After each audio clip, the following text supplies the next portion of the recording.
It's 4-4-1, going at 141. This one starts up, and Williams comes nicely onto the front to place it to mid-off.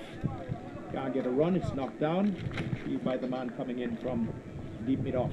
And from extra cover just going across and knocking the ball down. It's Balazar once more from the far end. Rolling around the wicket into Williams, who goes back and attempts to swing this one. It's given out, he's out! Swinging that one that was short, he played all around it, took him on the pad, and umpire Jack Webster raised that dreaded index finger, and Williams is gone without scoring. Sambo, what a calamity. It's 4-2, Foreign Stars needing to get 141 here to win against the Spartans. Yes, he played all over that ball. He tried hitting it very hard, and he was on the back foot, and he was struck in line according to our vantage point of view, and he was out leg before umpire Jack suggested by raising the index finger. Foreign Stars in a bit of worry. So Bert Singon run out for naught, and now Bert Williams going LBW off the bowling of Balazar without scoring, playing across a straight delivery, and there was a judge out LBW, missed it completely, ricocheted into the pad, and umpire Jack Webster signaling that he was out without scoring. 4 without loss at the end of the first over Sambo. So 4-4-2. Yes, Foreign Stars in a bit of worry, 4-4-2. Here, they need a recovery now from Dion, who is still there, and Kishan Charles, who is going, and is a very good batter. And they need to stay there and recover. Kishan Charles has gone out to partner Dion Burton, and they will need to do quite a bit of batting. Yeah, both left-handers. Both lefties. With different style. A lot of batting. They need to sit down now and really plan a good strategy and get their team out of this very deep hole that they have done for themselves. Singh run out without scoring, and we had Williams a short time after not troubling the scorers. Out for duck. LBW off the bowling of Balazar in the first over. So it's 4-2, and it's going to be Duran. Duran, yeah. So Duran is going to be the new man, new bowler, second over. So we've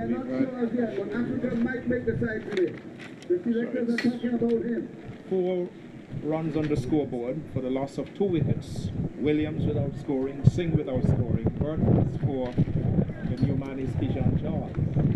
Charles won't be facing, he's the non-striker. It's going to be Puram. Pick up the attack from this Takamatchi box end with the breeze coming across the ground as it has been all day from the northeast. So the Spartans on top here now.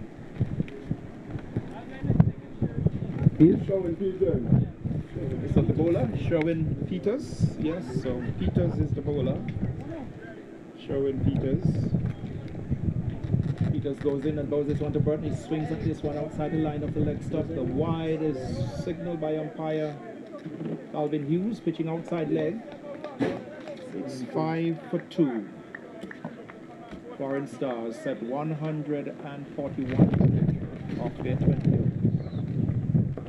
Here is one carried up and driven through the offside field nicely. This will go into the boundary. 4 runs. He doesn't move well. He moves just a bit just to go down the track and just brushes away a bit of debris. Driving nicely onto that front foot elegantly and just driving through the offside field all along the ground, and he just raced away for 4. Dion Burton goes to 8. The score is 8 now. 8-2. Lovely shot, Sam. 9-2. Yes, it was a beautiful shot by Dion Burton all along the ground and into the boundary for 4 runs. He's a very a touch player, as you would call it. When he plays with class. Yes. So 9-2. Dion Burton is on 8. Kishan Charles, the non-striker, is yet to score. And I tell you, if Burton stays around for any length of time, you will see that scorecard really ratcheting up. Here is Peters. It's only short. Burton goes back and plays it out in the offside, out to the man on the deep point boundary. He gets himself another run. Takes Burton now to 9. And The score on by 1-10. 10 it is in the only the second over. 10-4-2. Peters is the bowler. Belazar started from the far end, the southern end of the ground, and now it's Peters. Peters, tall bowler, right arm off breaks, and he'll be bowling for the first time to Keyshawn Charles. So here is Peters. Over the wicket to Charles, brings him onto the front foot, pushes the ball back up along the pitch. There is partnership and a big one is needed here. This one's a good one, faster, flatter. Charles initially wanting to come onto the front foot, finding the ball angling in towards him, goes back and taps it into the offside, and there is no run. Solitary slipper man at point, there's a cover, extra cover, mid off, mid wicket, square leg, deep mid wicket, right out on the boundary. Keeper standing up as Peters goes in now and goes to Charles. That's one drifting away outside the line of the off stop, played into the offside field, and there is no run. This is good cricket, good line, good length as well, and the tall bowler, the right arm off break bowler. And Keyshawn Charles equally to the measure, coming onto that front foot pretty early indeed. There he is now. Again, coming onto the front foot on a beautiful delivery. There's an appeal for stumping. Umpire Webster negates it all. Not out. Loud stump for stumping. Keeper taking off the bails in a flash. And umpire Webster, who is in just signaling quite jokingly, signaling to the third umpire that we needed to go on the camera, we needed to have a replay of that one. Sambo, we have 2 overs completed. Yes, it was a very good attempt, very good attempt for stumping here, but he was in a better position to see what we didn't see. And it was very good bowling here by Sherwin Peters here, who got swing and bounce on his deliveries. So at the end of this over, we'll have a double change. Millie will come in, and Ralph Hodge is here with us, and we want to bring him in as well. So I'll allow Millie, I'll make the change now. I'll allow Millie to come in now, and then Sambo, Ralph will give way to Ralph Hodge. Yeah. Yes, I'm just making way for veteran commentator Ralph Hodge as he joins the commentary team. Continue from the Central Polyclinic end, Belazar to bowl to Dion Burton, moves away, bowl to Burton to the delivery. He's hitting this one through extra cover, 1 run resulting, and a deep extra cover field. Total moves on by 1, and Dion Burton moves on by 1 to 10, total moves on to 11 for 2 in post of over number 3 being bowled by Belazar from the far Central Polyclinic end. Bowling right arm around the wicket, the left-handed Charles, ball to Charles. Charles is going forward and pushing it to cover, can't score. Looking for and possible single. As they say, good afternoon to the man Ralph Hodge. Hear him in just a bit. Here is Belazar. Tosses the ball from hand to hand. Ball to Charles. Charles is back and punches this one. Can't score, straight to the man at back point. Throw coming in way over the keeper's head, wide away from the keeper, but feel like backing up in the onside, no run resulting. Score remains on 11 in search of 141 for victory. The foreign stars restricted the Spartans to 140 for 6 from their 20. Here is Belazar to bowl to Charles, slow delivery, and he's hit straight back to Belazar. From here, you could have seen that's a slow delivery, slowed up all the pace taken off, and all he did was to hit it straight back to the bowler, and he goes for no score. Certainly a very pleasant good afternoon. Thanks, Mary. And in modern day cricket, we certainly call that a nothing shot, right? The ball up to the batsman, and the batsman just comfortably lobbing it back to the bowler. There was a bit of concern by the batter, but at the end of the day, the umpire was certain that was a very interesting match going on here. The foreign stars playing against the foreign team. Certainly we can't call St. Martin a foreign team, and we can't call the stars. We should substitute another word for that, foreign stars, because they are a locally based team, a locally living team. All right, well, Captain, the ship is sinking, and the captain arrives at the crease. The man, Ashley White, will look to captain his ship afloat back to land, Ralph. Yeah, so certainly not a good showing by the foreign stars. The first wicket was being given away. They say never run on a misfield, but the ball was right in front of the fielder. The leg before was straight forward, and then here is the other batsman giving up his place. We won't say captain, the ship is sinking as yet, but certainly they're in trouble. Right, well, it's heading to the rocks. The ship is heading to the rocks. It's not sinking just yet. So says Ralph Hodge. So it is heading to the rocks. It is Ashley White who walks to the crease. Look to do battle with Dion Burton. It's 11 for 3. 11 for 3 in the course of over number 3. How long would you believe it? A wicket and over so far.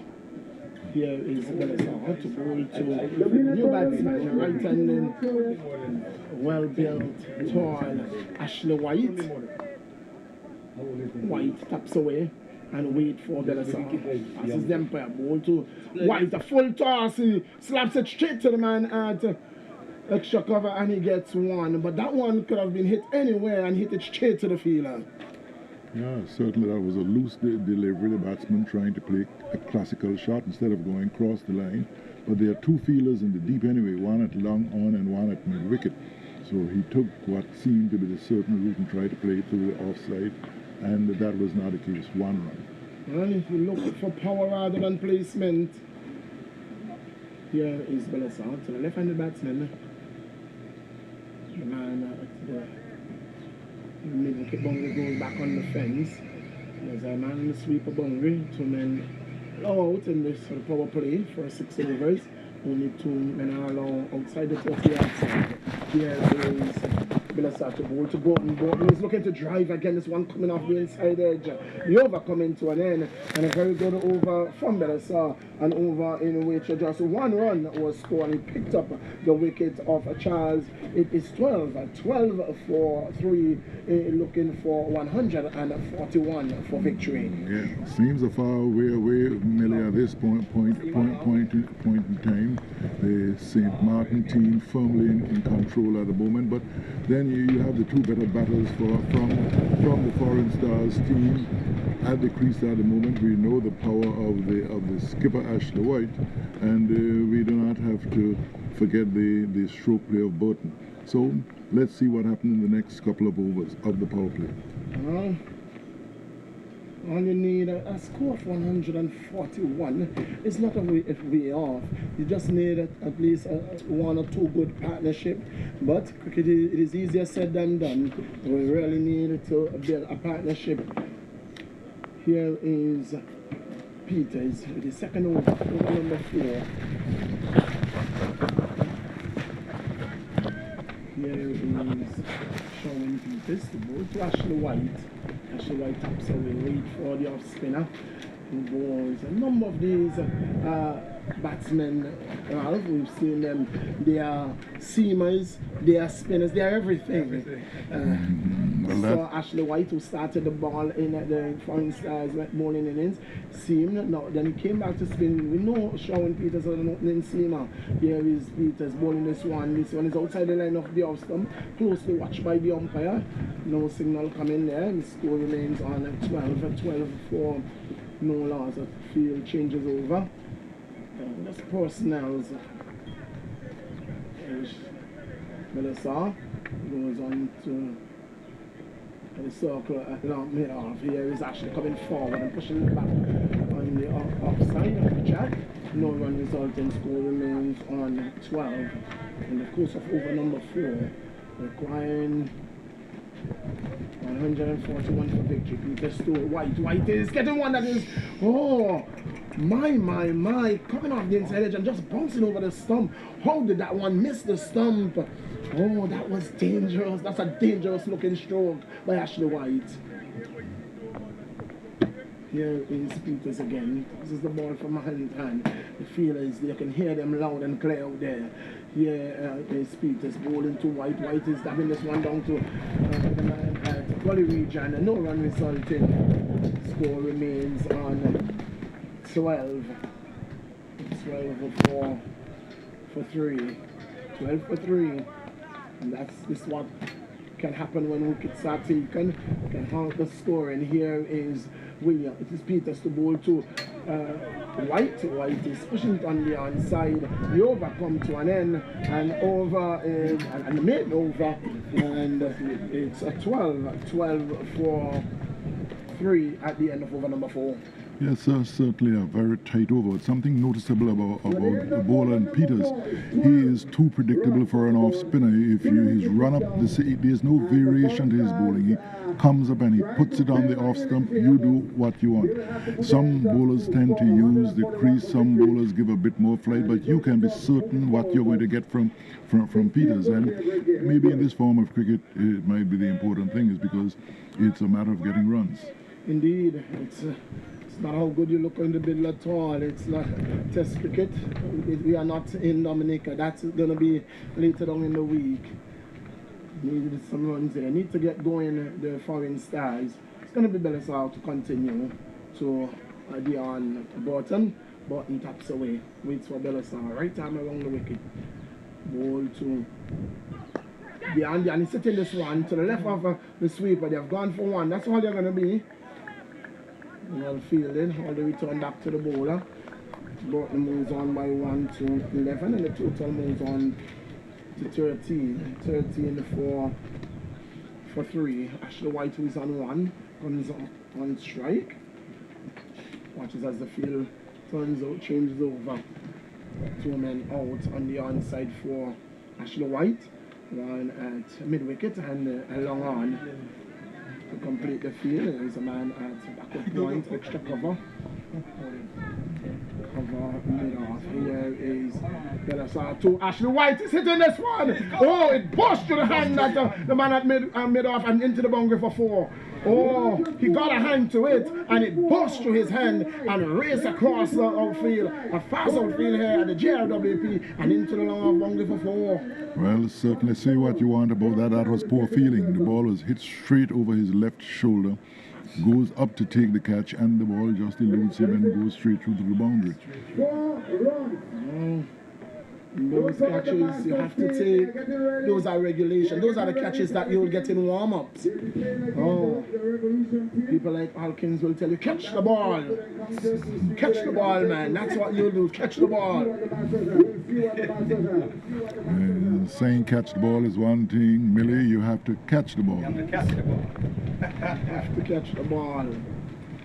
Yes.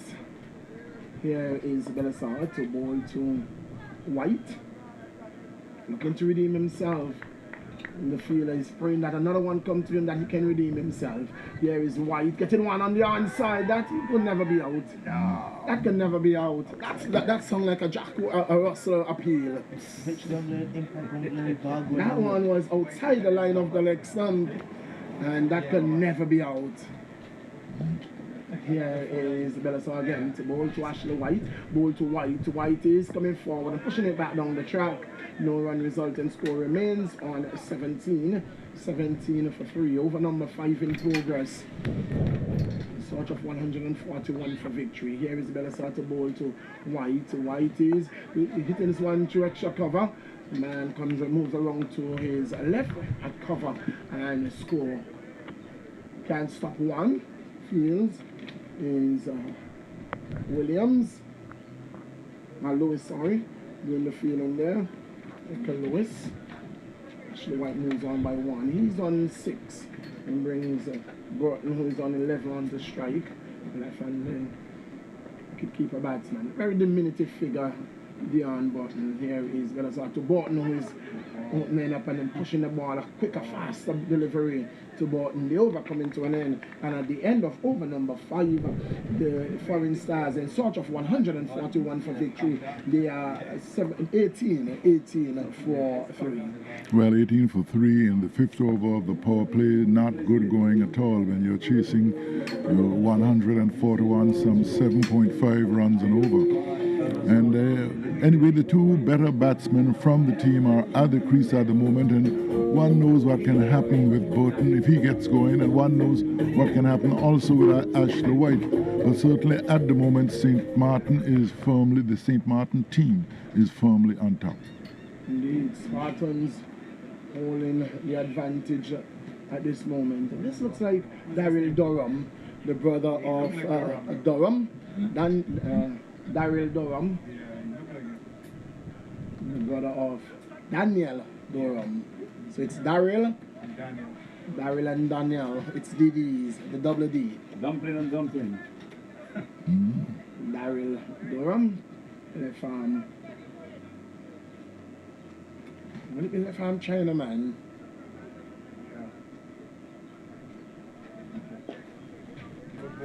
Daryl Durham. Left arm over around the wicket to bowl to Ashley White. Durham, very similar action of his brother. Hits this one, that's 4 runs. No need to move outside the line of the off stump. Hit me please delivery, and Durham starts with a wide delivery, a very accommodative one for White to put, just get back, standing tall, and putting it through the man at backward point and gully 4 runs. Well, certainly in this type of cricket, you do not give a batsman any chance to lengthen his arms, and Brown, quite a strong man, accepted the gift. Here is Durham again for number 6. Final over of the power play to bowl to Ashley White. He's coming forward. Oh, that's beautiful delivery. Oh, he's beaten all the earners up. My. He came forward and he seemed to have got into position very early there, and he was beating all ends up. Oh, sweet delivery. He has something, a thing or two about him. Here is Daryl to bowl to White. White is saying, I'm not about that. He's hitting this one in the air. They have gone for 1. That was 2 runs every day of the week except today. Every day of the week that was 2 runs except today. 4 bit of running. Ashley is on 11. He joins his partner Button, who is on 11. Total has moved on to 23 for 3 over number 6. Daryl Durham goes over the wicket to the left-handed Burton.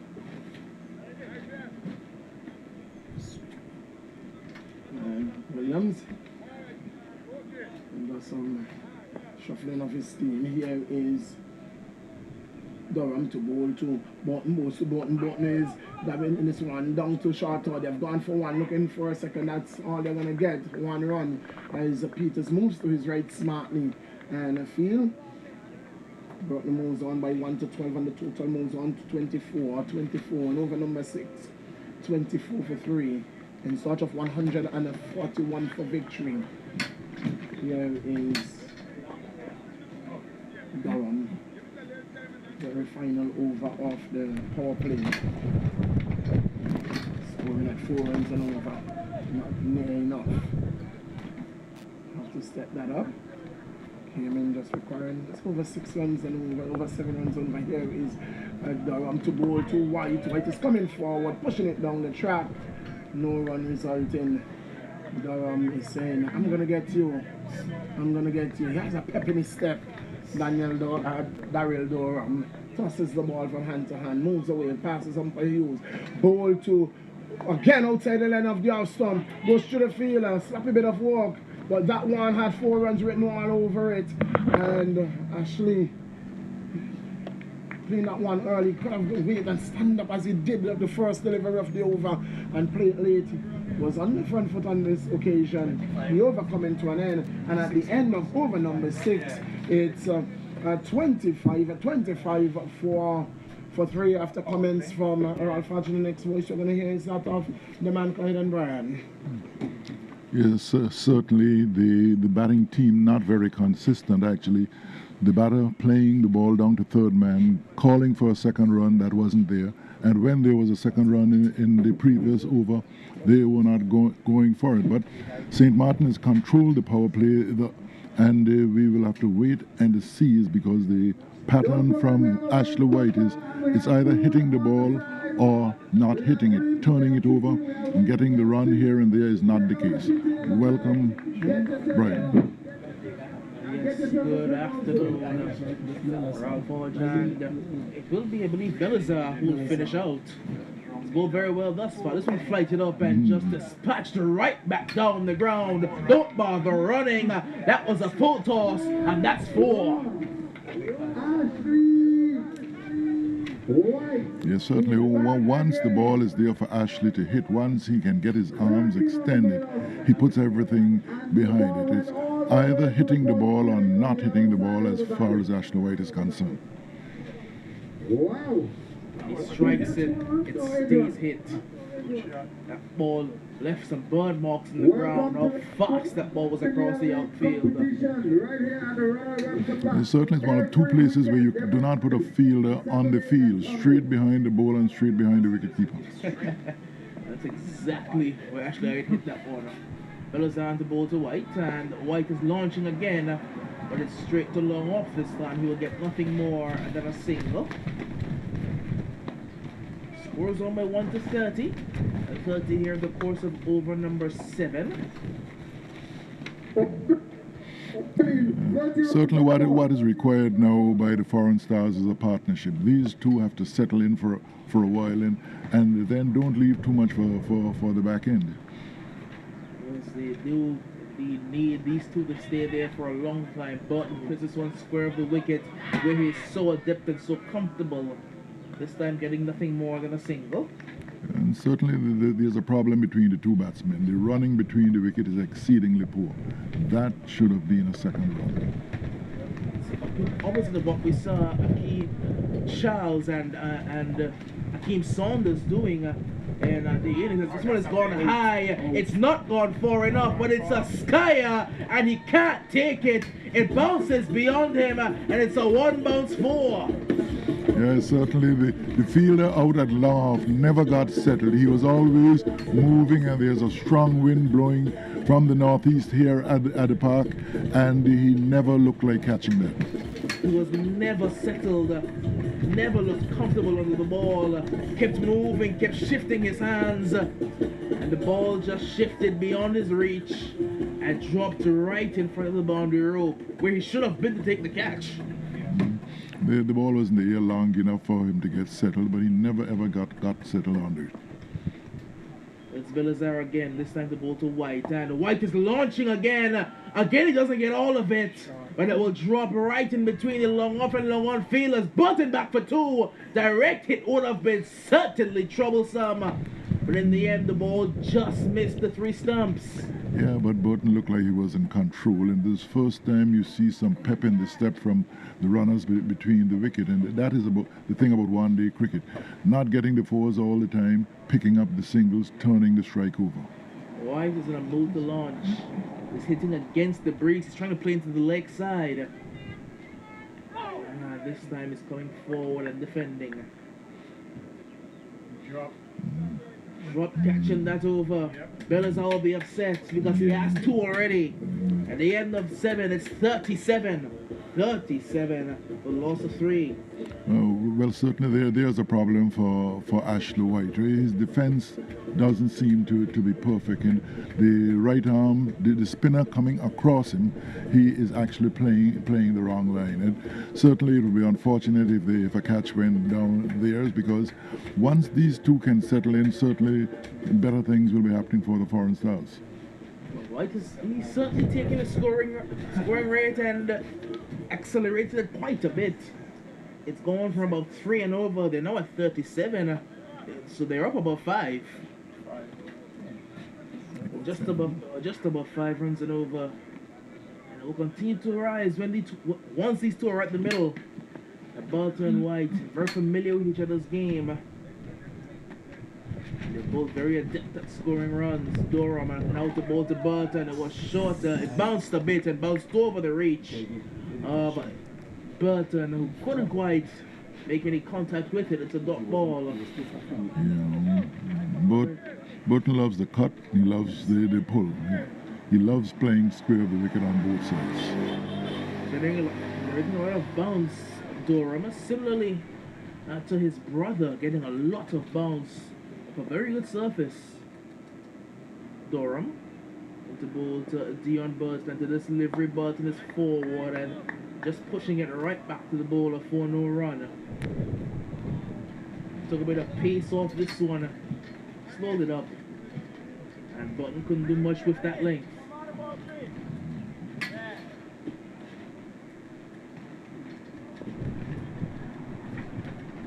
Durham again, as the field has shifted just a bit. A man is going into the offside from a short mid-wicket region. He's now going to a cover point. It's Durham into ball to Dion Burton, and Burton is looking to cut this one straight to short cover with a young man.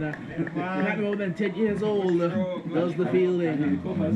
Yeah. He's in the covers. He's fielding well too, body behind the ball and throwing well. He's in a high traffic area. Made no mistake thus far. Durham to Burton. Burton driving this one into the gap. The super's coming around. He will do the fielding. And they'll come back for a second run. That's much better running by those two. Yeah, certainly that is much better. That's what we expect of one-day cricket. The consistent hustle. The guy has to make a throw from right down on the cover boundary, and you come back for the second, you're all right. Shifting his field just a bit. Durham. Now comes in at the ball to Dion Burton, and Burton is looking to cut. That's a lazy shot, really. Just fishing the bat out there. No real conviction behind the stroke. And luckily for him, he made no contact. Yeah.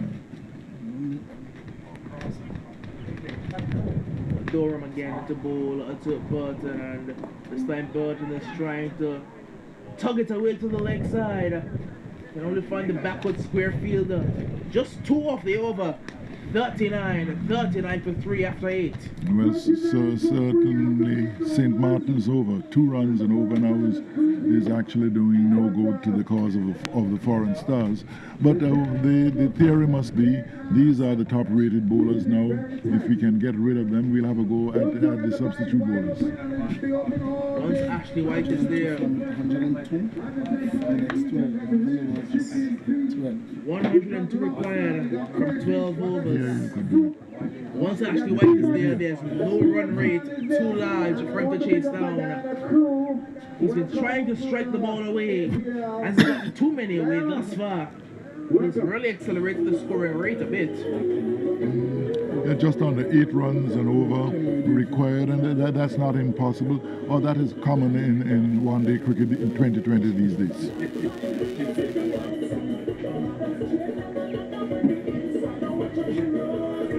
Bit of glove change, a bit of instruction from the dugout, and there will be a change in bowling from this Central Polyclinic end. David. It's going to be Kenroy David. Kenroy David will come into the attack. He was bowling right arm medium pace when I saw him last time. But I think all the paces are spinners now. Peters is a pacer, he's bowling spin. Now Kenroy David a pacer, he's bowling spin as well.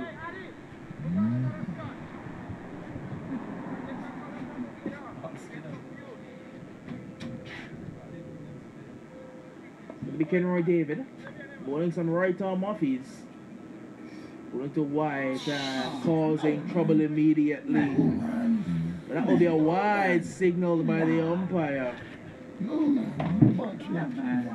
That ball was there to cut. White couldn't make contact. And certainly, you know, when your eyes open up too quickly at times, you miss what is the gift. That's true. Fish right by more. It was a short, wide delivery. Here's David again. That's much better in line and length. White comes forward and pushes into the offside. Will not get a run. 40 40 for the loss of 3 wickets here in the course of over number 9. 40 for 3 as it's Kenroy David into ball to Ashley White. White backhand cutting this one down toward an extra cover region. They have to get 2, but they will not get 2. Now it's a misfield and they have to come back now. As belatedly as they didn't want to run, they were forced to run. And in the end they got 2. White up to 25. Certainly that is like somebody is forcing them to run over there. That was always 2, and the fumble should have been the 3rd. And now it's a top edge. It's a gift, and it will be taken by Durham. Ashley White in his complete unwillingness to run went for a big shot that he didn't need to go for, and Ashley White, the captain, is on for 25. And certainly a very poor shot. Here is someone attempting to bowl off spin. There's no body movement. The bowler's just coming and throwing the ball up, and to get away with that, he's certainly very fortunate. You can argue that White shouldn't have even been at that end, because they could have taken 3 on the previous delivery. They didn't take the 3. White was on the striker's end, and now he's gone. Well, certainly that's the way it is. When we say if we are not certain, we're putting all sorts of things in it, because you might have gone for the 3rd run and got run out, so you might have been out before. It's going to be right kill Cyril coming into the middle now. And he'll have to play a very, very heroic innings for the foreign stars to get within this one 141 for victory. Cyril will partner Dion Button, who's been there from the start, but he has just the 15 runs. Oh, I know there's a policeman guy that size who can bat well. General Auto Spartans on top and in command of this one. 42 for 4.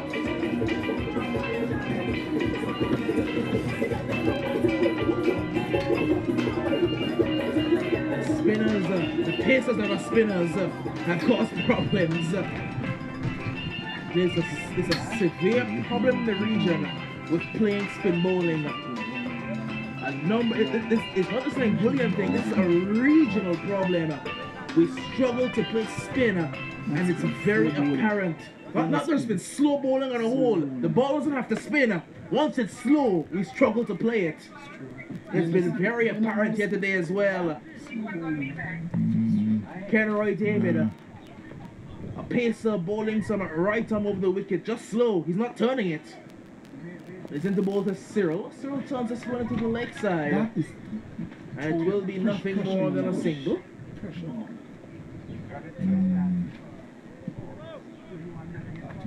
Cyril off the mark with his first delivery. Scores on to 43. 43 for 4.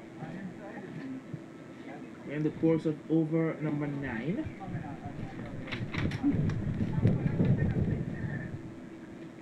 Here comes Kenroy David again. Backhand cutting this one into the offside. A super on the boundary will come into the fielding. And they will walk through for a single. Burton moves on to 16. He's been there from the start.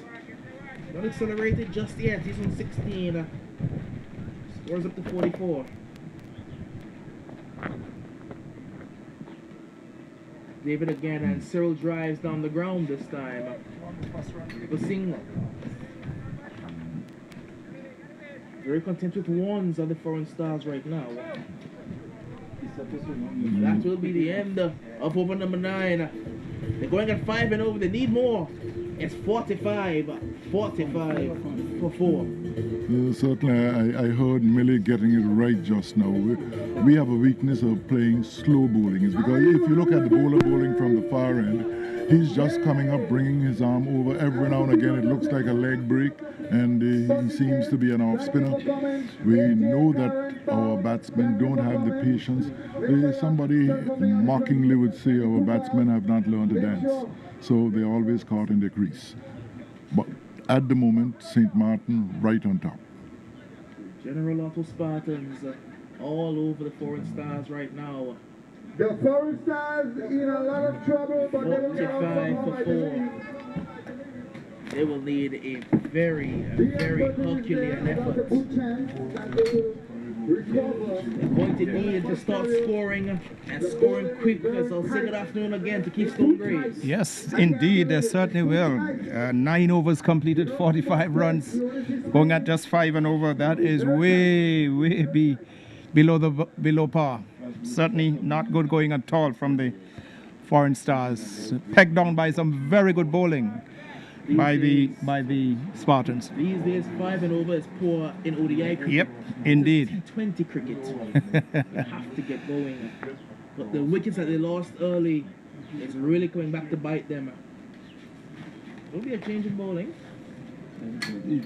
Peters. Peters was back from this end. He bowled Warner, then Durham came on. Now he's back again, Peters. It's a pacer by trade. Yep. Just come up, bring your arm over, you'll get wickets. Not much turn here for either of these No. spinners, and they will get a single. So carve into the offside in between the gap at cover point and extra cover. This is the 10th over in progress. 46 runs, going at 141. Certainly, you really need to get going, man. Peters into ball to Burton. Burton driving this one past the short extra cover fielder. And they're looking for 2. Belazar gets the return in. That's very good running to get the second. Keep the score ticking up to 48. Burton is up to 18. Burton living the start. This is 10th over facing. Not scoring very quickly at all, Dion Burton, but he's had to do this. Yeah. Because he's losing partners at the other end. He needs someone to come in and back with him and score quickly. Peters to Burton. This one is back and cut away to show an extra. A misfield. Won't get the second, however. Just a single.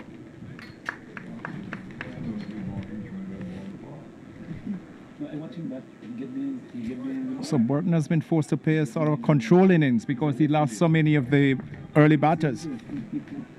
Here comes Peters to Cyril now. Cyril with a very elegant defense. That would be perfect for 5-day cricket. Certainly. Just extend the shot. Push it into the onside is open. Lots of empty spaces.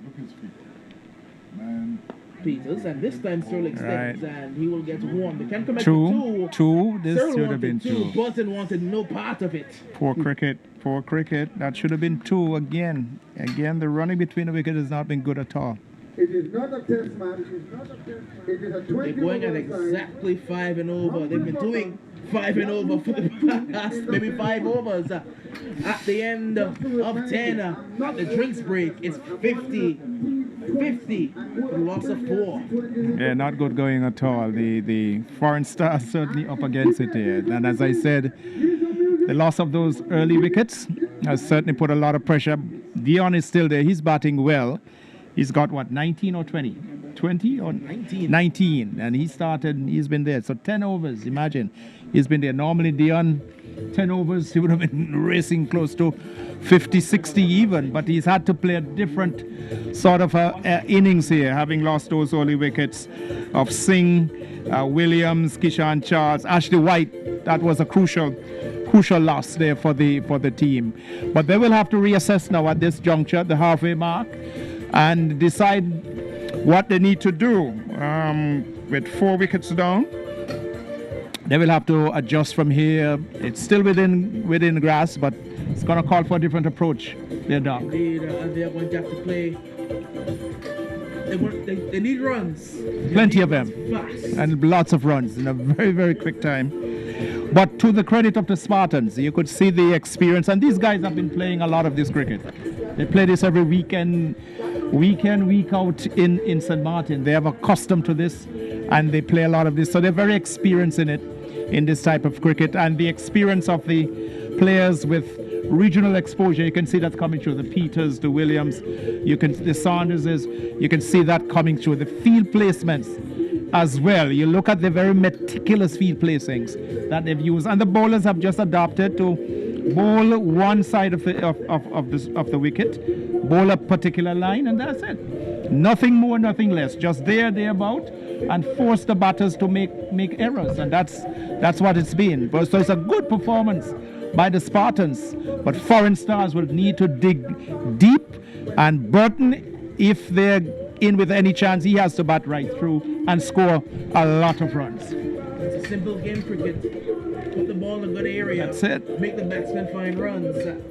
They've done that, and the Foreign Stars can't find the runs. And we're yet to see Akeem Saunders with the ball. I suspect he's not too far away. He can come in, just hold and then ball. He can't be.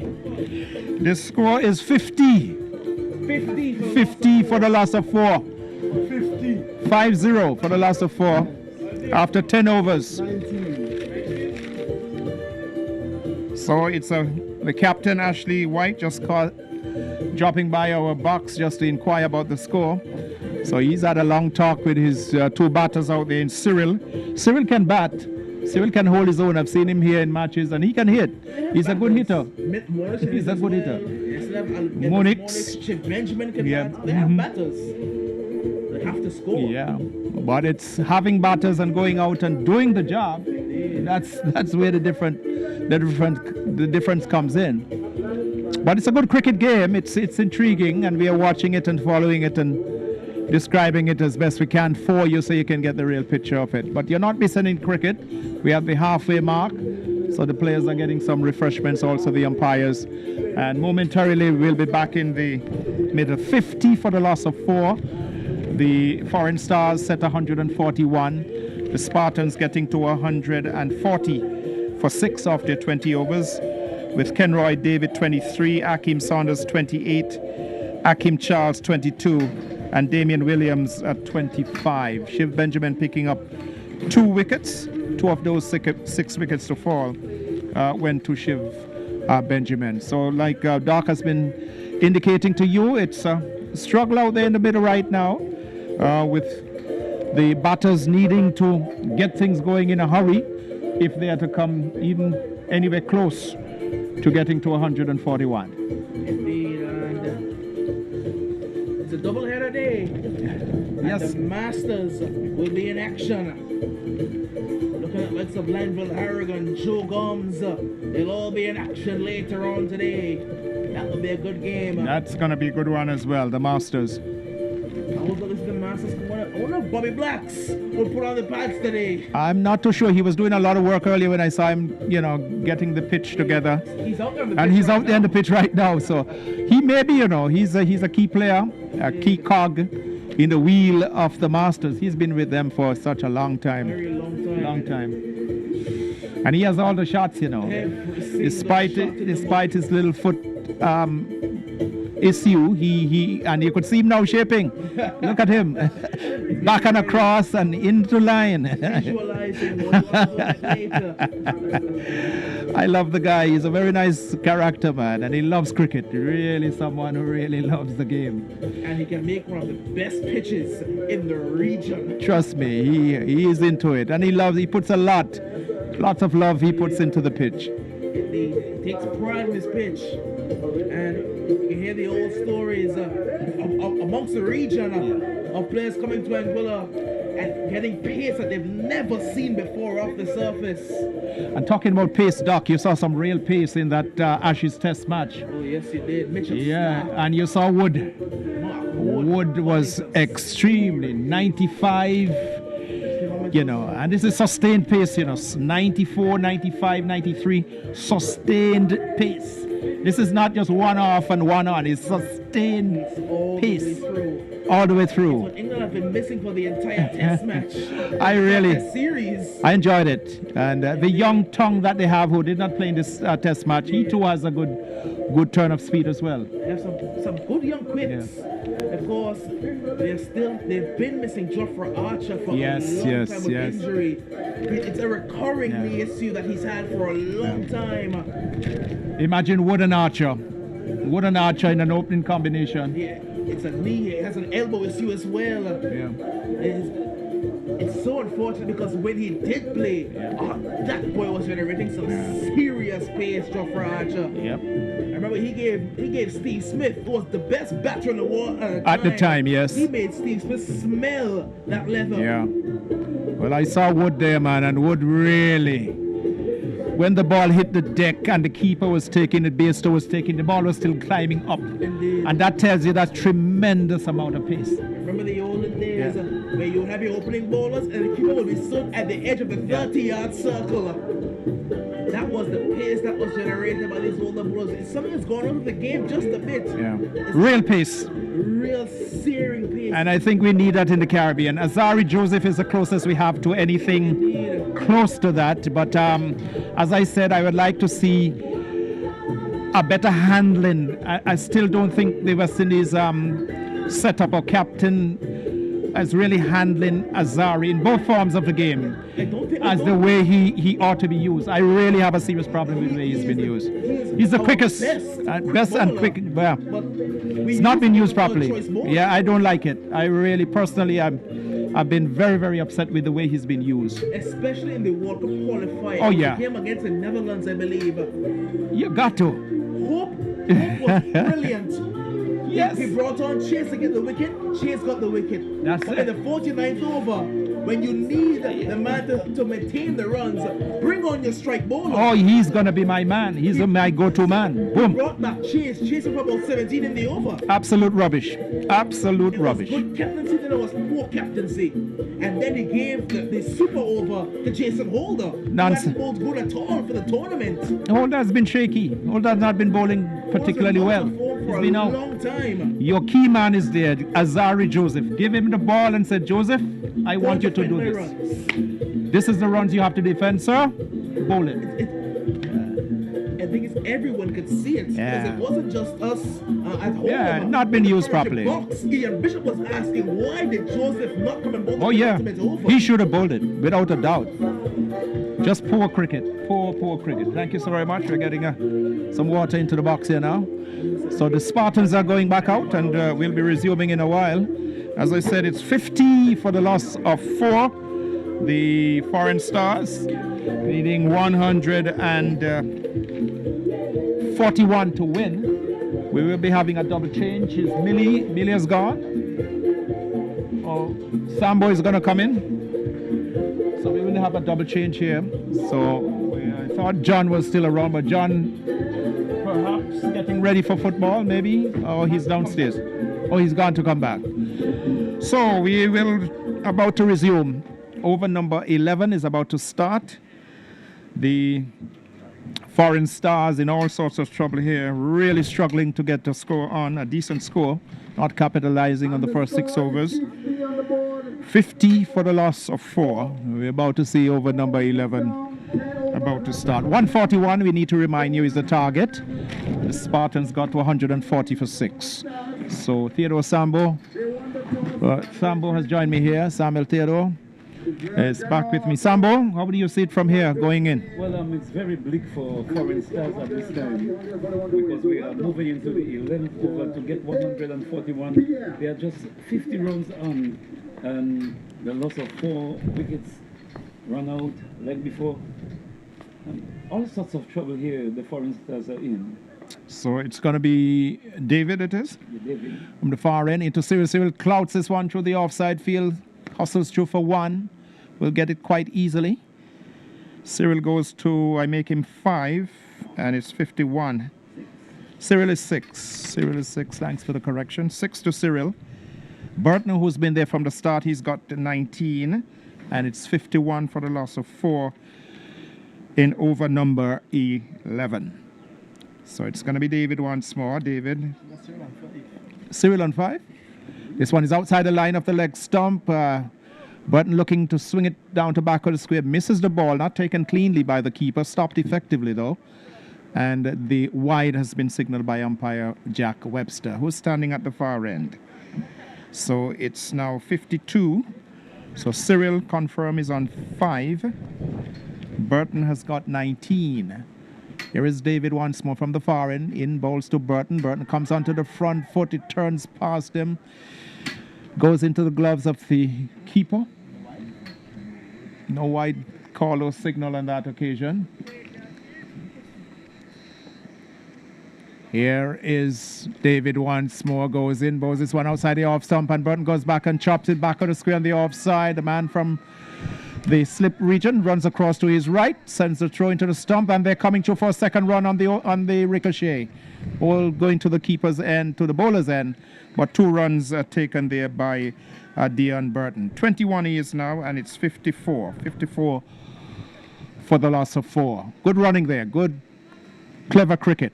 Throw coming into the keeper's end, it ricocheted off the stumps, and Cyril pointed out quickly that we needed to take the extra run. 54 for the loss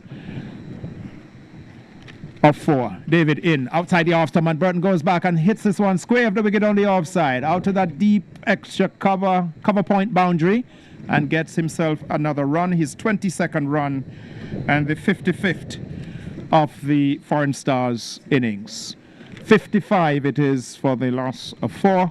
Again, we need to remind you, keep reminding you of the target. 141 is the target. Here is David in to Cyril, goes back and plays this one upishly through the offside field, out to the man on the deep cover boundary, the sweeper, and he gets himself another run. He goes to 6, and it's 56 now. 56 for the loss of 4. 2 left-handed batters out in the middle. Field pretty much spread. Short third man, backward point, cover, sweep on the boundary. This one is short, and he pulls this one, gets it around down to back of the square. The man races off the deep backward square boundary, fumbles, but the second run is not taken. 23 now to Burton, 57 it is at the end of over number 11. So 11 overs completed, 57 runs scored for the loss of 4 wickets. Yes, they are just going up just about 5 runs and over. That wouldn't get them over the target, because 5 is not enough. We need to see some one-day 2020 hitting here out at the Ronald Webster Park here by the Foreign Stars. So 11 overs gone. 57 runs scored by the Foreign Stars.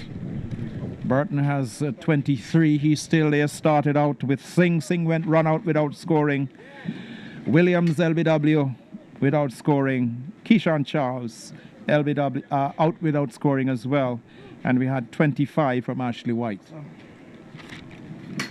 So Frankie Claxton has joined us in the commentary box. It's been a while since Frankie has been with us in the commentary box. Been nice to hear his voice in the broadcast here. So Frankie will... For this over, I'll be making way for yes, Frankie Claxton. It's been a while. Veteran commentator. 57 for 4. Here's Peters in, loops this one outside the line of the leg stump, tucked down around the corner. This will go down to fine leg. It will go into the boundary perhaps. Yes, it is. Just inside the boundary. It slowed up right there, and they were able to get what? 2 runs? 2 runs. 25 now to Dion Burton. 59 it is. 59 for the loss of 4 in the course of over number 12. It's Peters, the bowler. Sherwin Peters, Leeward Islands player, very experienced at this. Here he is, right arm over the wicket into Burton. Burton drives this one through the offside field. Nicely stopped by this young player. Couldn't be more than about 10, 11. Nice stop there, young man. Good work. 1 to Burton, 26 years. He's done very well. Been watching him for a while, this young man. Yes, when I was down, I asked him, he said he's either 10 or 12. 10 or 12. He couldn't be more than that. Very nice to see him in there. This one, oh, this one goes through him. Faster, flatter delivery, and Cyril going back. And it just squirted past the outside edge into the gloves of the keeper. This is a very tight session. 60 is the score now. 60 for 4 in over number 12. Peters is the bowler in. Bowls to Cyril again. Cyril plays and misses outside the line of the off stump. Wide is signaled by umpire Calvin Hughes. 61 is the score now for the loss of 4. One more into the extras column. Here is Peter's right arm over the wicket from the Psychometry box and bowls to Cyril. Hits this one uppishly, will get it. Lands well short of the man at long off for an easy single. So Cyril goes to 7 now, and it's 62 for the loss of 4. So interesting period of play here. Dion Burton, the man who will have to do most of the scoring, a huge amount of it, if this foreign stars are to get anywhere near the target. This one is short. He goes back and taps it in, but square, straight to the man, out at cover point, and there is no run. So we can see Burton now trying to push things on, but the field has been very good. Good field settings, good bowling, tight, accurate bowling. 62 for the loss of 4 in over number 12 as Peters goes in. Both Burton. Burton comes onto the front foot, drives into the offside field. The young man hustles in from extra cover, gathers the ball nicely in his left hand, has it under control. It's the end of over number 12. After 12 overs, set 141 for victory. Foreign Stars 62 for the loss of 2. Sambo, you will give some comments, and then we will have Millie will be coming in. The young man, when he was batting this morning, he gets behind the ball and plays it. He's not afraid of the ball, Kit. He plays very well as a very good player here in the making. Frank. 62 for 4, 62 for 4 at the end of over number 12. Uphill task here for the Foreign Stars in search of 141 for victory. In search of 141 for victory. Here is going to be Chuck. Seem to be a man Chuck from the Foreign, is it? Yes. Chuck into the attack to bowl to Cyril. Cyril is getting one down the leg side. Wide call, well, no call just yet. And the batsman coming through for a single. And, no call, so we have come off the bat. No calls from the umpire. So Cyril moves on by 1 to 8. And the total moves on to 63 in the course of over number 13. Chuck is the new bowler. Here is Chuck to bowl to Dion Burton, who's getting a short one. It was wide too. It stayed in the wicket for eternity. And Dion Burton had to check his shot and waited for a long time for that ball. And in the end, he gets one. Moves on to 26, Dion Burton, 27. 27 is Burton. The total is 64 for 4 over number 13 main ball. As we say good evening to the man Frankie Clarkson. Good afternoon to you, Millie. All the fellow commentators, for those who are listening and following. Yeah, we struck to bowl to Cyril. Cyril is getting his one through cover. Man moves to his left and field. No run resulting. Score remains on 64 for 4 over number 13 coming to a close here. Here is struck to bowl to Cyril. Cyril is hitting this one through the onside. They've gone for 1. The man come off the backward square boundary, and that's all you're gonna get as they jog through. And this seems more like a test innings from both batsmen with no sense of urgency at all. 9 to Cyril. It's 27 to Burton. He's been there from the start. Here is Burton. To this delivery, he's going back and pushes it to extra cover. The over come to an end, and at the end of over number 13, in search of 141 for victory, the Foreign Stars, they are 65 for 4. Millie, I must commend the park staff. Field pretty fast, the outfield. Looking good, lush and green as well. The young man there he's been doing a very good job, and the spinners have been keeping things tight. But as you indicate, these batsmen are going to have to up it a bit, as from the time I came, they have been slow going, and they need to ensure that they capitalize on the remaining overs if they're to get to this target. Frankly, we would have alluded to the bowlers earlier, and it is so far we've seen one post to turn in the ball. So it's we're not saying spinners, it's slow bowlers. From the time you see a slow bowler, we have a problem in the Caribbean on a whole, where anytime you see a bowler coming off a short run, it doesn't matter what they're bowling. Once they're bowling slow, it causes problem for a batsman.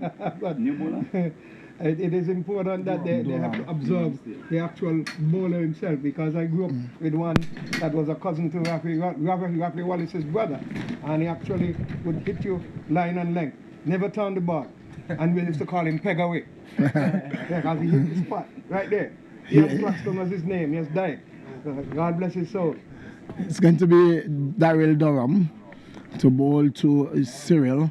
Passes umpire ball to Cyril. Cyril's getting outside the off stump that is flashing out. No contact. Ball going to be taken by the wicket keeper. Score remains on 65. 65 for 4. Here is Durham again to bowl to Cyril. Cyril to this delivery. He's hitting this one. True backward point. That's a good shot, but straight to the man. The sweeper boundary gets 1. Return comes in. Cyril moves on by 1 to 10. The total moves on to 66. In over number 14, Clarkson still an uphill task. Yes, and I have to say kudos to you and the young man. I won you all today. England did it.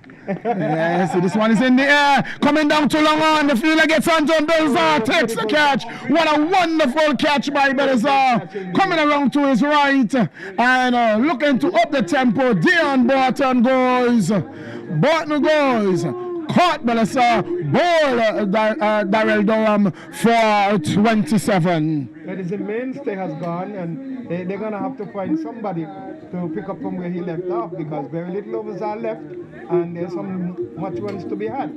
But he did bat very well, but I didn't really understand that the running between the wicket, Millington, they didn't really, run with a purpose. Very poor running from the start. They started the opening batsman getting run out, and absolutely no sense of purpose, no sense of urgency in the running at all throughout the innings. When Ashley White got out, I thought that he should not have been on strike, because it should have been 3 runs that would have taken him off strike, and then an atrocious shot that given his wicket away when the partnership started to grow, and in the end they are in all sorts of trouble as a shift comes to the wicket to join Cyril. I recognize that a young man walked and the umpire didn't send him. I figured that ball was a bump ball. Well, the umpire initially he wasn't given. He walked, and then the umpire raised the jaded finger. Well, Shiv Benjamin. They've got some work to do. Apparently, the fielding team batted well when they were out there to get 100 plus. Well, they got a score on the scoreboard. They got a score, Frankie. 140 is not a mama total on the JRWP. It is a true surface. There are no devils. First game, all you have to do is to play the ball around a very fast outfield. You get purchased for your shot. You are rewarded for good shot playing. And so the foreign stars have not really done that. They were very poor in the field, and in the batting they have been atrocious so far. So they're not too far on their side. Indeed. Here is Daryl Durham. Left arm around to bowl to Benjamin. Benjamin is getting a faster delivery, and that one came off the inside edge. They've gone for 1. We'll come back for a second. And Benjamin gets off the mark with 2. Well, a very good delivery. That's a slider. The flippers will say there was Benjamin going back to a quicker, faster delivery, flatter delivery, and fortunate to get that one past the leg stump. Here is Durham again to Shiv, and he hits this one back to Durham. Can score. Score remains on 68. 68 for 5. Actually helped the batsman because the bounce came from his high arm action. Here is Durham again. This one is hitting in the onside. The youngster doesn't take it up on this occasion. Score moves on to 69, and Shiv moves on to 3. So he's on 3 with him is Cyril. He's on 10, and at the end of over number 14, the Foreign Stars in search of 141 for victory. They are 69 for 5. Less than half to get in terms of overs. It's more than they can imagine. So they're gonna have to ensure that they put on, the pedal to ensure that they try to get some boundaries. Runs, they have to double up. They've been running rather lazily in between the wickets, so they have to ensure that they work on that. That's an important aspect of the game. Well, they need 12 runs and over just about at this time. Yeah. 12 runs and over required.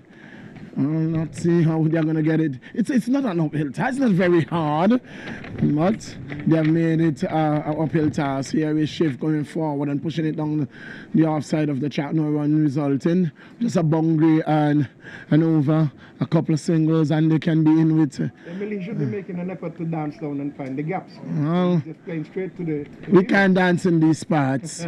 Here is struck to bowl to Benjamin, and he's in the air, and Belashar doesn't go for the catch, and now he's saying, why didn't I go for that? He has hurt himself. He seemed to have hurt himself, and we're not going to, no medics is going to go, no physio is going out as he's back on his feet.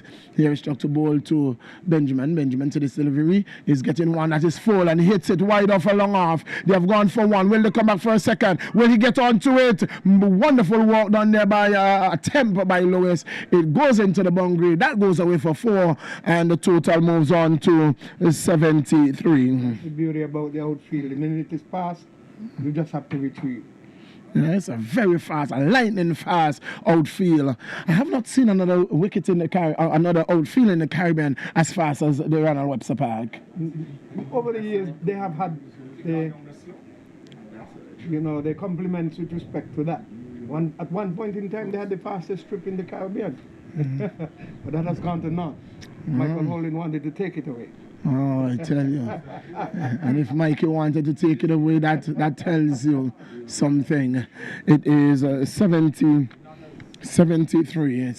for 5. A strop goes away to bowl to Benjamin. Benjamin is nudging at that one outside the line of the off stump, completely beaten. Ball going to be taken by the wicket keeper. No run resulting. Score remains on 73 in the course of over number 15. Here is chuck to bowl to Benjamin. Benjamin is swinging this one, and he's gone. Chop LBW going across the stump, looking to work this one on the onside, missing it completely. Wrap on the pad, and Shiv is saying that one looked high. That one hit very high, but not in agreement is umpire Webster. Umpire Webster says you're on your way. Shows that jetted finger, and Benjamin goes for 7. It is 73 for 6. He was looking to play square, and should be trying to play more between mid-wicket and long on. It would have suited him better to go that way over the top. But he tried to play square and missed everything, and the umpire decided, well, it's some to in play. Well, I remember an umpire. He growing up in my primary school and secondary school days, he went by the name of Gunny Hines. You must know Gunny Hines out of St. Vincent. And Gunny Hines will send you just for the shot that you played. Just for the ugly shot you played, he will send you out the wickets. I hope he chastised such batsmen afterwards. Oh, indeed he did. He was responsible for cricket youth development, and when you play those shots, you were out. You expected better of them. Yes. The new batsman is Monix, Elvis Monix, the new batsman. What can Elvis do for his team today? Well, we know that he can hit the ball a long way. We've seen it in the past, more so opening the batting in the power play. Can he do that today? His team dearly needs him. It's a 73 for 6. 73 for 6 in over number 15. You think it would have been a strategic move to push him down the order? Well, I'm not sure if he's going to do the work of the finisher today. Number 16. Can he do the work of the finisher? Over number 15. 16. Here is Chuck bowling to Monix. Monix is hitting this one to backward point. Can't score. Over number 15 in progress. Coming to an end now. It's the end of over number 15. The over is started from that end, so it must be now over number 15. It can't be 16. Score tells me 16, but it must be 15 as it started from that very end. So the end of over number 15, it is 73 for 6. 70 odd runs to get from. It's gettable.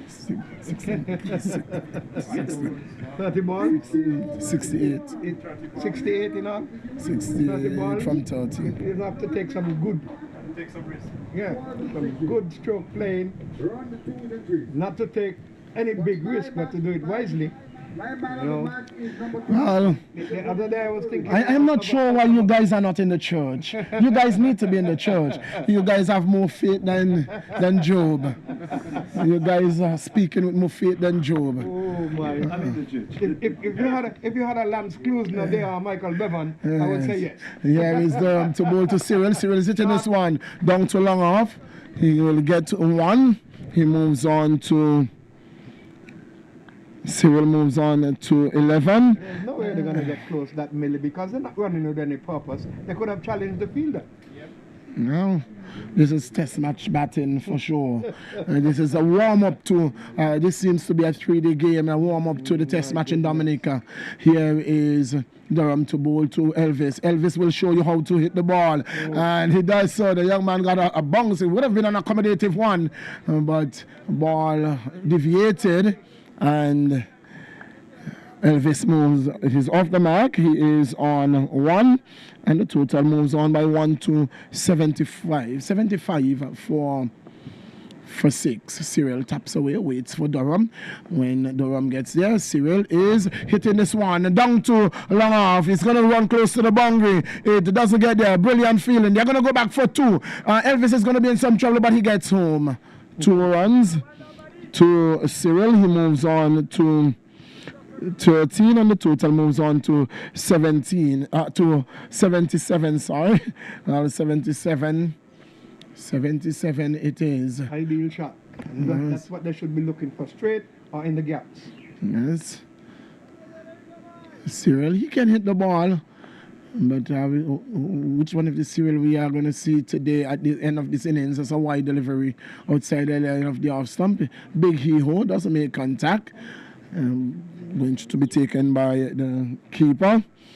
Score remains on 77 for 6. Here is Durham again to bowl to Cyril. Cyril to the delivery is getting a 1 outside the line of the off stump. And the young man gets his body behind it nicely. Oh. He's doing well. He's doing tremendously well, Frankie. Yes, well, his age, using the second line of defense, but Mr. Backhands, the body is there. It's Durham. In the West Indies, what we saw in those qualifying game would have wanted him. Here is Durham to bowl to Elvis Monix. Monix is dabbing this one down to the man at Gully. And a backward point here and gets 1. Peters it is who's there. Does not prove of his own feeling at all. His standard is much higher than that. Isn't that the Peters that plays for St. Martin? And he plays for the Leewards. Yes, Sherwin Peters. Sherwin. Yes, that's him. That's him there. Okay. 79. Jamaica. 79 for 6. 79 for 6. Monix is on 2. Cyril is on 14. Over number 16 completed with just 4 overs remaining. It's really an uphill task here It is 79. 79, my correct scorer. 79 for 6. 79 for 6. Still have hope. Here is Chuck. We'll vacate this seat after this. The man Clyde and Brian will be in at the end of this over to bring the curtains down on this innings. Here is Chuck to bowl to Monix. Monix is hitting this one, 2 backward square. Belshazzar doesn't see it, it's straight in the sun. Well, I often hear this, the sun is in the eye, the sun is in the sky, you didn't move. Use the protective gear that you have, use your hat, use your shades, and it goes away for 4. Monix is on to 6. Came forward, another knockout bounce. Yeah. 83 it is, 83 for 6. Here is struck to Monix. Monix is down the track, hitting it down too long off. They've gone for 1. That's all it's going to be. And Lewis hauls the return to the bowler. Score moves on by 1 to 84. 84 for 6. In the course of over number 17 being bowled by Chuck from the far end. On 7 is Monix, Cyril. He's on 14. He's on strike to this delivery. He's in this one. High, hard, and handsome. It goes away for 6 runs. Wonderful stroke by Cyril. Get under it, picked it up nicely, timed it sweetly, and the wind helped him, made it even more safe for him. Well, we know what kind of batsman Cyril is. He's a very attacking. He can play the attacking shots, and he start opening up his shoulder now. And this is what he was going to need to the very end. You have to get a big over 2 right now. If he can continue, it would be very helpful for his team. First 6 of the game, 51 required. Here is Cyril again. He's down on his spot. Down on his backside, looking to sweep that one. And not out, says the umpire. Score remains on 94 6. Cyril is on 20. With him is Monix. He is on 7. Looking for a big shot there again was Cyril. Chuck slowing it up, taking the pace off that one. Deceiving Cyril in the air. Here we struck again to bowl to Cyril. Cyril taps away, the left-handed batsman. Between umpire and stumps, around the wicket. He's hitting this one down the ground. The man at a shot mid-off can't. Running on the shot would have given them 2 runs. 2 runs, yes. But it wouldn't have given them 2. Elvis Monix has a problem, a damaged leg. And so, this one here? yes, Elvis Monix. I see him hobbling here. Yes, he would have gotten in an accident earlier, a couple of years ago. Okay. And so, I see him hobbling, so I was wondering. yes, put him at a very much a disadvantage for that 2 runs. Cyril is on 21. Monix is on 7. Chuck to bowl to Monix. Monix is looking to hit this one. He's gone. He's stumped. Cyril goes. That's Monix goes. Stumped by the wicket keeper of the bowl of Chuck. And Longville does a brilliant work. And Monix goes back to the pavilion. It's 91 for 7, 91 for 7, and then the next, after comments from Frankie Clarkson, the next voice you're going to hear is that of Clyde and Brian. Yeah. Just as I said earlier, go straight. He played across the line. Had he gone straight, he would have been able to connect with that ball. He went across the line and ended up, yielding his wicket to the bowler. Good piece of stumping. Butler, the new man. Good afternoon, sir. How are you? Good afternoon, Clarkson. It's been a parade. It's been a parade back and forth between the stump and the dugout. The green have been in and they've been back out. And no one has decided to stay there and play an extended knock. Burton tried. He got to 27, then he fell. And he ran out of partners very early. Singh went without scoring. Williams went without scoring. Charles went without scoring. White got to about 25, but it was a very labored 25. And then Benjamin got 7 before he was gone. Monix got 7. Now he's gone as well. Thank you very much. Butler, the new man. And now the youngster, he's coming in to bowl. What is his name? Let me go down and come back up quick.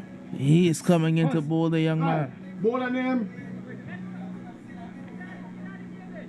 David. It is going to be David. It's David, the new bowler. Kamani David. Kamani David, he'll be doing.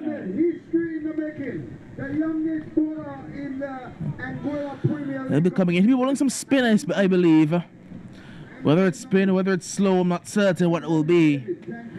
But he'll be coming in from a short run-up, and he will trouble the batters. Coincidentally, they have C to his name here. Usually that means captain. Oh, junior. It's a junior. He's the junior. So the senior is the captain. Yes. Here comes David. Left arm might appear. Left arm medium pace. Well, immediately he's bang on target. Making an impression. Yes.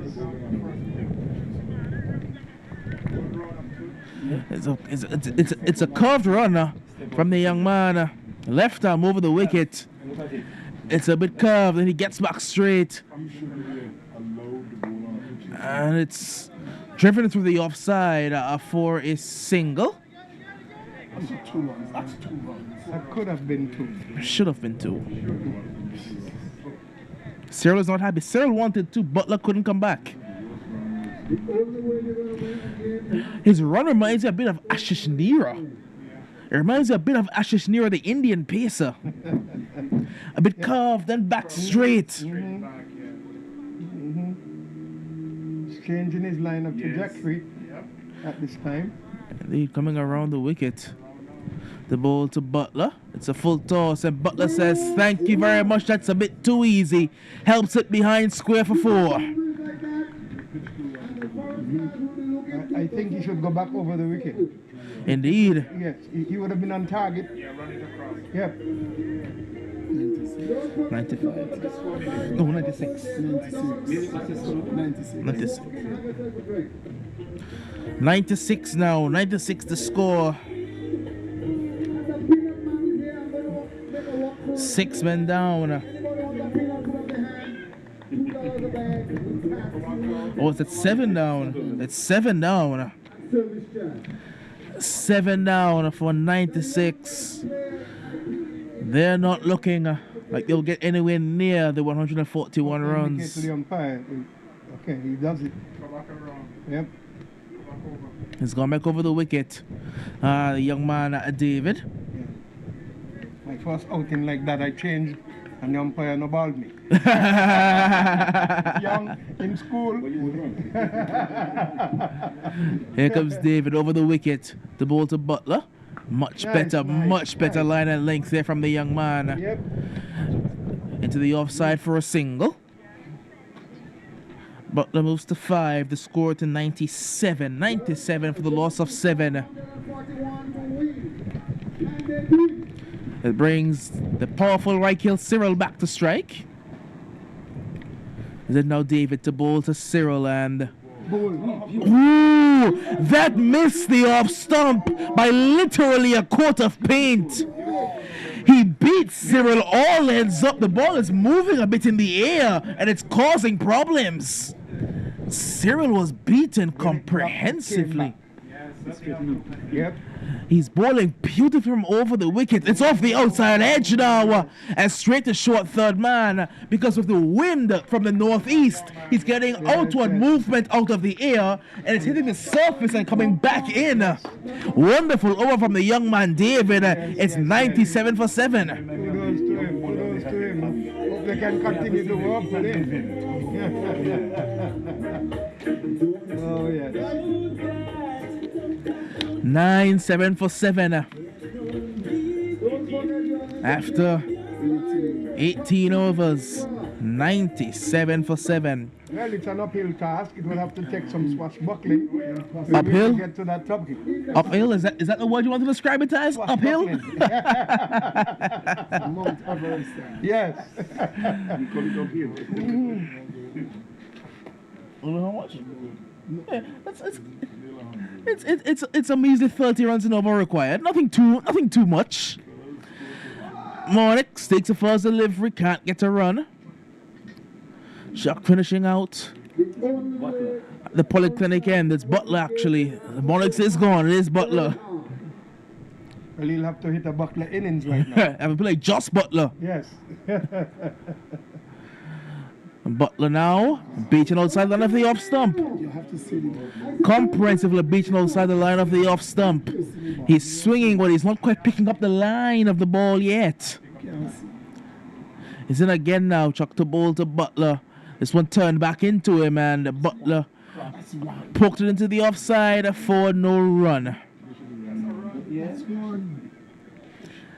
Course of over number 19. It's 97. 97 for 7. This one's slow, and Butler will dispatch this one to the offside. Super coming across, does the fielding. It is just a single. So Butler's on by 1-6. Cyril is still there. It's been a pretty good innings. He's on to 22 not out. We've seen a lot of stats, but none has really pushed past 28, I believe, was the highest score. It's flighted. Cyril's on the ball like a breadfruit, and he swung. He was trying to cut Kane. Came off the inside edge. I hope you know about cutting cake. You'll damage yourself.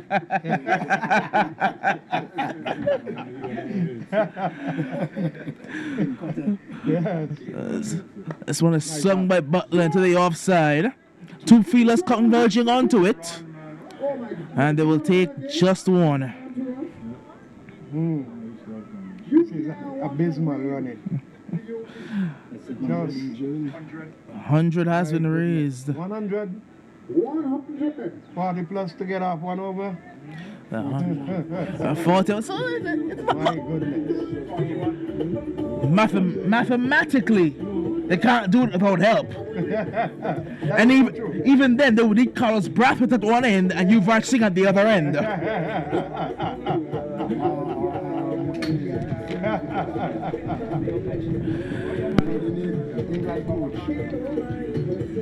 Brendan McCullum was at the shout as well. They want McCullum in there. Remember Pollard too, eh? Indeed, Pollard did score 6 sixes and an over. Yes. It was an international cricket against Sri Lanka. Wow. I think it was a killer than Anguilla, the bowler. So this one is swung away pretty much off the middle stump. Taken off the middle peg, and they will get 2. Wow. This young man looks well. Future, if they can work with him.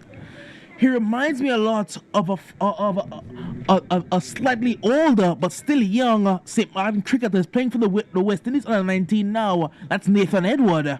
A left-arm pacer who's very good over the wicket and can move the ball both ways. This one swung into the offside for a single. And remember when Nathan Edward first started, he didn't have much pace, similarly to David, but he was very accurate from over the wicket.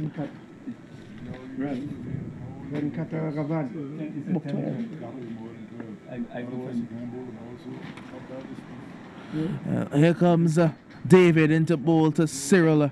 Cyril is back and tugging this one into the leg side. It's just a single. What are you going, Cyril? 24? 102, 102, 103 actually have been corrected. 103.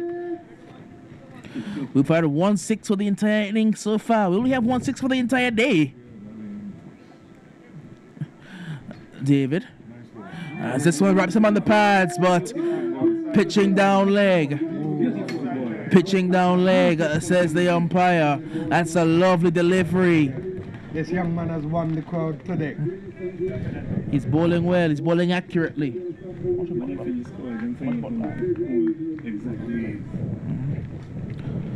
David again. Bowling this the final over. Final over of this first game, this first match.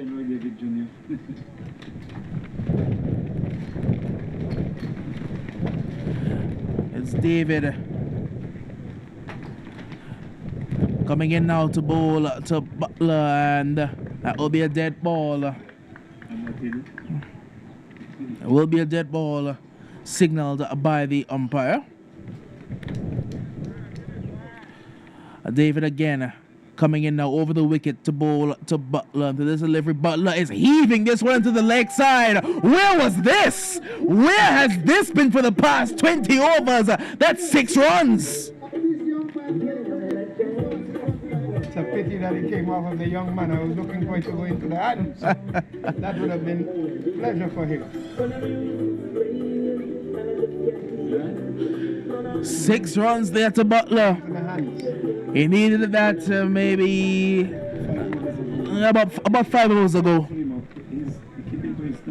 Yeah, he's keeping his line still. Here comes David again. David again to bowl to Butler. That's a much better line off the outer portion of the bat, but falling to where a point would have been. Was a man still at backward point. And that will be the ball. That will be the innings. 110, the final score here by the Foreign Stars. Coming up some 30 runs short. The Spartans winning this game by 30 runs.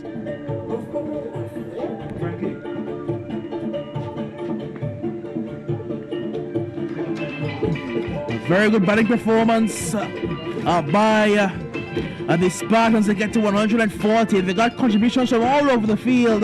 Captain David got 23, Summers 28, Charles 22, and Williams got 25. And at the other end, there wasn't much outside of Burton, White, and Cyril, all getting into the 20s, but Singh fell without scoring, Williams without scoring, Benjamin only got 7, Monix only got 7, and they all scored a bit too slowly to get anywhere near this 141 required for victory.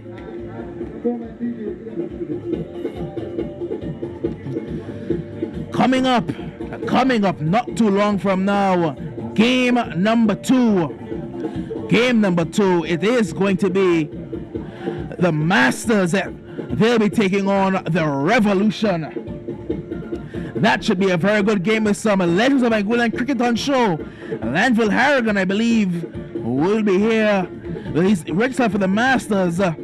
You saw Bobby Blacks a bit earlier. You saw Joe Gomes a bit earlier. That will be a very, very good game. And we'll be back with you when that game is about to start. But now we will take you back to Master Control.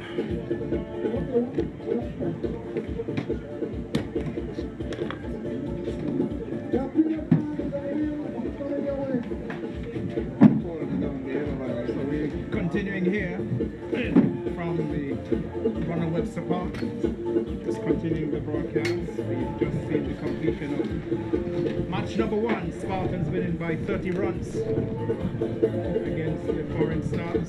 Spartans getting to 140 for 6 in 20 overs, and the Foreign Stars getting to 110 for 7. So good victory here for the Spartans. Spartans, of course, the team out of St. Martin. We're getting ready. The ground staff is just doing a quick roll to the pitch, and momentarily we'll be seeing the start of the game number 2 here in this 2023 Anguilla Premier League, featuring the Masters up against the Revolution Cricket Club. So this should be a ding-dong battle here at the James Ronald Webster Park. A few more persons have come into the park this afternoon, at the Ronald Webster Park, I should say, this afternoon. The breeze has continued unabated here with us, coming out of the northeast. It's very pleasant. Clouds about very high, away the distance. Blue skies, music blaring away in the background. So we'll have the completion of game number 1. Game 1 has been completed. Victory for the St. Martin Spartans team, winning by 30 runs.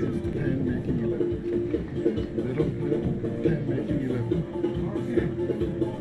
So the young man who we saw, young David, Kamani David, 10, 11 years old, and we saw him with 2 overs, and he did perform very well. We've all been very impressed. It's no more than 3, just over 3 feet tall, they're about maybe 3 and a bit. But he has all the makings of a good little cricketer. We saw him in the field feeling very well. Then we saw him with the ball, very nice left arm bowler. He looks certainly a very good prospect. Couldn't be more than 10, 11 years old, as Ralph been confirming for me. And he certainly looks the part, and I'm hoping that they will continue to keep him involved in the game. And some good coaching for him. He has the basics, we can see that. And you can see he has the basics and he's done the right things.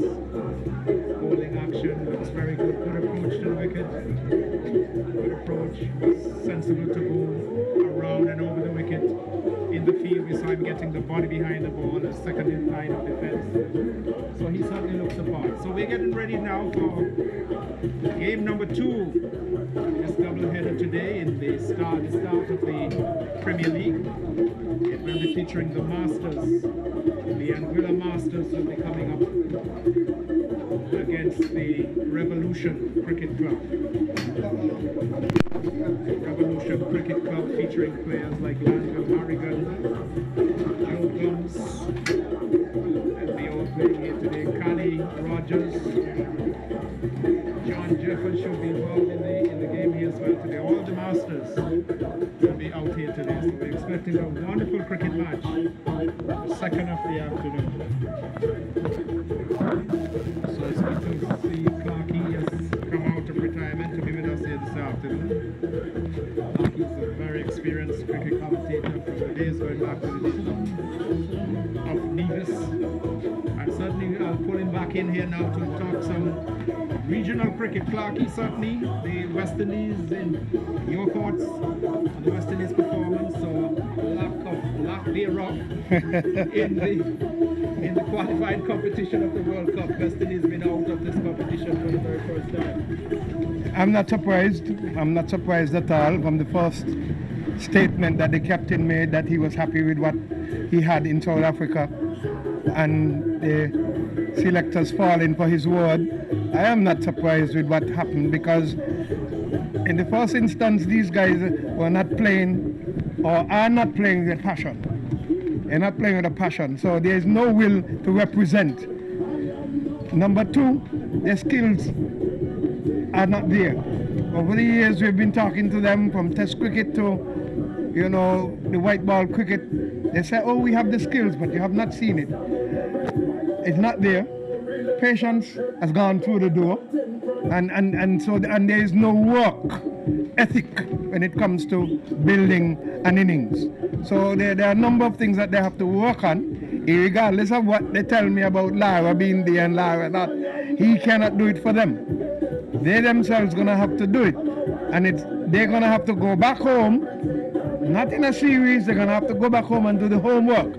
I recall as a young guy, well, I'm a little older than him, Keith Atherton, whenever he returned to Nevis, high sun, between 10:30 and 12 o'clock, he's running the beach. Early morning, he's at the park in the nets. Back again in the afternoon. The work ethic was there. He had persons around him like Warrington Phillip, Rafi Wallace. These guys worked with him. You know, and Elko was there with him as well. Well, you had Parry and Elko when Parry was home. Elko was there. Whenever he went to the park, he had an abundance of persons bowling. He actually paid people to bowl him. And you know, he was one of the best fielders we had in the Caribbean. So there was nothing untoward when it came to him. The work ethic was there. If you are fit, they say a sound mind in a sound body. If you are fit, you can focus and concentrate for long. And he has had opportunities to bat well the likes of the greats around him, the Vibbs, the Logies, the Richardsons. And he did his portion. You know, he did his portion. And this is what our youngsters need now. The fact that they've called up Athanaze and the other guys, for 2 years these guys have been performing. How can you have a man making 600 runs and can't get into your masterful team. And it happened years ago. Ralph Stanato for 2-3 straight years made the most runs in the region. Never got a call up.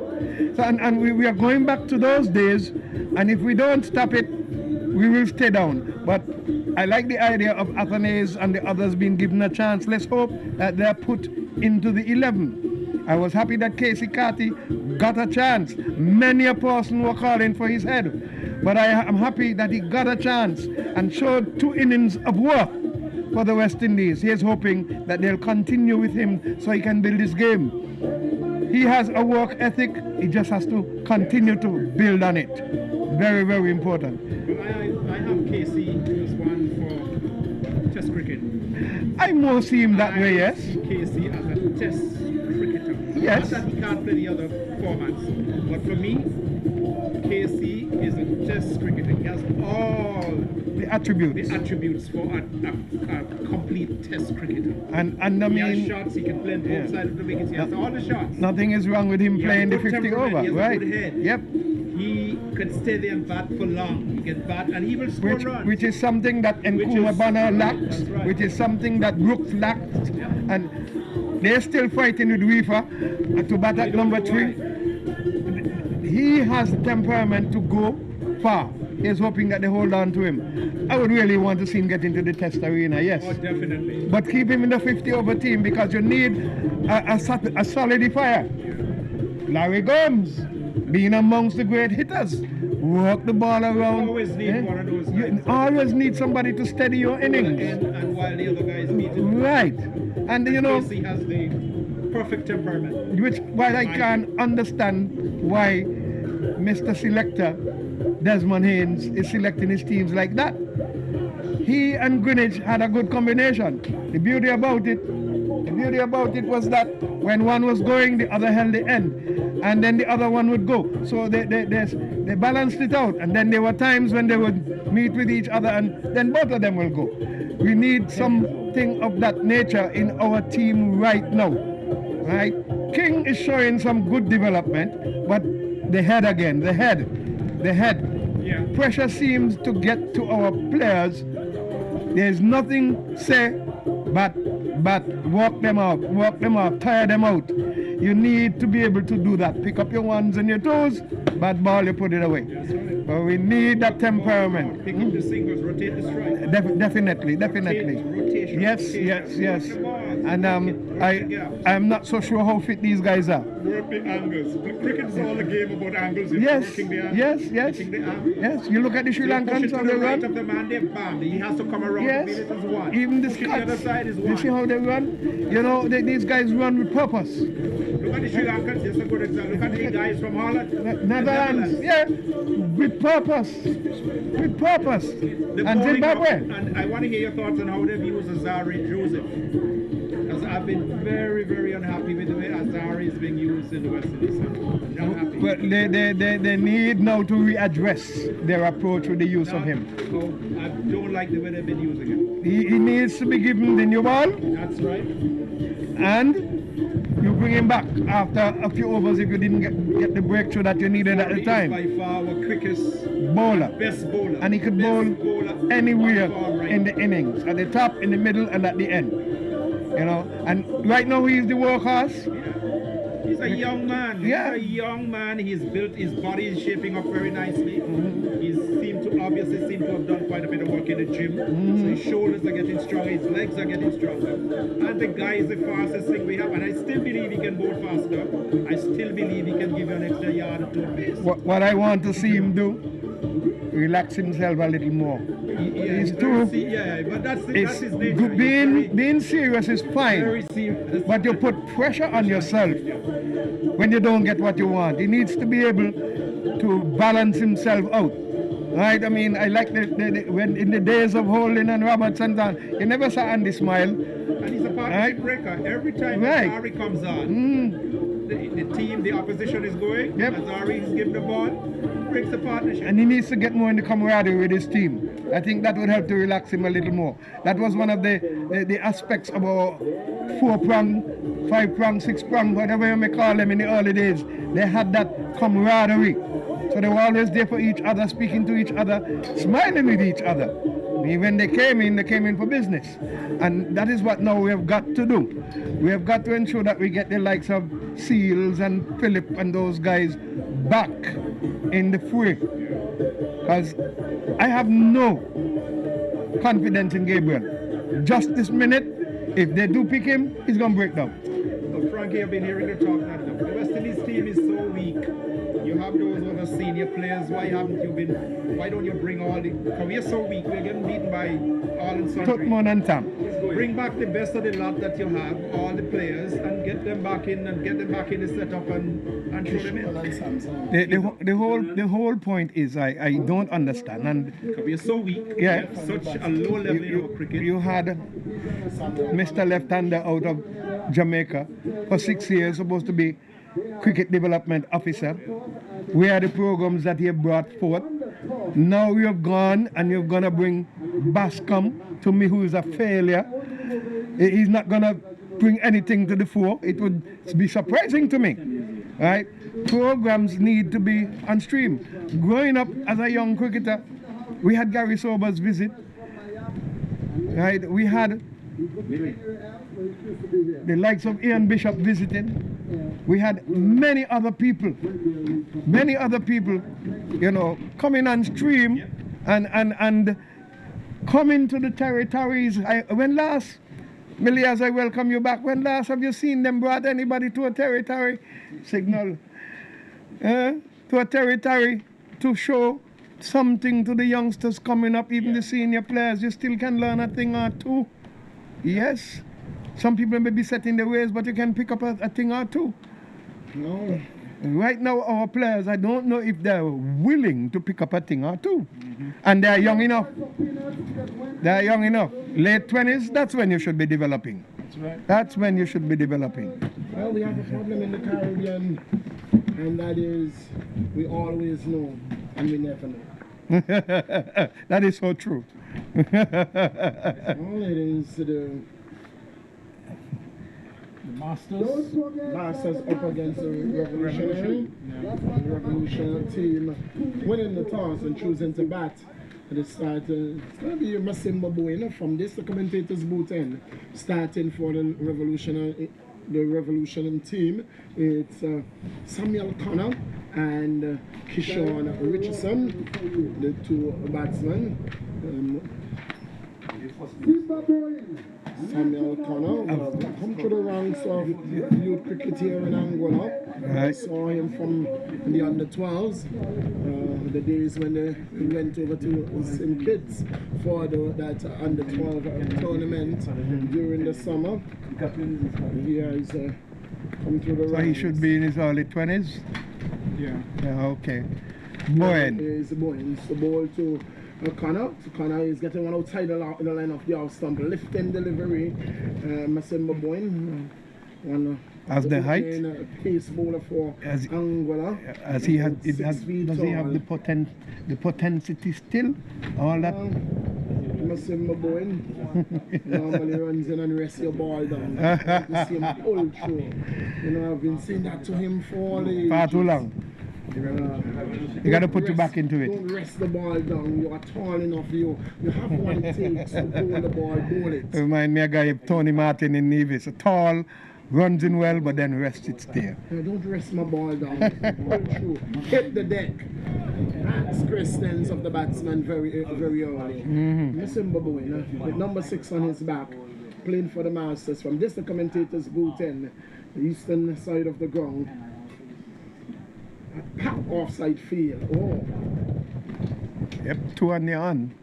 Let's see what line. 2 field. Here is Masimba Boyne to bowl to Samuel Connor. Shot! And that's the one over the shoulder. Must about us. Over the shoulder. It's interesting very early. More of a tennis bounce getting out of the wicket. As it dries out. We are expecting, it was undercover all day yesterday peaking. Okay. Expect that it is going to get better. Here is Masimba Boyne, turns, moves away to bowl to Connor is leaving one outside the line of the off stump, picking up the line, picking up the length, and a shouldering arms outside the off stump. Goes to be taken by wicketkeeper Cali Rogers, doing the honours behind the stump. Not John Jeffers, Bobby, as we're accustomed to. He is in the first slip position, so it's mid-off, extra cover, backward point, short more of a gully. Third man here is Masimba Bowen to bowl to Samuel Connor. Samuel Connor is getting one that is fending short on the body, getting one off the glove, and the Revolution team is off and running. They are 1 for no loss. The umpires, I don't know this one from the northern end. Mitchie Morton is at square. Are you able to identify the one at the... Judge Jimbo Proctor. Okay. Bowens. Samuel Connor is off the mark. He's on 1. Revolution is on 1. 1 for no loss. Over number 1. Winning the toss, choosing to bat in this 20 over encounter. It's a Revolution versus the Masters. Some adjustment to the stumps. Bales falling off. Very heavy wind. The James Ronald Webster Park. Going from northeast to southwest. Very much across. Basically. Here is Bowen to bowl to Kishan Richardson. Richardson taps away, waits for Bowens. He's running it down to third man. They've gone for 1. And it's a bit of a fumble. Well, Connor wants 2. They're coming back for it too. Good running by Richardson. Good running. Connor, the one who initiated that one. Richardson was settling for the 1, but Connor initiated for 2 runs, and they got it 2 also. They are on to 3. Richardson is on to 2. It's 3 without a loss. Over number 1. Miss 20 over fair. Here is Masimba Bowen. Walks back to the top of his map, turns on the edge of the 30-meter circle, moves away, passes umpire Proctor, ball to Richardson. Richardson is getting a line, loud appeal, pitching down the leg side. Not out, says the umpire. Pitching down the leg side, rocks on the pad, not out, overcome to an end. And at the end of over number 1, Revolution are winning the toss, choosing to bat their 3 without a loss. Steady over from Bowen. It'd be nice to see him maintain that line. Just needs to adjust it a bit to middle and leg. You'll have the batsman in problems. You just have to ensure that he targets the stump as been doing. But nice steady over from him. And he is hoping that, things will continue for him. And the other end looks like it's going to be spin. Yes, it's going to be slow bowling. It's going to be John Jeffers. I don't like to hear that word spin. We have a lot of slow bowlers. They're not throwing the ball. It's like holding it on a string, pushing it and pulling it back. But I'm sure if you ask them, what they're bowling, they'll tell you off spin or leg spin. Right. John Jeffers could spin the ball though. Oh. I was just joking there. John Jeffers could definitely spin the ball. And he bowls with variation. Yeah. He's a very cunning bowler. Very cunning bowler, John Jeffers. He will toss it up and you think, oh, I'm there. It's going to be 1. And then all of a sudden you realize that I'm not getting there. Yes. Did pretty well in the Masters tournament in St. Kitts. Yeah, he won the crowd. Very accomplished bowler. He's more known for behind the stump, so we can keep a batsman. Yes. He does everything. An all-rounder. Yes, in his own right. A genuine all-rounder. He can bowl, he can bat, he can wicket keep. John Jeffers bowling to Samuel Connor. Sam as he's known in these parts. Here is Jeffers, Bobby to bowl to Connor. Connor is getting 1 wide down the leg side. And total moves on by 1. Not a good start by John Jeffers. Seem to be very tight at this moment. He'll need to get it loose very quickly. Jeffers to bowl to Connor. Down the leg side again. And another wide delivery. Score moves on by 1 to 5. 5 for no loss. Connor is on 1. With him is Richardson. He is on 2. Very good team, the Revolution. A good 11. The likes of Ashan Hodge. Here is Jeffers to Connor. Connor is driving back to John Jeffers on the bounce. No run resulting. getting that one right on target on this occasion. John Jeffers. Score remains on 5-4 and no loss. So here is Jeffers again to bowl to Samuel Connor. Bowl to Connor. Connor is getting one on the leg side. Looking to walk this one down on the onside. Doesn't make contact. Ball coming off the pad. Showing in the offside. No run resulting. Score remains on 5. Connor remains on 1. As he taps away, waits for Jeffers again. And Jeffers ball. Connor is again down the leg side and again white call by the umpire. Naughty start here by Jeffers. 3 whites so far, so 9 balls already in this over. Sam, does he still have that hunger? I knew him at primary school, very hungry for the game. Yes, he loves to bat, I can tell you that. It doesn't matter, Sam, if he bats 20 overs and score 10 runs. He just loves to bat. And I love his desire to bat. And very stubborn batsman as well. Samsung, he moves on by 1-2. The total moves on by 1-7. 7 for no loss. Kishan Richardson takes his guard from umpire Martin, tugs at his pad, and then taps away and waits for Jeffers. A very low stand, a very tall man. Walks us on the onside, can't score the man at short mid-wicket field. No run resulting. Score remains on 7. Very tall man, taps away, waits for John Jeffers. Ball on the pad, they're looking for 1, they will get it 2. And this is the urgency that we did not see in the game before. We didn't see this kind of urgency. Nice running. By sees the umpire. Total moves on by 1-8. Extras are on to 4 already. We are only in over number 2. Here is Jeffers to bowl to Connor. Connor to this level is getting back and staring it down to short tower. Nice. And gets 1, 2. That's all it's going to be. We go to run in the end of over number 2. And at the end of over number 2, it's a 9 for no loss. The right idea of turning over the score is important. All they have to do is to capitalize upon the bad ball when they do get it. But they have to continue to show that passion of turning over the score and ensure that the ball keeps rolling. When you look, you got 20, 30, without a sweat. Yes, and if you could get 40 runs at the end of the power play, you will be doing well. Yes. 35, 40 at the end of the power play, or even more. Anything else is going to be bonus. Masimba Bowen and with just losing 1 wicket at the end of the power play with 40 on the board, you have done well. Yep. Here is Masimba Bowen to bowl to Samuel Connor. Connor is looking to drive. That one is hitting on the pad, no run resulting. Not out says the umpire.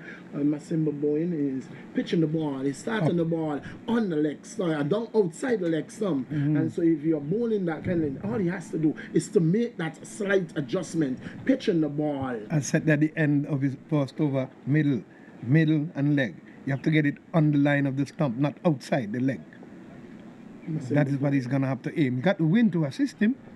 Runs away to bowl to Connor. Bowls to Connor. Connor is getting one shot and he's ducking.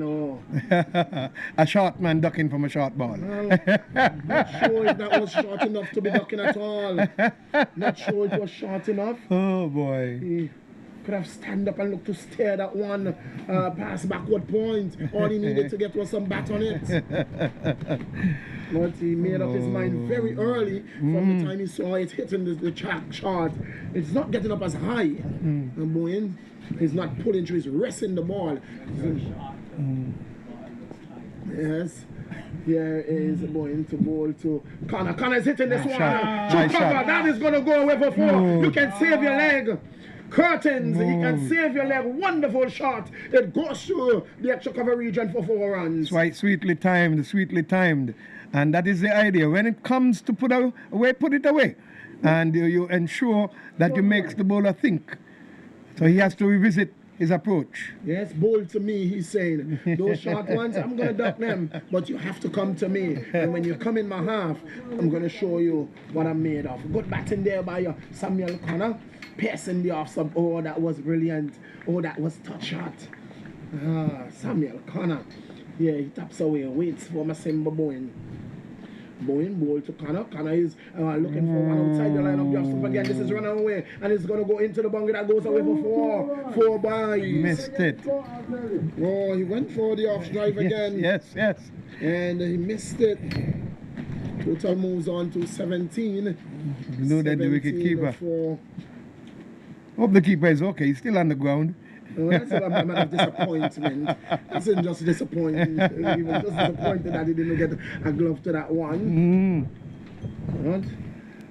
Ida was right by Connor. Didn't get a touch to it. But the result is the very same. Yep. Score moves on to 17. Is that the score? 17 for no loss. Connor is on 7.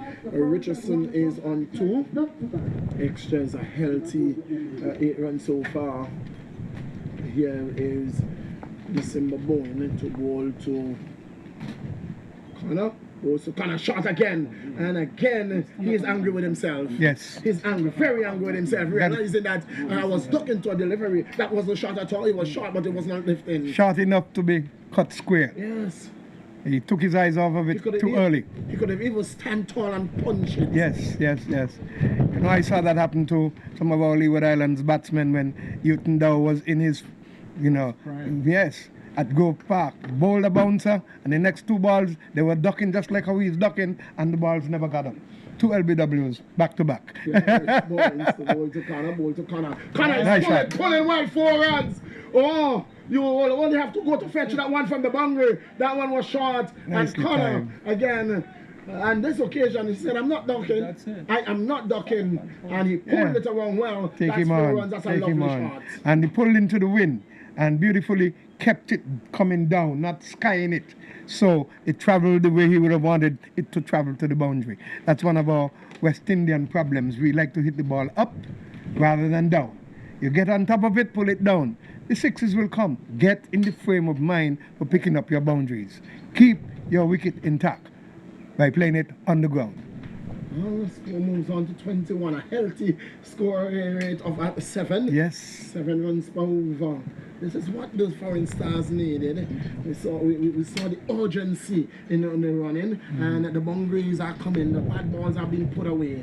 It's a 21 for a no loss. Nice number start. 4 to be bowled by Jeffers. Jeffers bowl short down the leg side wide. They are going to come through here for 1, and it's wide, so it's 2 runs added to the total. Instead of trying to flick that, he should have swept at it. Richardson is on 2. 11 is Connor. It's a 23 for no loss. Changing the line of attack now. He's coming around the wicket. Here is Jeffers to bowl to Connor. Connor is getting one. He's walking off the pad. Didn't make contact. They've gone for 1. And it's a 1 leg by. It's a leg by. And so the total moves on by 1 to 24. 24 for no loss. Jonathan's going to have to revisit his line. He's going to have to bowl into 2 left-handers. He's going to have to revisit his line, as he is still not settled on a proper line of attack. Jeffers to bowl to Richardson is not out to rat on the pad. What Jeffers is doing, he's bowling from an angle, and so what he's doing, he's pulling the ball, and he should be looking to give the ball more air. He's not giving the ball any air at all. That is true. He's bowling too flat. Down, yes, bowling from a very low trajectory. Here is Jeffers to bowl to Richardson, and this one, on that occasion, he gave it a little bit of air, and he turns it into the square area. He gets 1. He's on to 3. The total moves on to 25. At 25 for no loss. It brings Connor, who is on 11 scorer.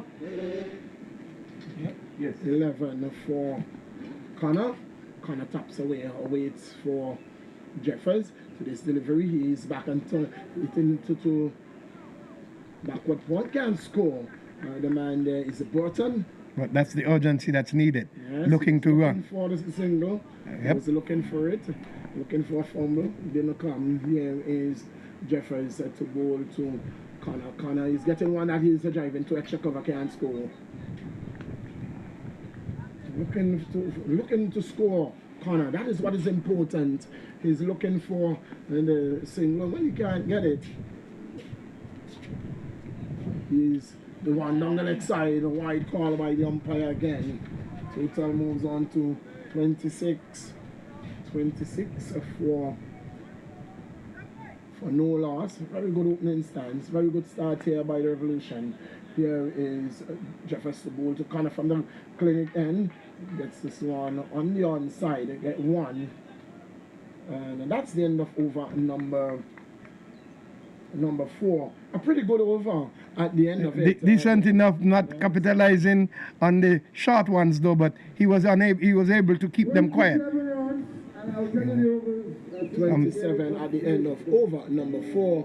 Comments from the man Claxton, and the new voice you're going to hear is that of Ryan. Yes, Ryan will slip into Jim. Looks like we're going to have a bowling change, it appears, from the northern end. And will it be pace or spin as we welcome the duck? And good start for the revolutionary team, or the revolutions, how do you call that team? Revolution. Okay. It's going to be Jimbo. Big man Jim is coming in to take the ball, and it's going to be Samuel Connor, who's had a pretty good start. And this innings would have grown up playing a lot of cricket with Samson. We pretty much came through the system together, playing little cricket together. And he was notorious for was able to bat long, but what didn't have many scoring shots. But he went to England for a while and came back. He's developed more scoring shots into his game as it's Jim into ball to Connor. As it's wide up to the off stump. Connor can't get a back to that. When he wants a wide, will not get one. I remember when he came back, his mother kept calling me. Do you know of any cricket that's been played? I said, I can't help you. Find somebody in the association. She would call me 2-3 times a week, as he was that eager to get into the game, you know. It was nice to know that he still has that hunger. It may have been the last set that would have came up playing the Leeward Islands tournament to get selected to the Leeward Islands side. Since then, it's been more of the association picks their best players and sends them. They won't have to perform during the tournament to get selected to the side. As this one is carved through the offside, stopped at a point, it will be a single. Score's on by 1-12, the score's on by 1-20. This is what I was telling Keith Stone, that the programming within the islands is not there. And I couldn't understand the reason for Jimmy Adams sitting for 6 years and you don't see them impressing through the main grouping onto the core groups to get Leeward Islands. Windward Islands always try to keep their tournaments going. Leeward Islands has gone dead. There's no reason why there shouldn't be a tournament between the islands and the Leeward Islands. And in the island itself, there are some Antigua. That's a shot. That's a shot and a half from Samuel Connor through extra cover. Kishon, sorry, actually. What a shot from Kishon. Full face of the bat. Absolutely scorching the grass for 4. You know what we needed to have, because cricket was being played in Antigua, cricket was being played in Nevis, cricket was being played in St. Martin, but then nowhere else in the islands, and the inter-island competition went dead, and the Leeward Islands Association should have done better to follow suit with the Windward Islands, because the cricket board needed to ensure that all the various entities carried on a program like that. Jimmy Adams was missing it. You develop it yourself. Man's come over the slip. He's going to extra cover. Jim again into ball to Richardson, and Richardson has caught Lovely this one shot. away. He's timing the ball absolutely perfectly. Man on the boundary this time. He will do the fielding. Just a single to Kishon. Masters guys look a little fit now. Indeed they do. Indeed they do. I must compliment them for that. Alkin is having a good laugh. They look fitter than our West Indians for sure. Yes, indeed. Driven very well, but straight to cover there from corner. But no run as Jim has gotten through this over. He's bowling a nice line and length. 33 to score, 33 without loss. Quieting the batsmen Indeed, a bit. Jim now. He's into ball to corner, to this delivery. Corners forward and driving to mid-on. I love it. Run on the shot. Indeed. Put pressure on the fielders. Yes. I love this cricket that these two openers are playing. Two left-handers, two elegant left-handers. Coming on to 13, relatively quickly. Relatively quick 13 for Connor. Richardson is 8. What's back to come for... How many balls?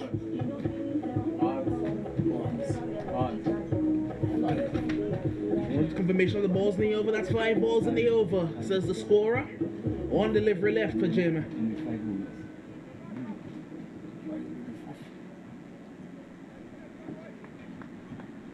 One more ball for Jim to bowl in this over. Jim into bowl. This is driven again. Straight to short extra. You put pressure on the fielders. Yep. You cause misfields. Yep. It went straight to Bobby Blacks. Yep. But because they were running, his eyes came off the ball. He put it down. And they get a single in the end. Ran on the shot. So the pressure was on the fielder. Looking to get it in as quickly as he could. Took his eyes off. And they got home safely. What to me the run was on? At the end of over number 5, it's 35. A 35 for no loss. Richardson is 9, Samuel Connors 13.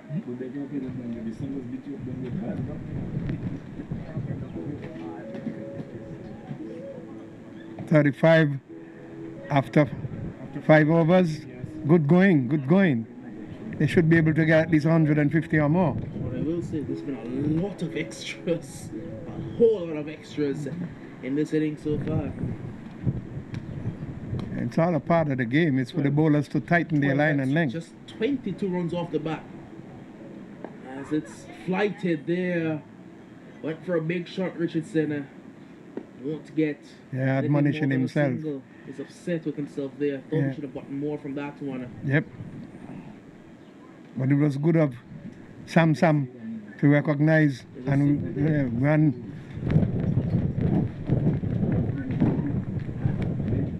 Bobby Blacks again. He's now to bowl to Connor, who's driving and running on the shot and getting a single.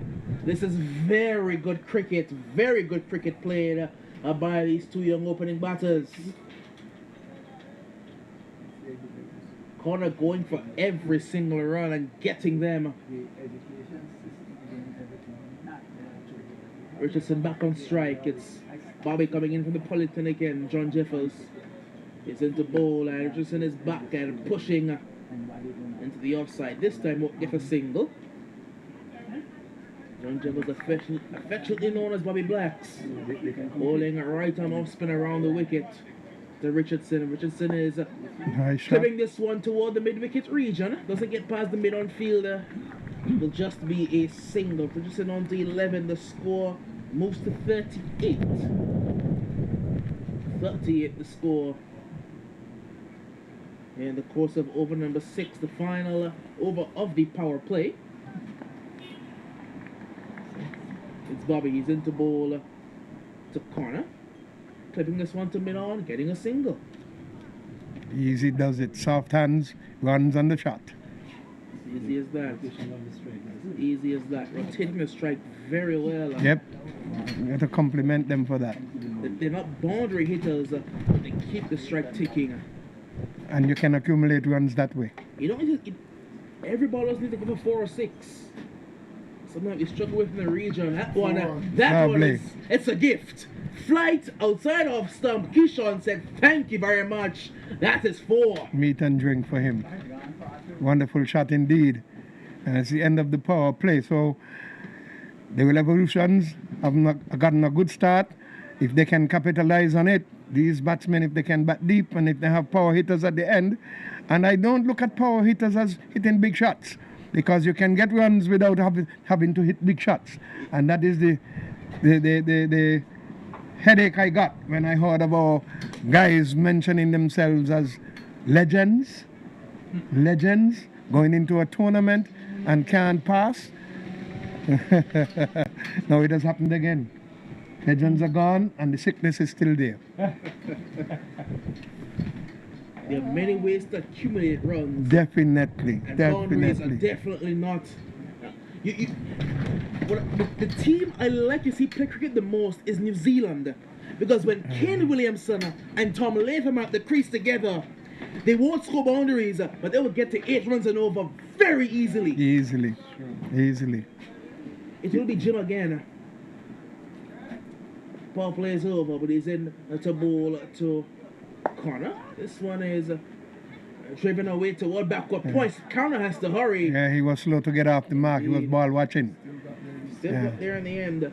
I must say though that I see a bit of that creeping into King's batting. Pooran has learned to settle. Well, let's hope he continues to grow. If he can grow with that and they can walk around Hope, stay in the wicket, walk the ball, milk the runs, put away the bad ones. Keep it down though. They love going in the air too much. But you see that happening with some players, but then the vice captain walks in at 4 down with Shea Hope scoring runs and tries to send the first ball for 6 and ends up getting out. I've missed the West Indies conversation between games. I'm not going to miss this one at the end of this innings.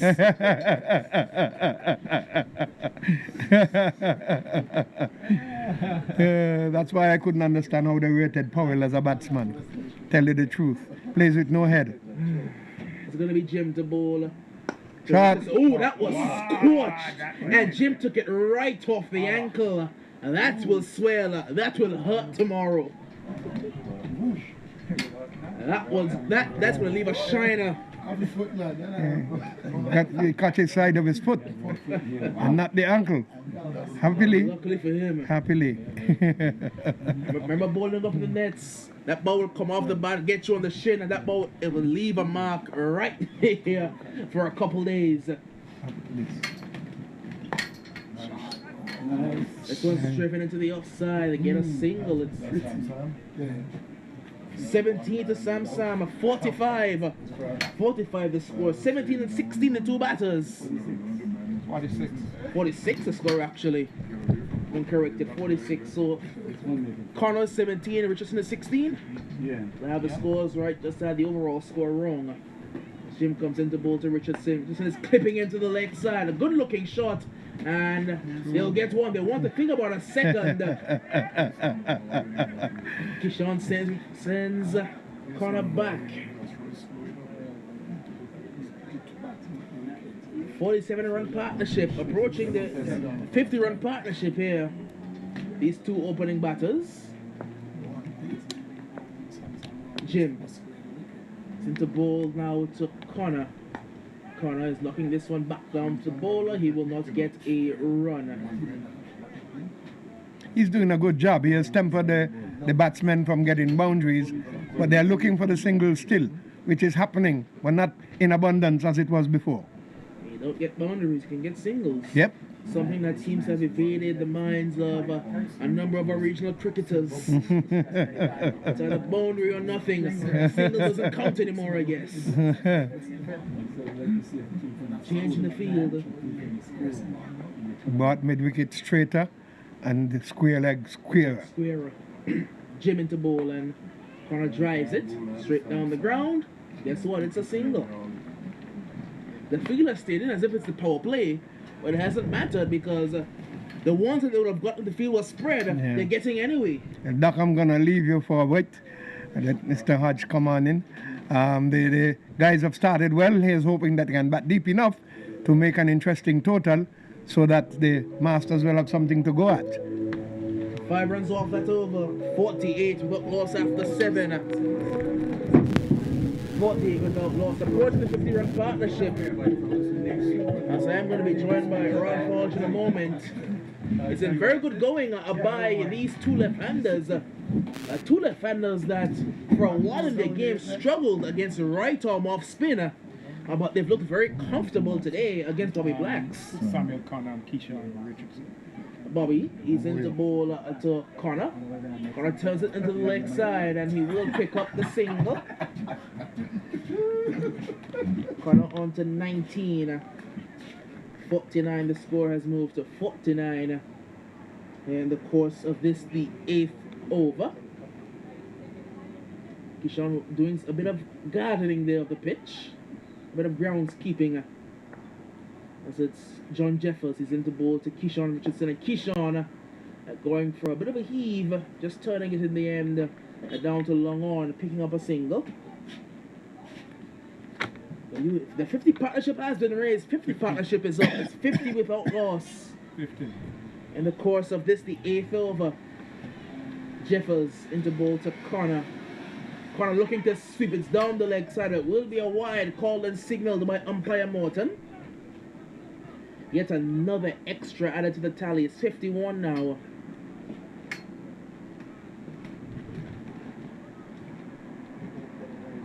Just 37 runs off the bat, but there's 51 in the scorer's book.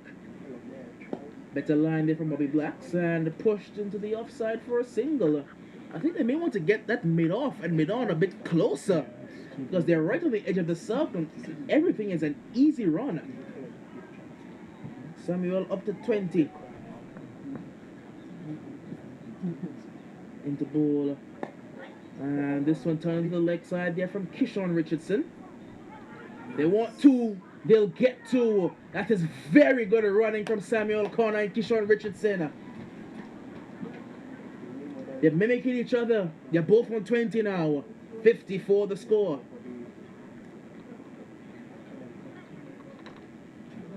Samuel's dealt in 1s and 2s. Same with Kishon. That's all they've needed. Ticking along very well, these two. And of course, this the 8th over. Jeffers. And this one turned away from Kishon. He'll pick up a single. He moves to 21.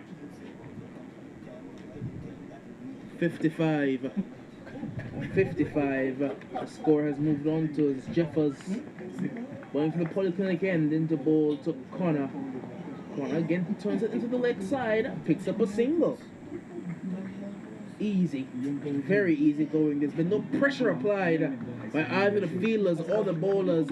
That's the end of 8. At the end of 8, 56. 56 for no loss.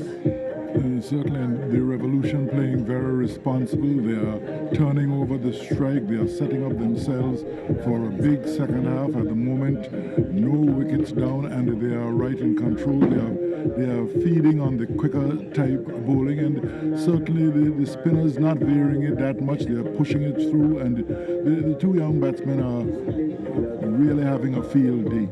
We are hearing talk about bringing the mid-off up. Maybe that's the case, but if they bring the mid-off up, my belief is that the batter is going to go over the top. And these two batsmen, if you will notice, they play exceedingly straight. So it's going to be very challenging for the Masters to at least cope. So they have set a foundation, and certainly we could see big hitting for the first time for the season, Millie. Yes, a very good foundation for the likes of Ashman Hodge and Jacob Halls. A very good foundation being set here by these two opening batsmen. Here is Jim to bowl to Samuel Connor. He drives to cover, can't score the mark. Since the return to the keeper, no run resulting. Jim walks back to the top of his mark. Turns. Number 25 on his back, runs away from about 6 paces to bowl to Samuel Connor. Connor is driving off the inside edge. He's going to get one. Received by that one, number one, coming in, and he's looking to push it through the offside ball coming in off the inner edge and going past the leg stump. It's one. He's on to 22. He's on 22. The score moves on to 57. That's a 57 for no loss in the course of over number 9. Course of over number 9. Here is Jim again. The Masters maintaining that very tight field in the circle. So Kishon is hitting this one. He could be caught, and he's dropped. He's dropped straight to mid-on. And the catch goes down. Well, certainly the easiest of regulation catches, instead of allowing the ball to come to the fielder was pushing his hands towards the ball, so he didn't have any control over it. The easiest of catches, and they could only rue themselves for missing out on that wicket. Oh my. Here is Jim to bowl to Samuel Connor. Bowl to Connor. Connor to the delivery is getting a good one. He's playing it on the offside, and 1 run resulting. A full pitch delivery and more of a Yorker length. And man at cover field. Can't prevent the single. Connor moves on to 23. 22 is Kishan Richardson, who taps away, waits for Jim to this delivery. Kishan is hitting this one again to mid-on. This occasion, just one bounce to him, can't score. One was firmly struck to the man at mid-on. No run resulting. Score remains on 58 in the course of over number 9. They have not lost the wicket, and reaching over number 9, Ralph, they certainly must be looking to step it up. Well, they have to change gears, and they have to do it quickly. Here is Jim to bowl to Kishan Richardson. Bowls to Richardson, who's giving himself room and hitting this one. Bobby Black moves smartly to his left hand field. No run resulted. This is a very good over by Jim, an over in which he conceded just some 2 runs. And even though no wicket has gone down, the Masters seem to have kept control over the games, because the rate per over is not exceedingly great for the first 9 overs. They are safe, they are not getting out, but they are not pushing the score along. And in one-day cricket now, we realize in 2020, players play by rules, and it's you're not playing Test cricket. You're not playing any sort of saving your wicket. You're looking for runs. And after this over, it will be the water break. It will be the halfway mark, and so no doubt that they will have to. Well, there will be a conversation at the end of this over. 58 for no loss. 58 for no loss. Over number 9 completed. We are 1 over away from the halfway mark. It's going to be Burton from the far end. Burton, over the years, would have played season 1 and 2 away to the Razor Massive. Burton, right arm over the wicket. Off break. Oh, leg break. He blows the leg break.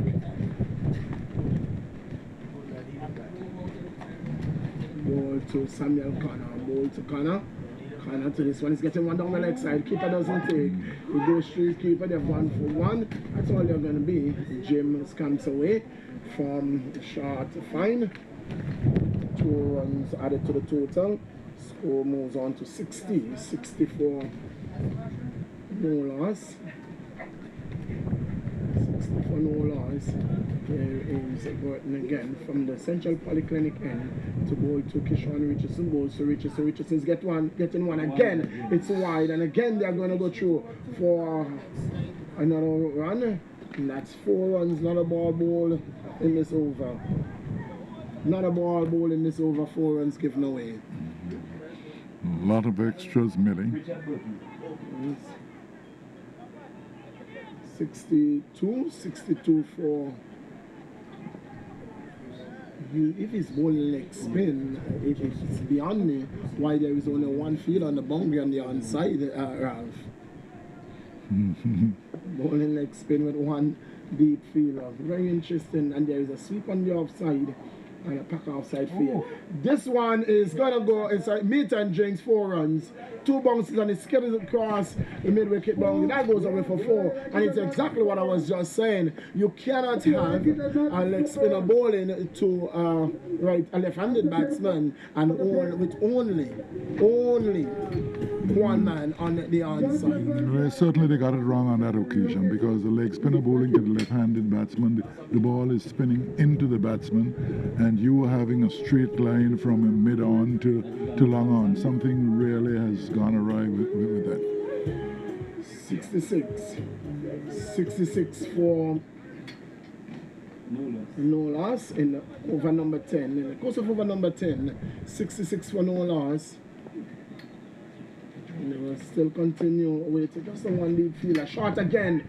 He was looking to pull this one. They're going to go through for a leg by, and we'll get it quite easily too. In fact, that is a single. No signal coming from the umpire, so that one would have taken in the part of the bat. Connor moves on to 28, and the total moves on to 67. So that's about 6 runs and over. Here is 67. Here is over number 10. 6.5 runs and over. Here is a button to go to Kishan Richardson, and that's and again a wide delivery down the leg side. Keeper doesn't take, and 2 more runs added to the total. 69. 69. That is some 11 runs so far in this over, and the over has ways to go. Bowler is going to come between umpire and stumps, around the wicket. Balls to Connor. Connor is getting one that is a quicker, flatter. They've gone for 1, and they're looking for 2. They're going to come for it 2. Very good running. Jeffers was slow getting into that 1. And a good running by the batsman, 2 runs resulting. And certainly poor fielding by Jeffers on that occasion. He made no effort to collect the ball, and the batsmen were quite alert. Yes, Samson, he's on to 30. Samuel Connor, he's on 30. With him is Richardson, 22. Here is Burton, the ball to Samuel Connor, ball to Connor. Connor is dabbing this one to the man. Well, you're looking for a single. Kishan Richardson, he's going to get it now. He's going to get it for, there is an overthrow. And they're going to get the single now. Connor moves on to 31, and the total to 72. 72 for no loss. 72 for no loss in the course of over number 10. 7 runs and over with ease. They have been doing this. Here is one that is hitting down the wicket, down the ground. So long on, fielded there by Bradshaw. The return comes in, and that's the end of over number 10. 73. Kishan Richardson is on 23. With him is Samuel Connor. He is on 31. It is a 73. 73 for no loss at the end of over number 10. 73 for no loss. It's the water break here. I'm going to give way to the man Keithstone Graves after comments from the man Ralph Hodge. It is going to be the voice of Keithstone Graves. Well, certainly the Revolution exceedingly well placed to have a very high total, probably the highest total that could exist from last season, because they are without loss, 7 runs and over in the first half, and they are playing quite well. There's no demon in the bowling. The bowling is a bit loose. The actual fielding is a bit loose. We have some 17, 18 extras at this point in time, both batsmen beyond 20 and very well set to go. I'm certain there will be specific instructions from the coaching staff, is because if you are 72 without loss after 10 overs, you are well set, Keith, to really go at it in the second half. Certainly, Ralph, I could agree there. Certainly batted well. 10 overs, 73 runs without losing a wicket, going at just over 70 and over. So we're seeing now the Masters beating in mid-pitch during farmer chat.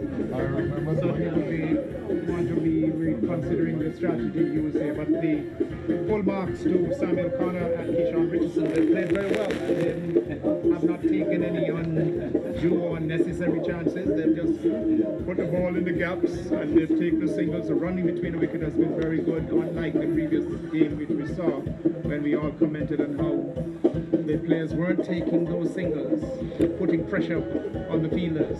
But we've seen it from Connor and Richardson. They look good together, 2 left-handed batters, and they've certainly provided a foundation. After 10 overs, 73 runs, they've provided the platform for the remaining batters to really go into a pretty good good squad, looking perhaps around maybe 150 or thereabouts, 140, 150, 160.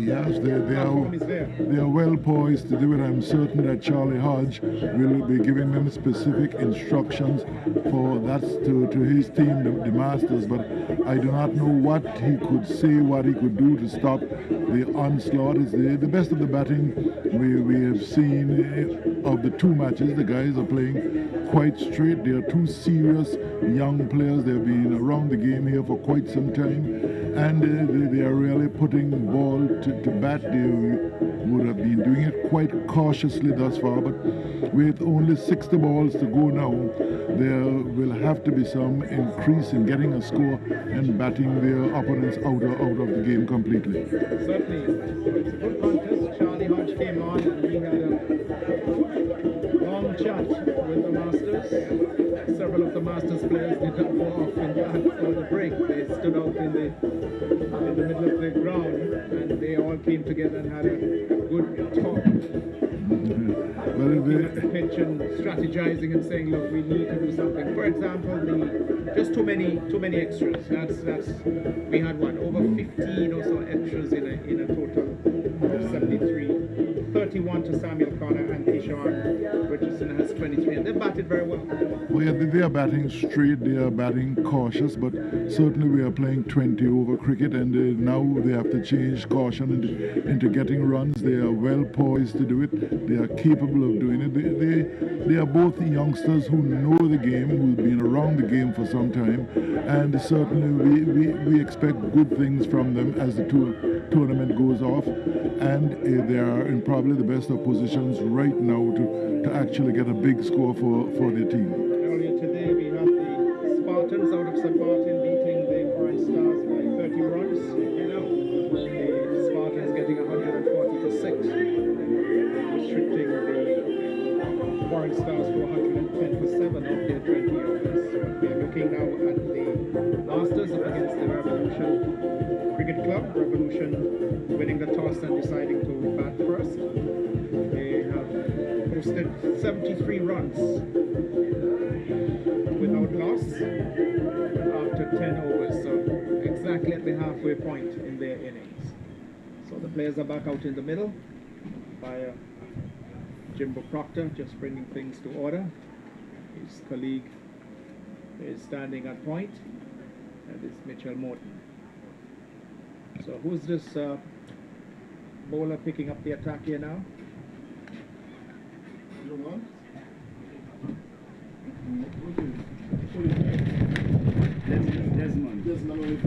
Desmond Olivier. Okay, so we've got him. Desmond Olivier is about to start over number 11. He'll be bowling from this commentary box in. Bowling for well spread field. There's a third man, there's a man at point, there's a cover, extra cover mid on, mid wicket, and backward of the square. Backward of square. And it will be Keyshawn Richardson, who's on 23. With him is partner Samuel Connor, who's batted beautifully for 31. 73 for no loss. So here is Olivier, right arm medium pacer, over the wicket, balls to Keyshawn Richardson, drives pleasantly all along the ground, out to mid-off, and gets himself an easy single, takes him to 24, and it's now 74 without loss. So this must be causing some headache for the Masters. Olivier is the bowler. He's bowling from this commentary box. And here he goes once more, balls this time to Connor, who drives into the offside field, straight out to Bobby Blocks. At extra cover, he feels well, and there is no run. So the guys will be looking, as Ralph indicated, to push it on from here. 10 overs. They would have seen the ball now as big as a breadfruit, and it's about time to step it up. Here it is. Connor drives nicely into the offside field with Bobby Blocks. Dives away to his right, stops it, but can't prevent the run. Connor goes to 32. It's now 75. 75 for no loss. Here is Olivier. Turns at the top of his mark. We all old. Keyshawn awaits him. Drives again powerfully up into the offside field, out to mid-off. Easy single for Richardson. It's on to 25 and the score on now to 76. Samuel Connor comes back into strike. He's got 32. Batted very well. It's a nice little play. Very correct in his approach. This one is short and he's trying to slap it, but slaps it into the pitch, not really timing it and placing it. The bowler falling through, collected the ball, and there is no run. So a dot goes into the next photo. We haven't seen too many dots. These guys have been able to rotate the strike very well, Connor and Richardson. Here is Olivier, in now to Samuel Connor, who drives to the outside field. This will run pretty close or into the boundary. It does so. Oh, he stops it just inside the rope there. That was Musimba Bowen, and they took 3 runs. Lovely stroke, just caressing that to the offside field. Samuel Connor, 3 runs he picked up, goes to 35, and the score now on to 79. Yes, sir. 79 for no loss. Certainly, Keith, a fantastic stroke on that occasion. I thought that he was continuing in the same classical mode and being safe, but on that occasion the ball was in the slot and certainly he gave it the treatment and well chased to the boundary. Yes, very good run there by Musimba Bowen. Had it been another fielder, perhaps would have gone all the way into the boundary, but Bowen is pretty quick over the outfield. So it's 79 for no loss at the end of 11 overs of 20. For the Revolution up against the Masters in game number 2 here, the opening day of the 2023 edition of the Anguilla Premier League. And Keith, we should thank the guys who looked at the field here. The field is a good cricket field, and anywhere you go in the world it will pass as a good cricket field. And the guys who prepared the pitch, the guys who looked at the outfield, fantastic job, well done. Richard Burton is once more from the far end, couldn't get settled at all in his first over. He's his second over. It's a better line delivery, tucked into the onside, back of the square there. Hustling through for 1, coming back easily for the second. So 2 more runs to Connor, takes him on to 37. And we've gone now into the 80s. 81 it is. 81 for no loss. In over number 12. Quite a bit of batting to come in the shed for the Revolution. Like I always say, the man who's out there, he can do it, let him do it. Get on with it. Don't worry about who's to come. You're there in the middle. Richard Burton bowling from the southern end of the ground. Commonly referred to these days as the Central Polyclinic end. He'll be bowling to Connor 37. Connor goes back and flashes at this one outside the line of the off stump. The ball pushed across the left-hander, taken behind by Cali Rogers, standing up for the Masters. Here is Burton in now and goes to Connor. Connor goes back and steers this into the offside, out to the man at cover point.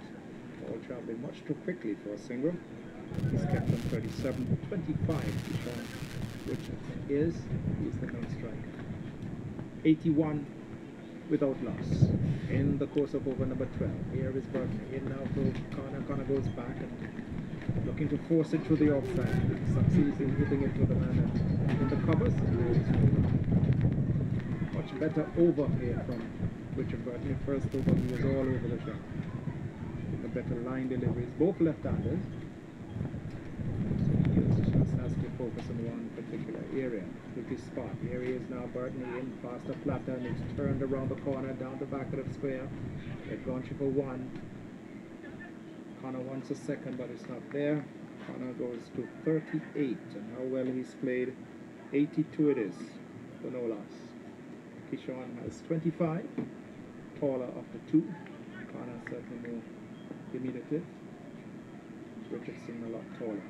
Here is Burton now, in balls to Richardson, who flashes at this one outside the line of the off stump. It's taken behind by the keeper.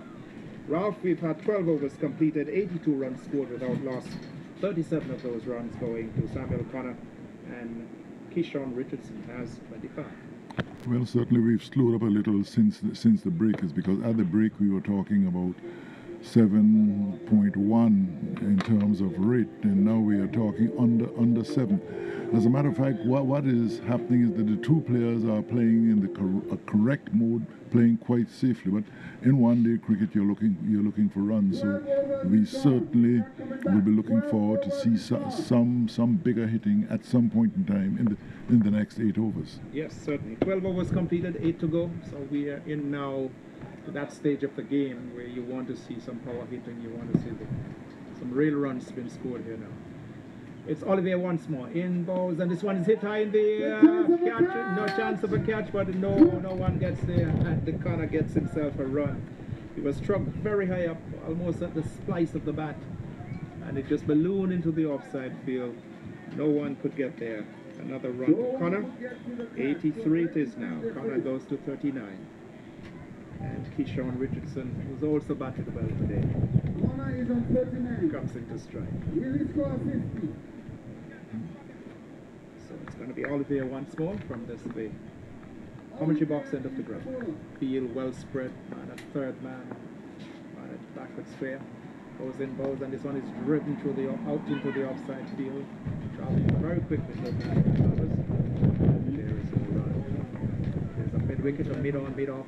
Cover, extra cover man at point, cover point. Third man, there's a sweep on the deep cover boundary. Will be right down the medium pace of Olivier. He goes in now and goes to Richardson, who drives, coming onto the front foot, out to mid on, running on the stroke, goes to 26, and it's now 84. 84 for no loss in the course of over number 13. So not too many overs left. We certainly need to get on with it here now. This one is driven again out into the offside field. On time by Samuel Connor, straight to Jeffers. Covers an extra cover. Ball traveling very quickly to him. And there is no run.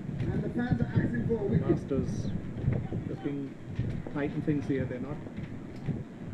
Haven't had a wicket, but this one is short, and he swings and he's bowled him all over the place. Looking to swing this down the back with a square was Connor. Missed it completely, so the first wicket goes down with a score on 84. Connor goes bowled by Olivier for 39 with Richardson on 26. 84 for the loss of 1 run. Yeah, certainly Connor, so content on playing correctly, was caught by surprise in going across the line on that occasion. The ball dipping a bit also, and actually losing his leg stump. But certainly he has laid a foundation for the other batters, and in 2020 and one-day cricket you have rules to play. Certainly he has completed his role in staying out there, getting a good foundation, and now maybe the next batsman that is coming to the crease, the management will say to him, you have 10, 12 balls to come up with 20, 30 runs.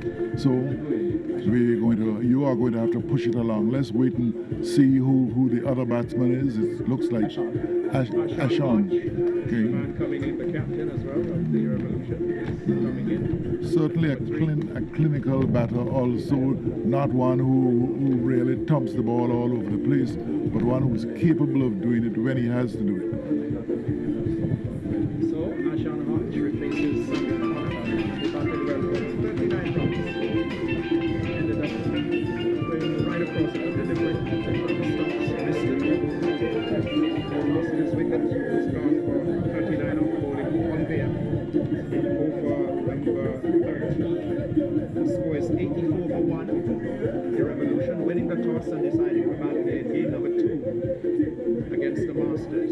Today being the opening day of the 2023 edition of the Anguilla Premier League. It's the 20th edition here at the Ronald Webster. Olivier must be buoyed, must be overjoyed, no doubt. I think there's a wicket, first wicket to fall, total at 84.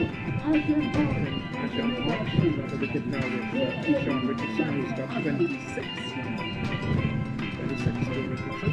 So the first delivery from Olivier into the captain, Hodge, who swings at this one down the onside, goes past the wicket keeper, going down to fine leg. I think this will go into the boundary. It does so now, and it's 4 wides. 4 wides. Signaled by the or no ball. Was that wide or no ball? have the no ball signal, okay? So that one was well outside the line of the leg stump. The umpire Proctor signaling at no ball. Every no ball is a free hit. So 5 runs added to the total there. It's now 89 for 1. So look at Oliver once more, running in now, balls to Harjo. Harjo hits this one in the air, the catch is out! Caught at mid-on by Simba and Ashan Hart looking to force things away. It's a free hit. It's a free hit. A free hit, so he can't be out. It's a free hit, he can't be out. Even me got carried away a bit there. I thought it's a free hit, so he was just trying to whop it out of the ground and held out to Masimba boy, so he can't be out. It's a free hit. Yes, certainly we didn't see the free hit signal, but everybody knew that it was a free hit. It's a no ball, so the batsman has the benefit. That's correct. We didn't see the free hit signal, so we were all sort of got caught in a way there. So Ashan is there still, he remains, and now we're seeing that signal by Cali Rogers that it was a free hit. Ashan looking to hit that out of the ground, succeeded in hitting it to the man at mid-on. That's the ball. Took the catch, but it was a no ball. Free hit. So it's 89 for 1 at the end of over number 13 overs completed, 89 runs scored. We're about to start over number 14, and Burton will continue from the forest. Burton now into Richardson, who goes back and plays the ball into the offside field, and there is no run. So certainly, as Ralph has been saying, it's time now to really open up and get it's time to get the accelerator going, getting the foot down on the gas and really pumping things through. This one is attempt to turn it around the corner to shout for an LBW. They go through for a run. Yes, the signal coming now. It's a leg by 90. But the man says it's looking very good. 90 for 1. It's a very good thing. 26 is Kishan Richardson. Ashan Hodge is yet to score. He's facing for the first time. Facing up for the first time to Richard Burton from the far end of the ground. Field again, pretty much spread. Third man, backward point. Extra cover, wide long, mid-wicket. Man right out of the deep mid-wicket boundary, man on the square.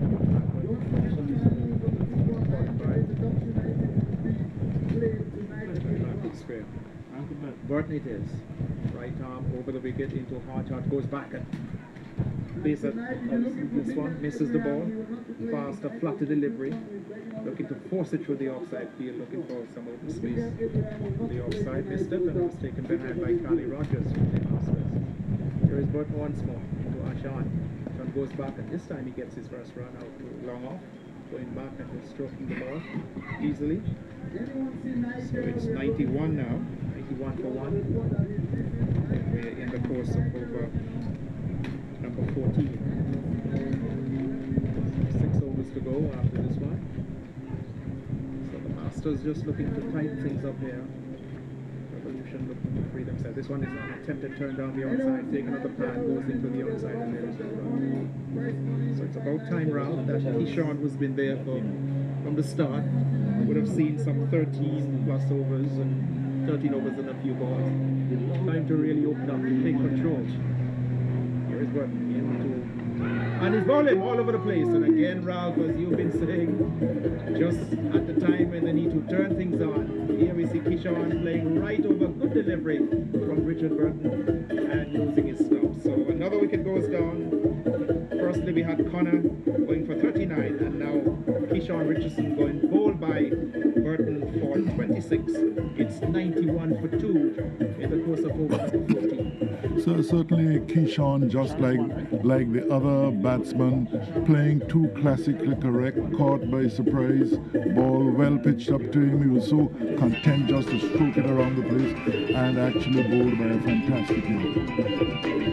So Balls is going on for Ball can hit the ball. Sometimes we can certainly hit it. And certainly Paul is the baseball cricketer. He's not afraid to hit the ball. Once he comes in and the ball, he sees what he hits. So it could be very interesting if he gets his eye in for any time. Here, Keith.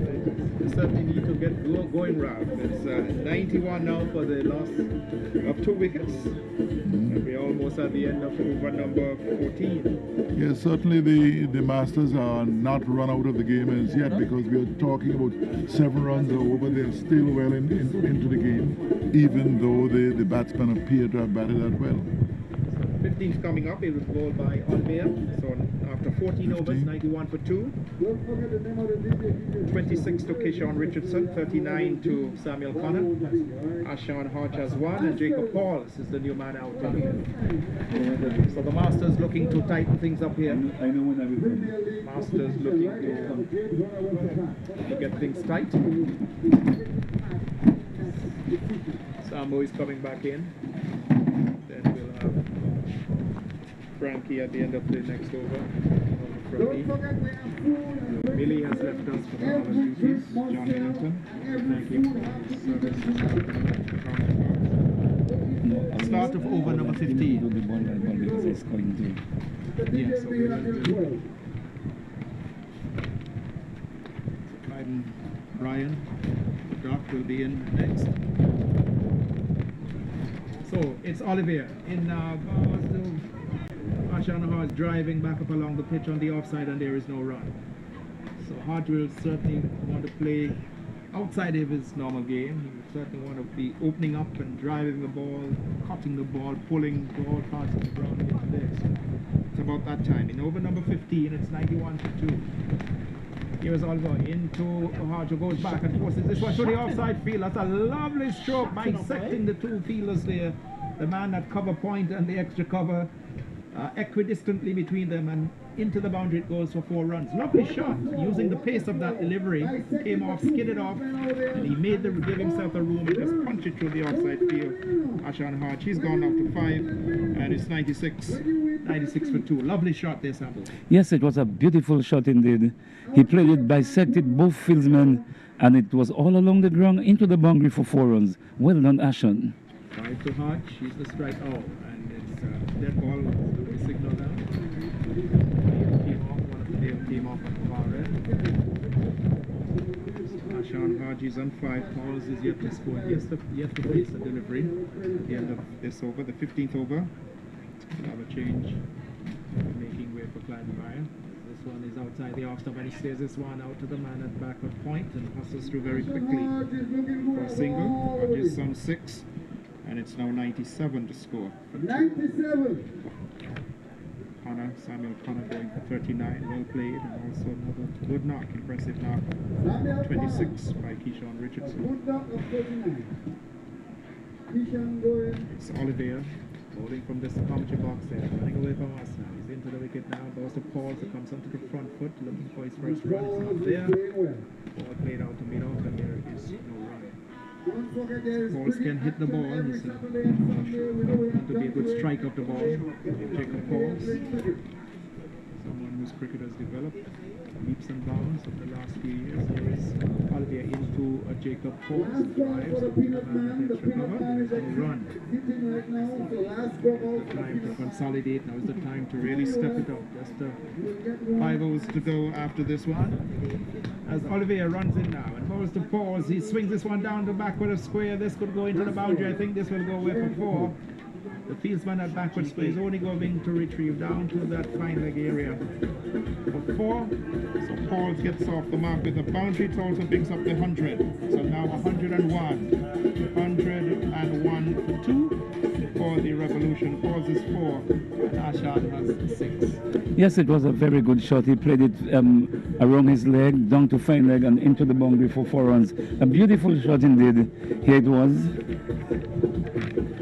He played it very well, and Pauls is a touch player. He's not afraid of hitting the ball, and he played that one very well into the boundary for 4. 101 for 2. Welcome, Doc. 101 for 2. 101 for 2 after 15 overs. Very good platform for them to take off in the last 5. And they had the 2 batters at the wicket that they would want there, Sean and Jacob. Both players very capable of clearing the boundary. 15. And it's going to be Richard Burton again, finishing his quarter at the Central Polyclinic end. He's bowled rather well, but outside of that one over, he was very wayward. Burton to bowl to Pauls.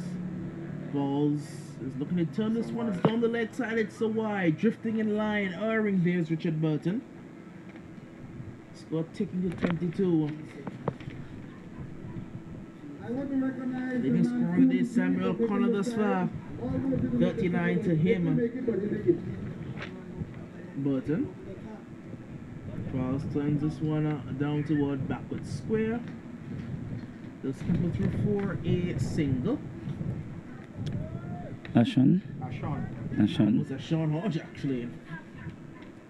So now it brings Pauls to strike. Yes, it is Pauls in the maroon helmet.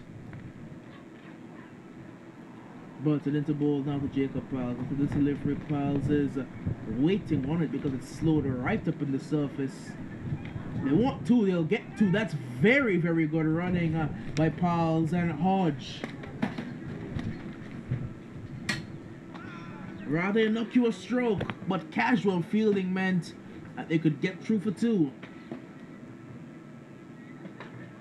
Burton into ball to Pauls, and that one's quicker through the air, quicker along the surface, skinning on dot ball. Burton turning quickly into ball to Jacob Pauls, and Pauls is driving into the offside and getting a single. Ball 7, Ashon 7. 106 to score here in the course of over number 16. 106 for 2. It's Burton now into ball. And to this delivery, he's swirling through the offside, down to an extra cover. The man at long off comes across and stops it. But Ashon will get 2. Sign of aggression there from Ashon Hodge. Almost the 108. Hodge 9, Pauls 7, 2 wickets down. Burton into ball to Ashon Hodge. He's back and trying to pull, but there was not enough pace on the delivery. I thought it had to generate every bit of power and barely got it off the square, but that's the end of the over. After 16, it's 108, 108 for 2. Yes, the Masters have pulled back a little bit. They were free scoring at 7.6 runs and over. The Masters has put the brakes on Revolution here for a while, 108 for 2, but still a lot of cricket where they could get about 40 more runs in the remaining overs, as Olivia will be continuing. Look at this one, Olivia.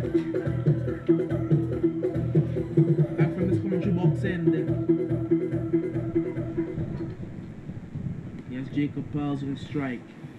Olivia past the umpire to bowl Jacob. It's a slow delivery. Jacob's just getting his back down to turn it into the offside for no run.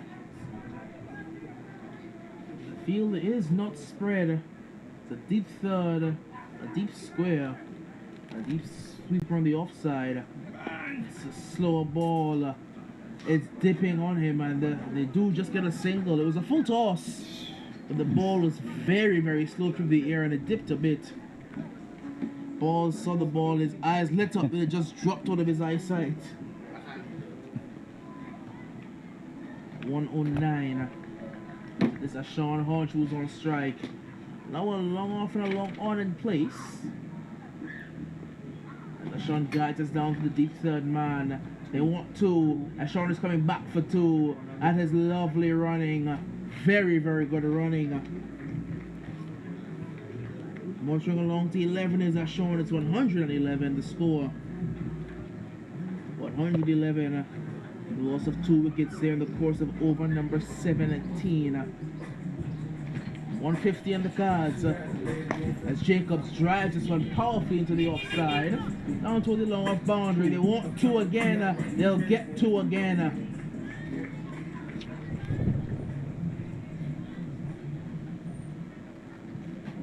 113, a show on 13. 113 for 2. As it's Desmond Olivier. Over the wicket to ball to Ashmore. Steps across and is going to try to heave to the leg side. The bottom edge of the bat, straight into the pitch. No run. Going for a very powerful shot there at Sean Hodge. Very good length by Desmond Olivier. It's getting right up right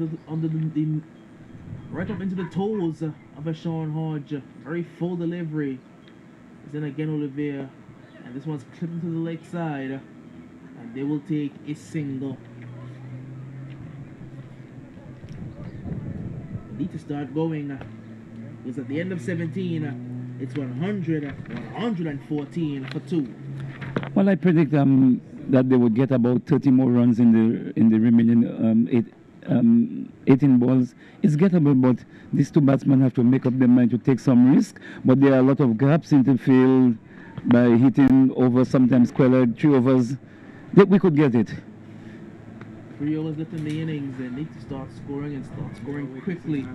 You have wickets in hand. Start swinging. For the first time today, I'll say a good afternoon to Renford Kelsick. Let me say good afternoon to all listeners wherever you are. It's a pleasant day. It turned out very nice indeed. And we see here that the Masters taking on the Revolutionaries. And I said to someone downstairs that if they get 140, it will be a good comeback for them. Indeed. And also I'd like to say welcome back to Claxton. You know, I encourage Claxton to come out of retirement. We need help up here. I was going to have Clucky back. You better come here. Lovely cricket day, lovely cricket here at the Webster Park. And Doc, if you observe too, the field is lush and green. What the bowler is? It is. I'm not seeing who the bowler is. Trying to go for the post shot. There was Pals That's what. making contact. Brown? Could be, yeah. Not everything, Wolford? yeah, Wolford. It may be Brown who's taking up the ball. Holford Brown. Yeah. It's Holford Brown. Oh, I still good. It's not Eversley. No, it's all It's Holford Brown. Over the wicket he's bowling. I think Alfred Brown is the tailor from the quarter, security officer. Yes. Brown to bowl to pass. This one is wide or something of the off stump, called and signaled as such by umpire Morton. What's interesting there, Doc, is the 2 youngsters they have in the Masters team. I haven't really seen any youngsters out there, so I really don't know. Hit all as that one's full and carved away through backward point. It's going down the hill, but it won't make it to the boundary. Jim comes across, does the fielding, and they will get 2 runs. Sean is on to 16. Scores on to 117. 117 for 2. They need to free their arms. They have wickets in hand. And they want it. They want it. And Sean will walk. No need for a signal. Caught behind. A very good take there at the stumps. And Brown, with his first over, he's gotten the breakthrough. Yes, and Sean was going for that big shot, and I believe the ball came off slower than he thought, and he took the edge, and a very good catch indeed by Rogers, standing up, Gally Rogers standing up to the stumps there. Brown was teasing him, trying to get him to play that shot into the offside. We could recall earlier on that he got a delivery that he tried to pull so hard, and I believe that he got the toe of the bat and wasn't able to play this thing. So Not certain who the new batter is. Can't quite see who the new batter might be. Guess we're waiting the confirmation.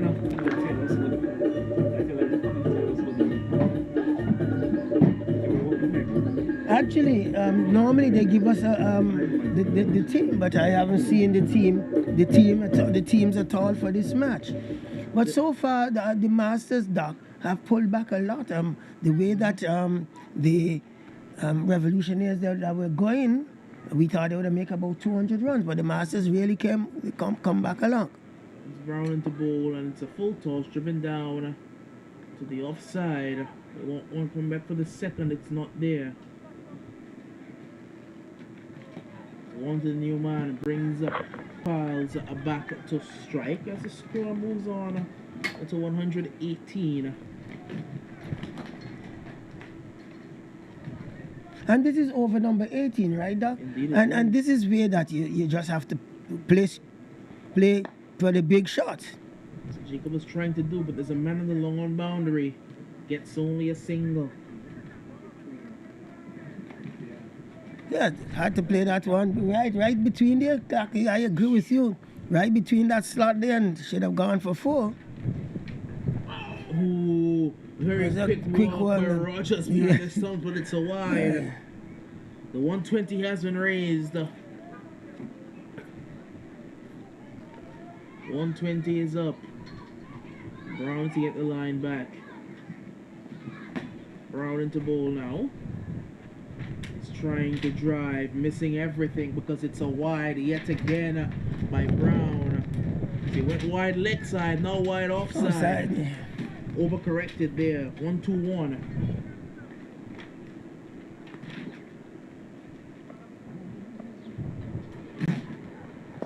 So driven straight down the ground. Well timed as well. They'll get one. They want to come back for 2. It is not on. Settle for the single. Not a bad over at all there from Brown. He got the wicket there of Asher and Hodge. And there's this over after 18 overs, 122. So we're looking at maybe another 18-20 runs or so. We'll take it up to 140, which I said earlier on when I was in the crowd there, that 140 runs will be a good score for the Revolutionaries to make. But with the bowling so tight now, and these guys are playing very defensive cricket, because at this point, Doc, we expect them to be playing attacking cricket because you only have 2 overs to go and you have 3 wickets down. So you have a lot of batters there in the pavilion. Jim is back. Big Jim. We're bowling the penultimate over here from the commentary box end.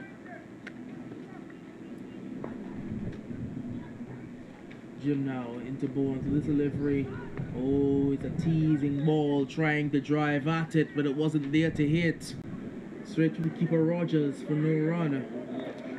As I said earlier, Doc, at this point in time, it's no cricket shot. It's swiping.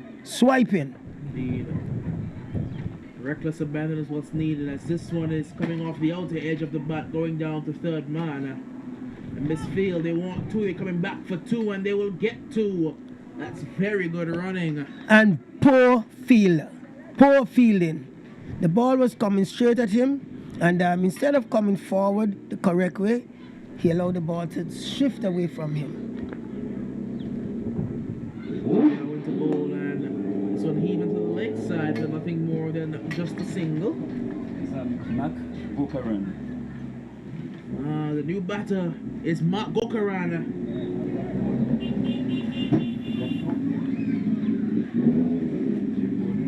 Let's see if Gokaran's at all in this tournament for a while. You have Solo, you have Eric, you have Kerry. All of them would have played a lot of cricket. It's Mark now, the elder one.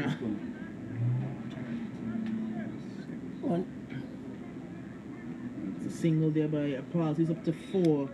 Scores up to 126. As Jim into ball to Gokaran. Gokaran heaving this one. It hits Jacob Paz. And that saved the boundary really, because it was coming straight back for us. That was a shot. Really put all his power into that one. And there's an appeal there going up from the fielders. From the fielders. Jim. So umpire decided that the ball was dead as they were trying to have a mid-wicket conference. Indeed. 127. 127 the score. It's Jim into ball to Jacob Paz. Need runs here. Ball's trying to back away and heave one over the offside. Nothing doing. That's a dot ball. Very good over from Jim. Just 5 off it. 1-2-7 for 3. Very good over indeed, Doug. Very good over indeed, listeners. In the penultimate over, we have one more over to go. And the score is still 13 away from what I predicted that it would be. So no doubt that these batters there now will try to go all out, because this is the last over coming up. And the bowlers, I know, they're going to try their best to keep the ball in line. It's going to be Brown again.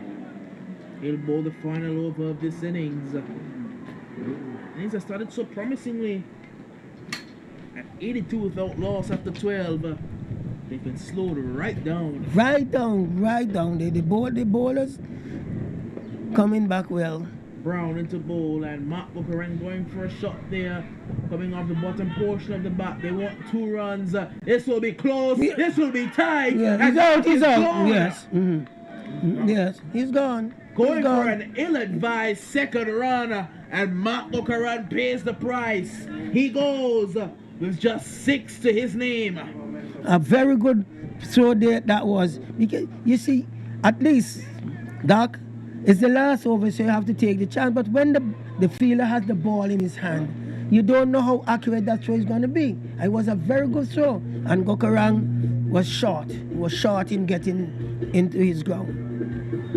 Good comeback here by the Masters. Very good comeback indeed, as you mentioned earlier.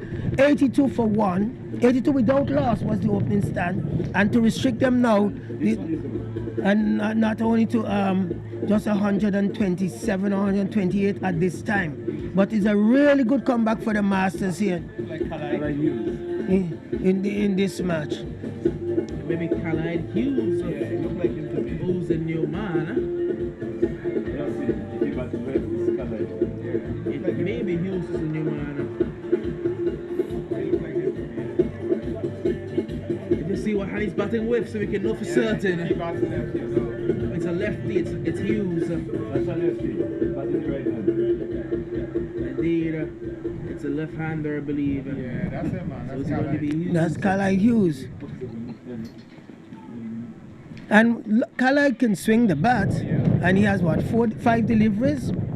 5 deliveries, and we can see what happens.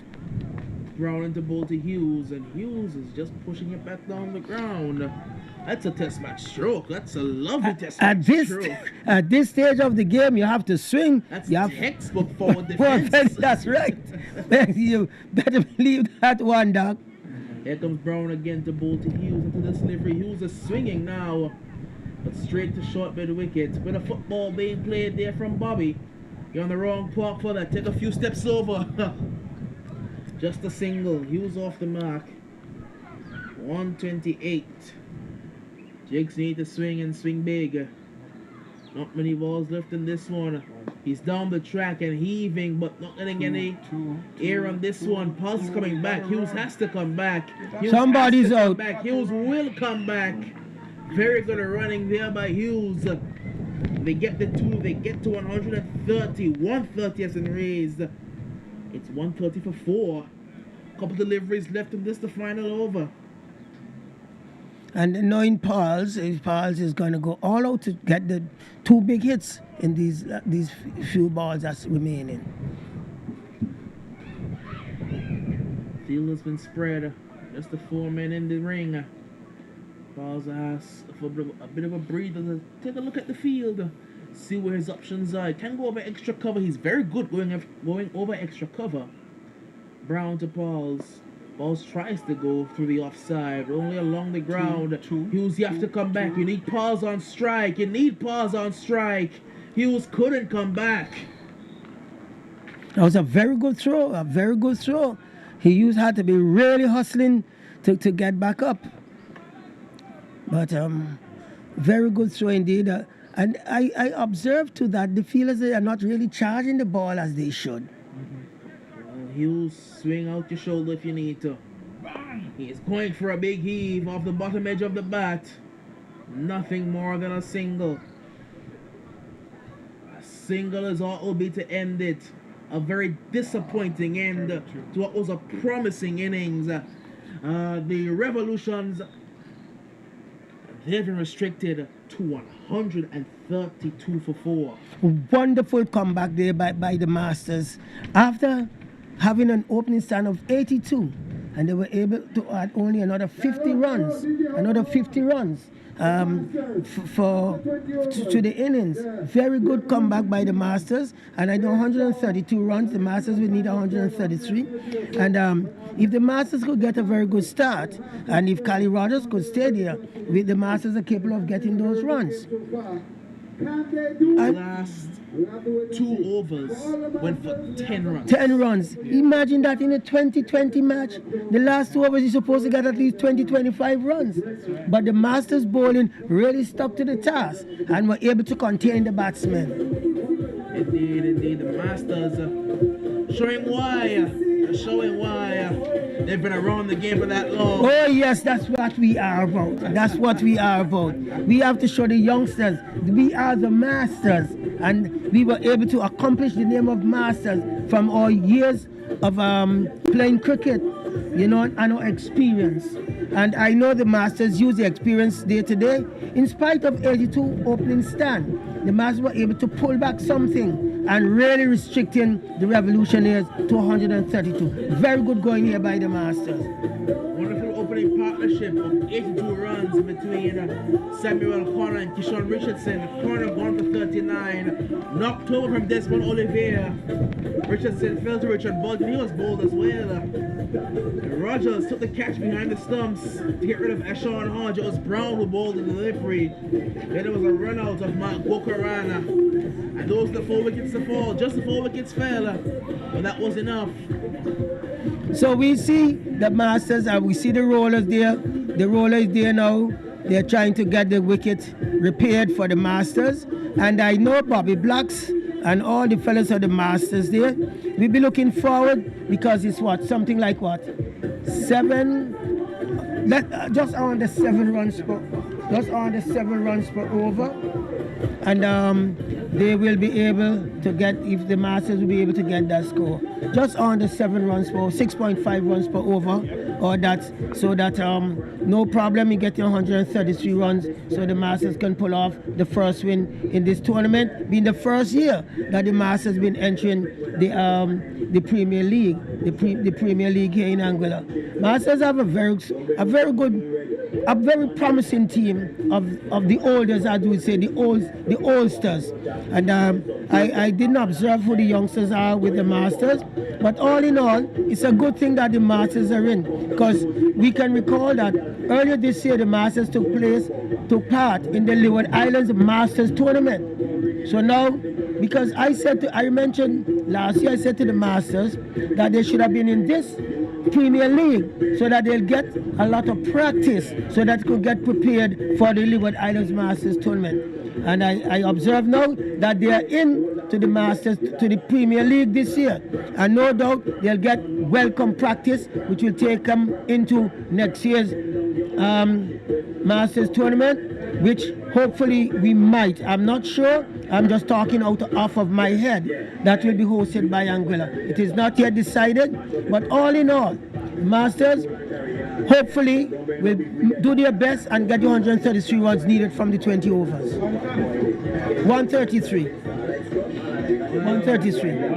Lots of news in the athletic scene. Zarnell Hughes just took the hold again in the 200-meter running, a 19.77. Just a few days after taking the gold in the 100-meter running, a 10.03. 9.83. That was a few days after the 9.83. Wow. Zarnell is the fastest man in the world right now. Straight out of Anguilla. Yes, he's been doing some very big things on the track scene. Zarnell Hughes has really found his form over there in the UK.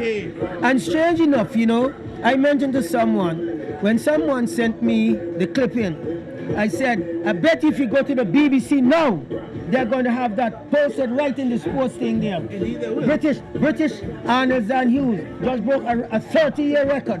A 30-year record. And as he mentioned in his interview, that the same record that he broke, the guy always speak to him. They always have meetings together every time he's in the UK. Indeed, Zarnell Hughes, congratulations to him. very, very, very impressive run. You see, I didn't get a chance to look at the 100-meter race live, but I went back to look at it after. And I saw it it was the outdoor championship, I believe, running in some pouring rain to run a 10.03 in that sort of condition to win the outdoor championship in the 100-meter. Very, very impressive run.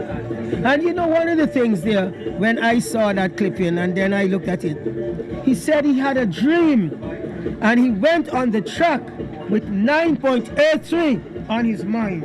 He went on the track and he says I don't know what's going to happen, but on that track, I had my dream of 9.83. And when he saw on the billboard 9.83, he was so elated. What a run by Zanel Hughes. And you know, one of the things about that, Doc, you know, and listeners, is that Britain, they are all people, right? But they're claiming all these things. And Zanel does his training in Jamaica. And it's so strange because when he does well, you see all the Jamaicans coming out of the woodwork saying he trains in Jamaica. That's right. That's right. That's right. The British coming out saying he's representing Britain, the British athletes. Exactly. So that guy was born and raised here at the JRWP. That's right. That's where he was raised. He got his start running right on that very park here. This very park that we are watching cricket being played. Yep. And you know, let me say good afternoon to his dad there, my good old partner Magic, and his dear loving mother.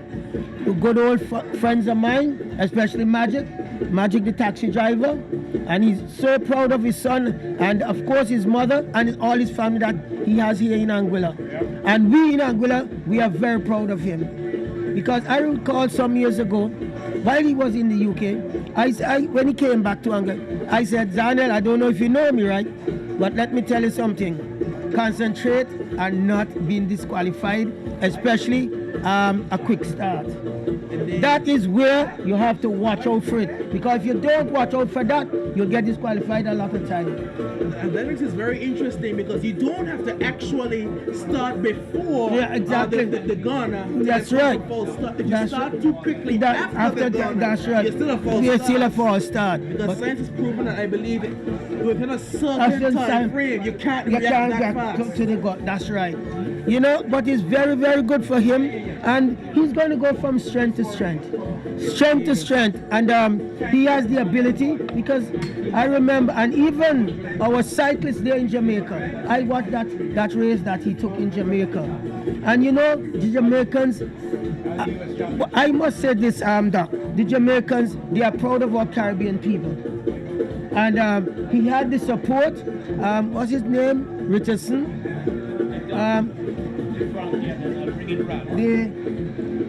the cyclists, but all doing good. And the Jaunty race is coming up, I think, next weekend. Someone called me at radio today, and I said, not today, Jaunty race is next week. And said, yes, they're looking forward to the Jaunty race. One thing that I must say about the Jaunty race, it's a very big race, and we lost our way with the new road, because that new road coming across there, where you have all these obstacles, as we would say, because the beauty of that race was coming down that track from there by the CCB, come all the way down to below the clinic here. That was the beauty of that race, when you could see all the cyclists together. But now we are here from the Webster's Park, and we don't have this view that we would have had from there. But all in all, next week, Sunday, is the Jaunty race, and of course, we'll be back here. Well, we are here right now with the Masters, going to try to get 133 runs from the 20 overs. But all in all, folks, we invite you here Saturday. Don't forget, Saturday, the Premier League will continue. And on Sunday, we'll see what happens. But I tell you what, we have to support our locals. Come out and support our locals. And as my good friend on my left here, when I said, Clacky, we have cricket, the Premier League is starting, you have to come out of retirement. But I said, no, I don't want to hear that. You got to come and help us to bring live cricket. We are here on Webster's Park Saturday. Well, we didn't know it was postponed on Saturday. But here we have Clacky here with us. And I also heard when Keystone welcoming back out of retirement. And Clacky, good, nice to have you back. Thank you very much, Kelsey. And we're hoping to have an interesting second round. Team batted up to 82 without loss, and one would expect them to have gone on to make at least 150 or more, but that was not to be. Right? They made 132 for 4, and I welcome Mr. Hodge, one of my old friends. Mr. Hodge, disappointing end to the start that the Revolution team had. Very disappointing, Frankie. 82 without loss, and to end up under 150 is not satisfactory. As a matter of fact, the batters seem not to realize their roles. They were batting too correct, too academic. And after you get a start in this cricket, you're going to have to push on. That's true. I see number 3 down there. It looks like my friend Bracha. I call him Luther Kelly. Yeah. In the early days, he liked Luther Kelly, and he seemed to have wanted to bat it the way. I don't know what kind of form he's in, but it's good to see him still in action. Bracha, my good friend, local Luther Kelly. And is John going to up with him? John, Bobby Black, John Jeffers. So as the Revolution team goes on to the field, pretty set of youngsters. Who's the captain of that team? Ashawn Hodge. I had the privilege of working with Mr. Haji on my right when I was a selector and was able to put him onto our under-19s and also onto the Anguilla team. So it's good to see him still in action. But Mr. Hodge, we have to ensure that these youngsters are kept into the game. We have to ensure that the local league comes back on stream. Otherwise, our cricket would be going to the dogs. We have to ensure that the Leeward Islands tournament comes out with a passion where people would have had an opportunity to play cricket rather than just sit the team and practice and go. The competitive cricket at the local level to ensure that the guys can sharpen their skills. Frankie, you have said it correctly. Unless we get our local cricket going back into schools, our cricket will go nowhere.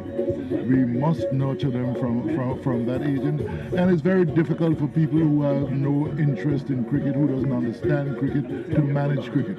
And certainly we in Anguilla are going to have to take a second look, is because we have been producing cricketers all the time, and we are producing cricketers because of the interest people have in the game. It's a pity that we had a number of cricketers who were coming to the schools in days gone by when I went back into the school program to work along with the primary schoolers. We had Hughes, we had Munson, we had Kelbert, a number of other persons. They come in the afternoons, and some of them would stay after school to work with the schools, and then we encourage the guys to come to the grassroots program, which was on Tuesdays and Thursdays, and also on Saturday morning. So it is important. Now, who's the opening bowler? Gukaran, left armer, over the wicket, bowls to John. John Bobby Black. Let's play it straight back. Who's the bowler? Chris who? Left armer. Chris, the bowler. Christopher.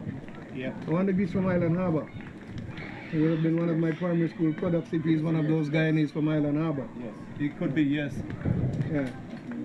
Bowled 2 beautiful balls thus far to John. We've got a slip, we've got a third man.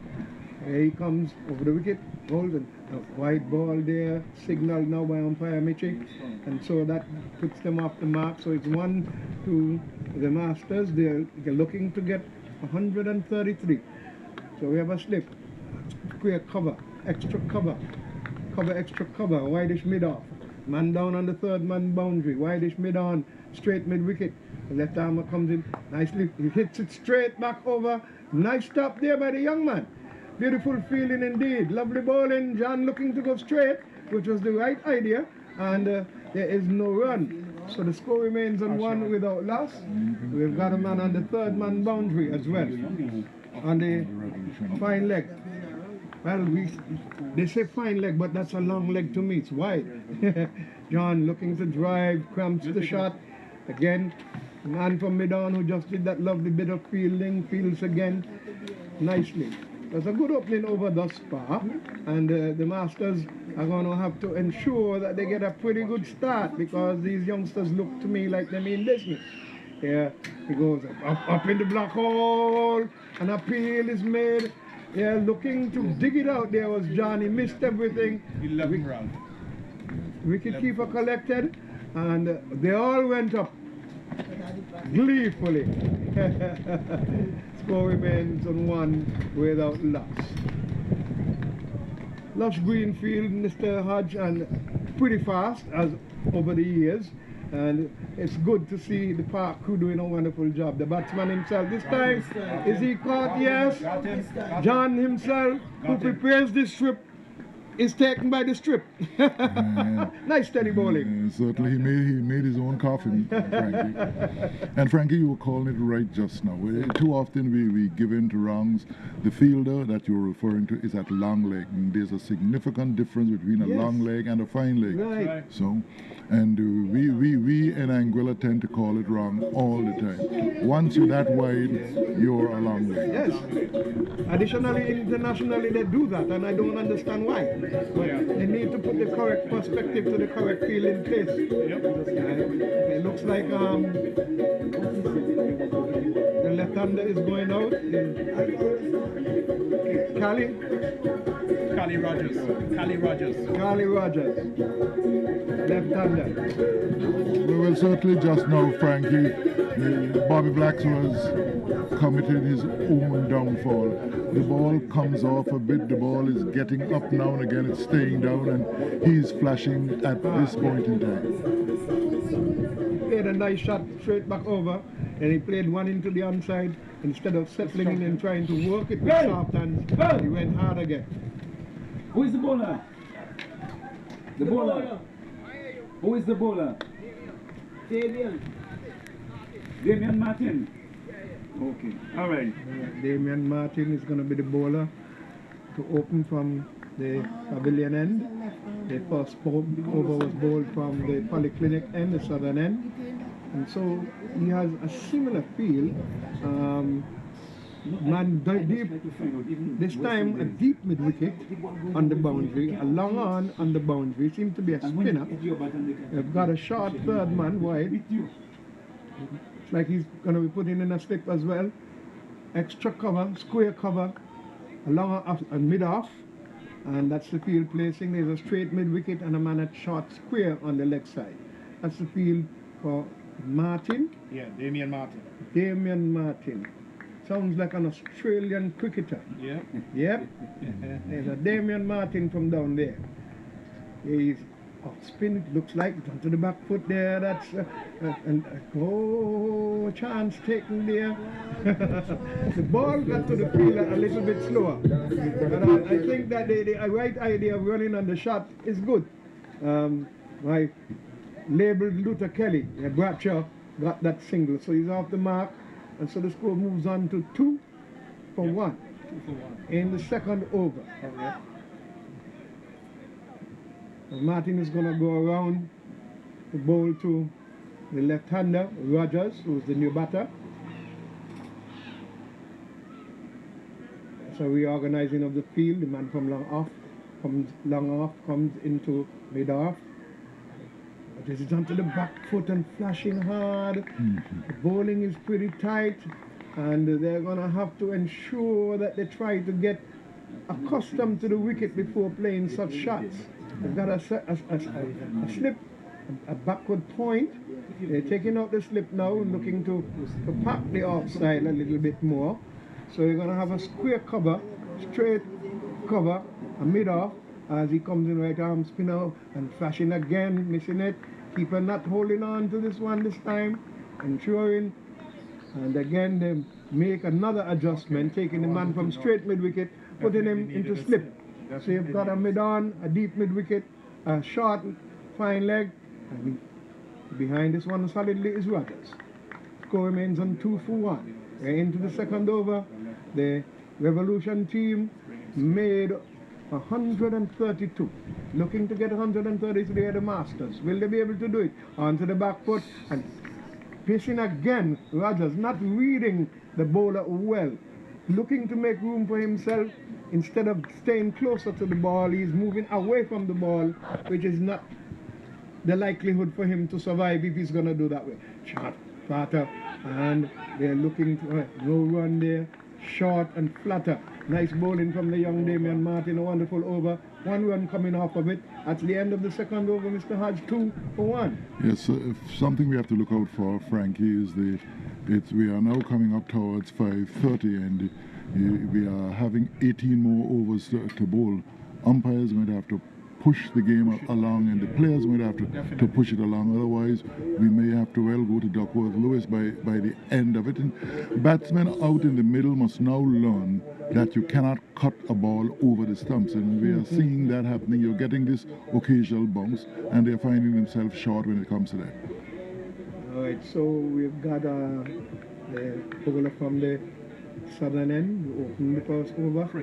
Chris, left-armer, comes in, bowls to Bradshaw, he's onto the back foot, and Square drives this one, but gets it straight to the man at that extra cover area, and there is no run. We've got a backward point, extra cover, and a wideish mid-on, straight mid-wicket.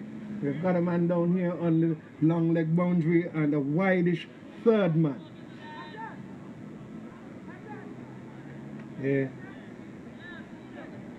Batter took off his helmet. So the local Luther Kelly, Bradshaw as he's known, has done that. He's facing up now to Chris. To the back foot, flashing and missing. These guys are holding a nice line. He's bowling it just about off stump, moving away. And the Masters team are going to have to work for their runs here today, Mr. Hodge. So certainly, Frank, and I would like to know a little bit more about that local Luther Kelly. Well, he loves to play the cut shot. I know him. When I saw him here, I knew him of playing cricket back in St. Kitts, and he told me he still plays the game, and he likes to play the cut shot like Luther Kelly does, so I nicknamed him Luther Kelly. I do not know if he will play the other shots like Luther Kelly, the cover drive and the hook. So I'm looking to see him perform today. I haven't seen him play cricket for a while. Nice shot, powerful, off the back foot, fielded well. Someday in the covers, and you know, youngsters are doing well. We certainly had all kind of names for cricketers, because you would not know that on my right we had a cricketer out of Montserrat we called the Happy Hooker. You can't be referring to Keystone Graves. No other than Keystone Graves. A Happy Hooker shot. Gets it off the outer portion though, and it's gonna be trouble here. Is he out? My goodness. The throw was off. Trouble. The throw was off by the left-hander there, young Calvin. Yeah. The keeper tried his best to pluck it out of the air, to get it back onto the stumps, but then to no avail. They did not get any run, and so the score remains on 2 for 1 in the third over, looking to get 133. But beautiful fielding there by Young Hughes. Very good field. Oh, excellent. Left armer comes in bowl, and this time it keeps a bit low. You could see Bradshaw looking to advance. He's an attacking batsman, looking to advance down the strip. The ball kept low, and he was stopped in his tracks, because to me it appears that he wanted to hit over the top. Well, certainly, Frank, I can't help thinking on how badly the Revolution batted in the second 10 overs. Yes. They were 72 without loss in the first 10 overs, and they only scored another 60 off 60 balls. That's not acceptable. Not good at all. I should have capitalized upon it. But then, after the two opening batsmen left, the rhythm seemed to have got stuck like a record. Just keep going in slow motion. So nothing was picked up. Needed to get that calypso beat going. Here goes the right arm spinner, pulled it into the air. One bounce to the man at straight mid wicket. Lovely throw in, collected cleanly, but they were able to hustle for a run. Goes on to 2 for 1 in the 4th over. Actually, it's 3. Damian Martin. 3. 3 for 1. 3 for 1. Kali just off the mark. Kali 1, Bracha 1. Oh, yes. And 1 extra. Yes. So we've got the field changes to accommodate the bowler. Long leg, that's the man down there, and long on. We've got a deep mid-wicket, straight mid-wicket, backward square, short. To the back foot, he cuts it into the air. A nice move, more movement by the fielder there, recognizing the bounce. When you make a cut shot, the ball always veers away to the right. And he's a left-hander, so he was able to cover it nicely because it came to his right side, and I would say the strong side. No. Damian Martin into bowl to Bradshaw. Like a delivery. Bradshaw, he flies it into the air, gets it into the gap, and it looks like it will go to the boundary. We have a fast outfield there, and so the first boundary for the Masters comes, and we are now what, 7? With 7 for 1. So the cut shot has come into play. The local Luther Kelly. Well, he has to cut and cut well to be like Luther Kelly. Yes. We're hopeful that those of you who are viewing and listening are enjoying what we are bringing to you. We are here at the James Webster Park for the Anguilla Premier League. Looking to cut this time. Bradshaw missing it. Ball coming off of the keeper. The man from slip. Moving into the right direction. Picked it up. And so there was no run had. So it's 7 for 1. We are into over number 4. To the back foot. This one keeping a little bit low, recognizing it. He stayed his ground and just patted it out to the offside. We've got one more delivery, I believe, in this particular over. The Revolution guys are bowling pretty tight. So Masters are going to have to work for their run. That was what we'll call a whoosh. Oh my goodness. Now we're going to have to see where this Cavalier shot comes from. After 4 overs, 7 runs. 7 runs for 1. 7 runs for 1. After 4 overs, They continue with the left arm of Chris. Well, you're very lucky that you have 7 runs because the way cricket goes, you could have had no runs off the 4 overs. That's true. So the left-handed Kali Rogers is going to face up to Chris, the left-armed seamer. It'll be a nice thing to see Kali Rogers get going. We certainly would be entertained. I recognize both batsmen have donned their helmets. One without a cap and one with a cap. Yeah. On to the back foot, looking to pull it into the onside. It would pay him better to play straighter. Only way Hit him outside. Hit him on the outside. That's what But he should have been playing straighter, not across the line. The ball is pitched on the offside, moving, and you're trying to play across the line. That is not a good approach by Kali Rogers. Let's see what will happen. Because these youngsters are bowling wicket to wicket, line and length. That's it. In comes the left-handed Chris. On to the back foot, Kali goes and works this into the onside. Missed there by the Hughes, but covered by the fielder at wideish mid-on. And so there is no run had. 7 for 1 over number 5. Masters are going to have to consolidate properly and try to get the momentum going. On to the back foot, this one keeping low. The strip seemed to be playing a little bit lower in the second half of the game. The youngsters are bowling it right and tight, as the old folks would say. That's what my dad would say, right and tight. Yes, Tama. Goes this time, over the top, he pitched it up, And we're looking, it's one bounce into the boundary for 4. So now 11 for 1 in the 5th over. Well, Cali is one of these players, I believe one of the few of us in the Leewards who would have represented 2 islands. I believe we would have some monstrations like that or Antiguans like that where you either represented Antigua or Montserrat or both.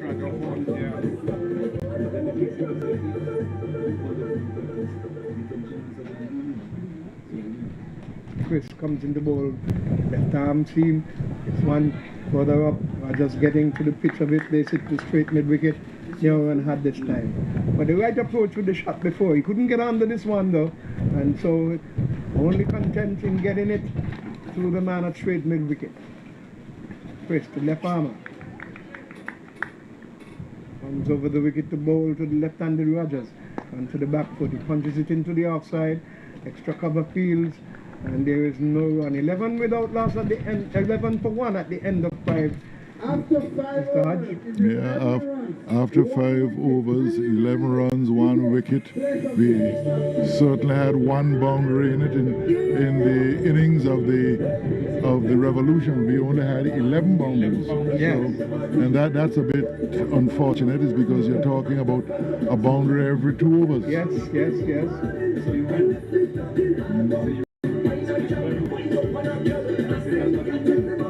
Like Martin is going to continue. They're making some adjustments to the field, or is it a sale few places? Long on comes into play. Man deep mid wicket. Martin still. Still Martin. Square leg, short, slip, backward point, cover, extra cover, wideish mid off. Onto the back foot, batter goes, punches it, gets it as far as the man at that square cover region. And it was good to see the slipper is moving to back up the keeper. I see this every time the ball is being retrieved and thrown into the keeper. Here is Martin. Ball to batter, the wide delivery. And the score goes on to 12, is it? Yes. 12 for 1 in over number 6. From the pavilion end, Martin goes away from us into the ball to the right-handed Bratcher, gets it on the pads, tucks it and hustles a single. A good one in there from Rogers to support him with that, and clean fielding, but could not stop the single. So we are on to 13 for 1 in over number 6. Rogers, the left-hander, will now face Martin, who's going to go around the wicket to him. Field adjustment, square cover remains, mid-off comes in, it's in the air, and Fungi the man trying his endeavor best to chase this one down, but the field has the better of him. He's a long distance runner, not a sprinter. And certainly we could have seen it that way just now, Frankie. And so another boundary to the Masters, and they move on now to 17 for 1 in over number 6. It's going to take some getting here, that 133. So Cali seems intent in taking the challenge to the bowlers. Martin, the right arm spinner, goes into bowl to the left-handed Cali. Rogers comes forward, easily strokes it into the gap, brings the man from square off the boundary, and they're looking to get 2. They'll get it quite easily. Had the throw been better though, Rogers would have been in trouble. He was struggling to get back. Yeah, so good fielding there, picked up and threw it in, but it was not on target, as Rogers would have been walking back. He has picked up another one. 2. Here we go, to the back foot, lays it into the same spot, but not as straight as he did before. Pick up this one now. We're on to score number 17? 20. So we are 2 and 1. Yeah, 17 to 3. That's 20. And the right-handed Bratcher is now receiving from Martin. Comes forward and plays it in front of him. Yep. His batting posture gives you the impression that he is going to go at you hard. But he's been limited by good bowling. Certainly he looks a big, strong young man, so there's no reason why his shoulders shouldn't portray how he hits the ball. 6 down, 20. Yes, 6. 6 completed. Yes. All right, so 6 overs done by the Revolution, limiting the Masters, who are known to be swashbucklers at times, but they have been hindered from going hard. Chris is going to continue. He's going to be bowling the 7th over. Yes. Taking some time to get to their field placing. In the meantime, the sun is going down, the clouds are hovering over, and we've got to watch that. We know the sun set after 7, but if the cloud cover comes over, it's going to cause problems. You'll have problems with these trees. Yeah. That's sunset, but we remember it will go past the hills. Yes. We have the hills to contend. Now left armer Chris comes into the bowl to the left-handed Cali Rogers onto the back foot, and this time he's gone. Neck and crop is bowled, staying onto the back foot, the ball keeping low. But as per usual, these guys have been bowling proper line and length, and so he defeated that back foot prod from Cali Rogers, who was looking to play it back hard over the head, but the ball kept low, and so he's bowled neck and crop. Going on the back foot there, Frankie, was creating trouble for yourself. Oh yes. It's because the guys are bowling, if you miss, I hit. They are bowling in a very straight line, so you're going to have to be careful. You're going to have to get the full face of the bat to it, and Cali looked like he was trying to hit it to the onside of the wicket and lost his off stump. Yes. So everything is in the ball court of the Revolution guys. Bowling well, they've picked up 2 wickets. I've limited them already. We're into the 7th over, and they have not yet made 30. The new batsman is Burton. Burton is the new man. Richard Burton. Richard Burton. There was a Burton that played for Anguilla. Richard. It's not him. Richard. It's him? That's him there. I didn't know he was still here. Yeah, he came back. Very good batter, excellent fielder. And he bowled well today. The whole family. Because I know he did. Dion Burton is his nephew. He did go off island. Williams is his cousin. And he was one of the youngsters that was working with the schools. That's right. He was working with the schools. We have to try and get that program back on stream. You know, to get the past cricketers to go into the schools and work a few hours, you know, once or twice per week, and then work with them on Tuesdays and Thursdays and on Saturday mornings with the grassroots program. So Richard Burton, I have to go and look for him. We got on very good. Nice left-handed batsman. Has gone to the wicket, replacing the left-handed Cali Rogers. Here's the left armer in Chris coming into bowl to Burton. Crouches low as usual and looked to punch it. This time did not get it where he wanted it, but they ended up getting a single because of a misfield. The ball came up in the push on the bat. They looked for the single. The fielder went, did not pick it up cleanly, and so they capitalized on that and have picked up another run. Are we 22? 21. 21 for 2 in over number 7. Yes. Right-handed Bradshaw will be facing up to left armer Chris as the field adjustment for the left-hand right-hand combination takes place. Here comes Chris, the left armer from the southern end, into bowl to the right-handed Bradshaw. It's up into the black hole, comes down hard on it, and it goes into the cover, and there is no run. You know, the batter in this side, the left hand, we'll come back to that because the bowler comes in the bowl. Left armer into the ball to the right-handed batsman, and the ball is keeping this side, this strip. This side of the strip is keeping lower. Burton and Bradshaw should have something in common. You say Bradshaw cuts the ball well. Burton used to give the knee vision and Tegan fast bowlers all the trouble by just chopping it off the off stump. Yes, he no plays a matter good cut shot. Fast you bowl. Runs well between the wicket. I remember that. Yeah. Oh, good start. But he's a good driver as well. Yeah. Yeah. Nice. I have to go and look for him. Nice to know that he's back in Anguilla playing some cricket. But we hope that they can get the local league up and running so that Anguilla can get some proper representation. We got some young fellas out there with talent. You know, and I understand that young Dimitri is doing well in the States playing cricket up there. I don't know. I don't know about Hammer. Hammer was in England playing cricket. Hammer is coming back though. So a lot of youngsters out there playing some cricket. And they need to be encouraged to come if the league gets back up on stream so that Anguilla can put out a proper team into the Leeward Islands tournament. That brings the end of the 7th over, and it is what, 23? 23. 23 for 2. And he bowled 4 overs, 1 maiden, 2 for 10. That's Chris. 4 overs, 1 maiden, 2 for 10. 2 wickets for 10 runs. Wonderful spell.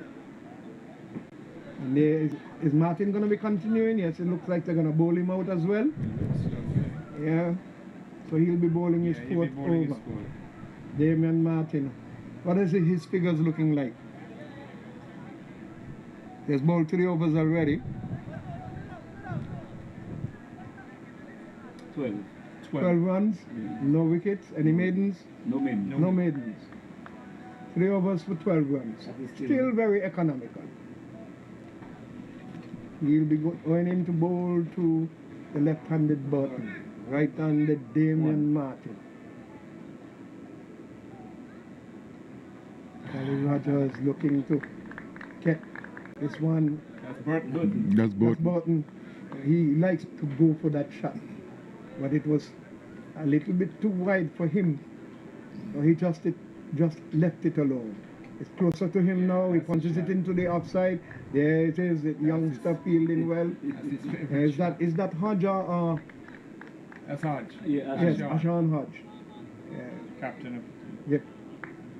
Nice position. He puts himself into a position where he is called upon to do a good job. Yeah, it comes away onto the onside. He led there nicely. They picked up a single. Score goes on to 22. And the 8th over.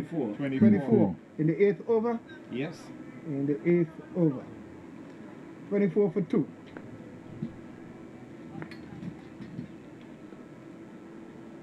It goes high. Got struck short of the man there at backward point. Almost eluded him. But they picked up a single in the meantime. 25 for 2 in over number 8. Certainly, a little more urgency there might have made a world of a difference. Yes.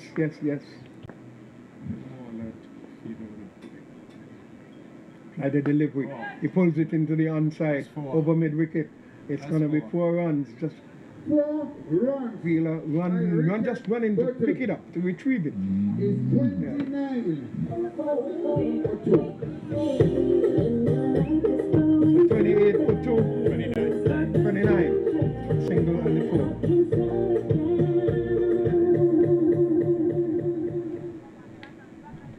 $29 for 2 in the 8th over.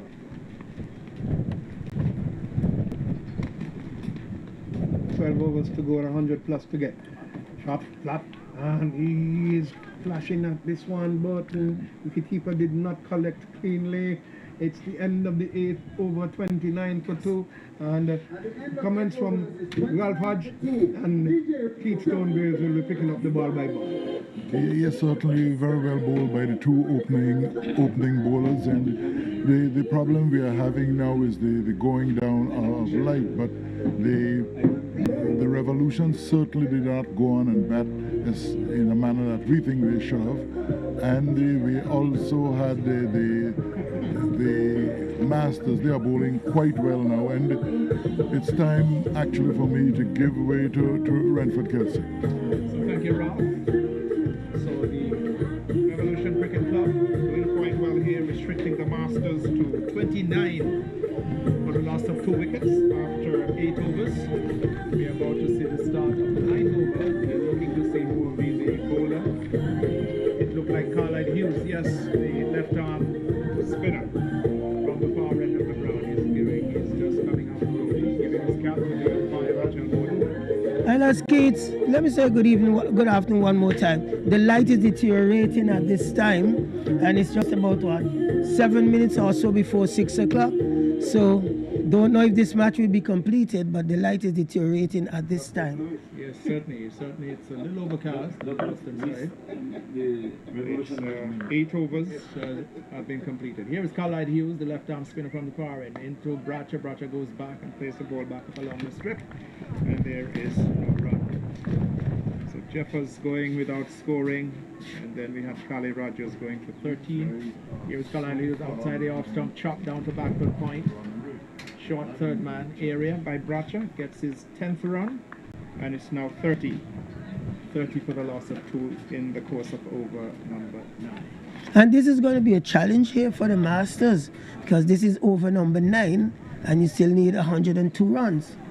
So we'll see what happens. Someone has to go out there and get the ball all over the place. One can do that. It's he's at the wicket. That's Richard Burton. He's on 6. Burton is a very good player. Here's Carlisle Hughes into Burton, gets him onto the front foot, turns it down to backward square, gets himself his 7th run. It's 31 for the loss of 2, the Anguilla Masters. So we had match number 1, Spartans beating the Foreign Stars by 30 runs. Yes. Here is Carlisle into Bracha. Bracha goes back and pushes this one into the offside field and calls his partner through for a run. It's 32 now. Bracha goes to 11, and it brings Burton, the left-handed batter, goes on 7 back into strike. 32 for 2. Course of over number 9. Here's Carlisle, gets a good delivery. And he has to come down rather hurriedly in that run. Saw him coming and just forced it into the legs of the batter, closer to his legs, could do nothing more than push the ball back up along the pitch. So we're losing the sunshine quite rapidly here at the James Warner Webster Park. Like still a good enough for play. This one is tossed, but almost takes the head off there of the non-striker Bracha, who had to go down very hurriedly. Kelsey, that was it with a lot of force. That's a lot of force, Keith, a lot of force there. Right, and Bracha really was alert. He was alert to that one and wasn't able to, and Burton wasn't able to get not even a run. That was a shot. Quick, yes. It came out like a bullet from a gun. Yes, very, very quick Bracha indeed. had to spread eagle, had to get down on all fours very hurriedly. 32 for the loss of 2 then at the end of 9 overs. 9 overs, so you still need 101 runs from, 11 overs? And that's, I don't know, well, we'll have to see what happens because, cricket, uncertainty. 30 runs could come from 1 over, and you never know. So we're having a change. Who's this one, Kelsey? That looks like Gukaran. That looks like Mark. Yeah, it looks like him. Yeah, like number 22. Yes. 22. Mm-hmm. So it looks like Mark Gukaran.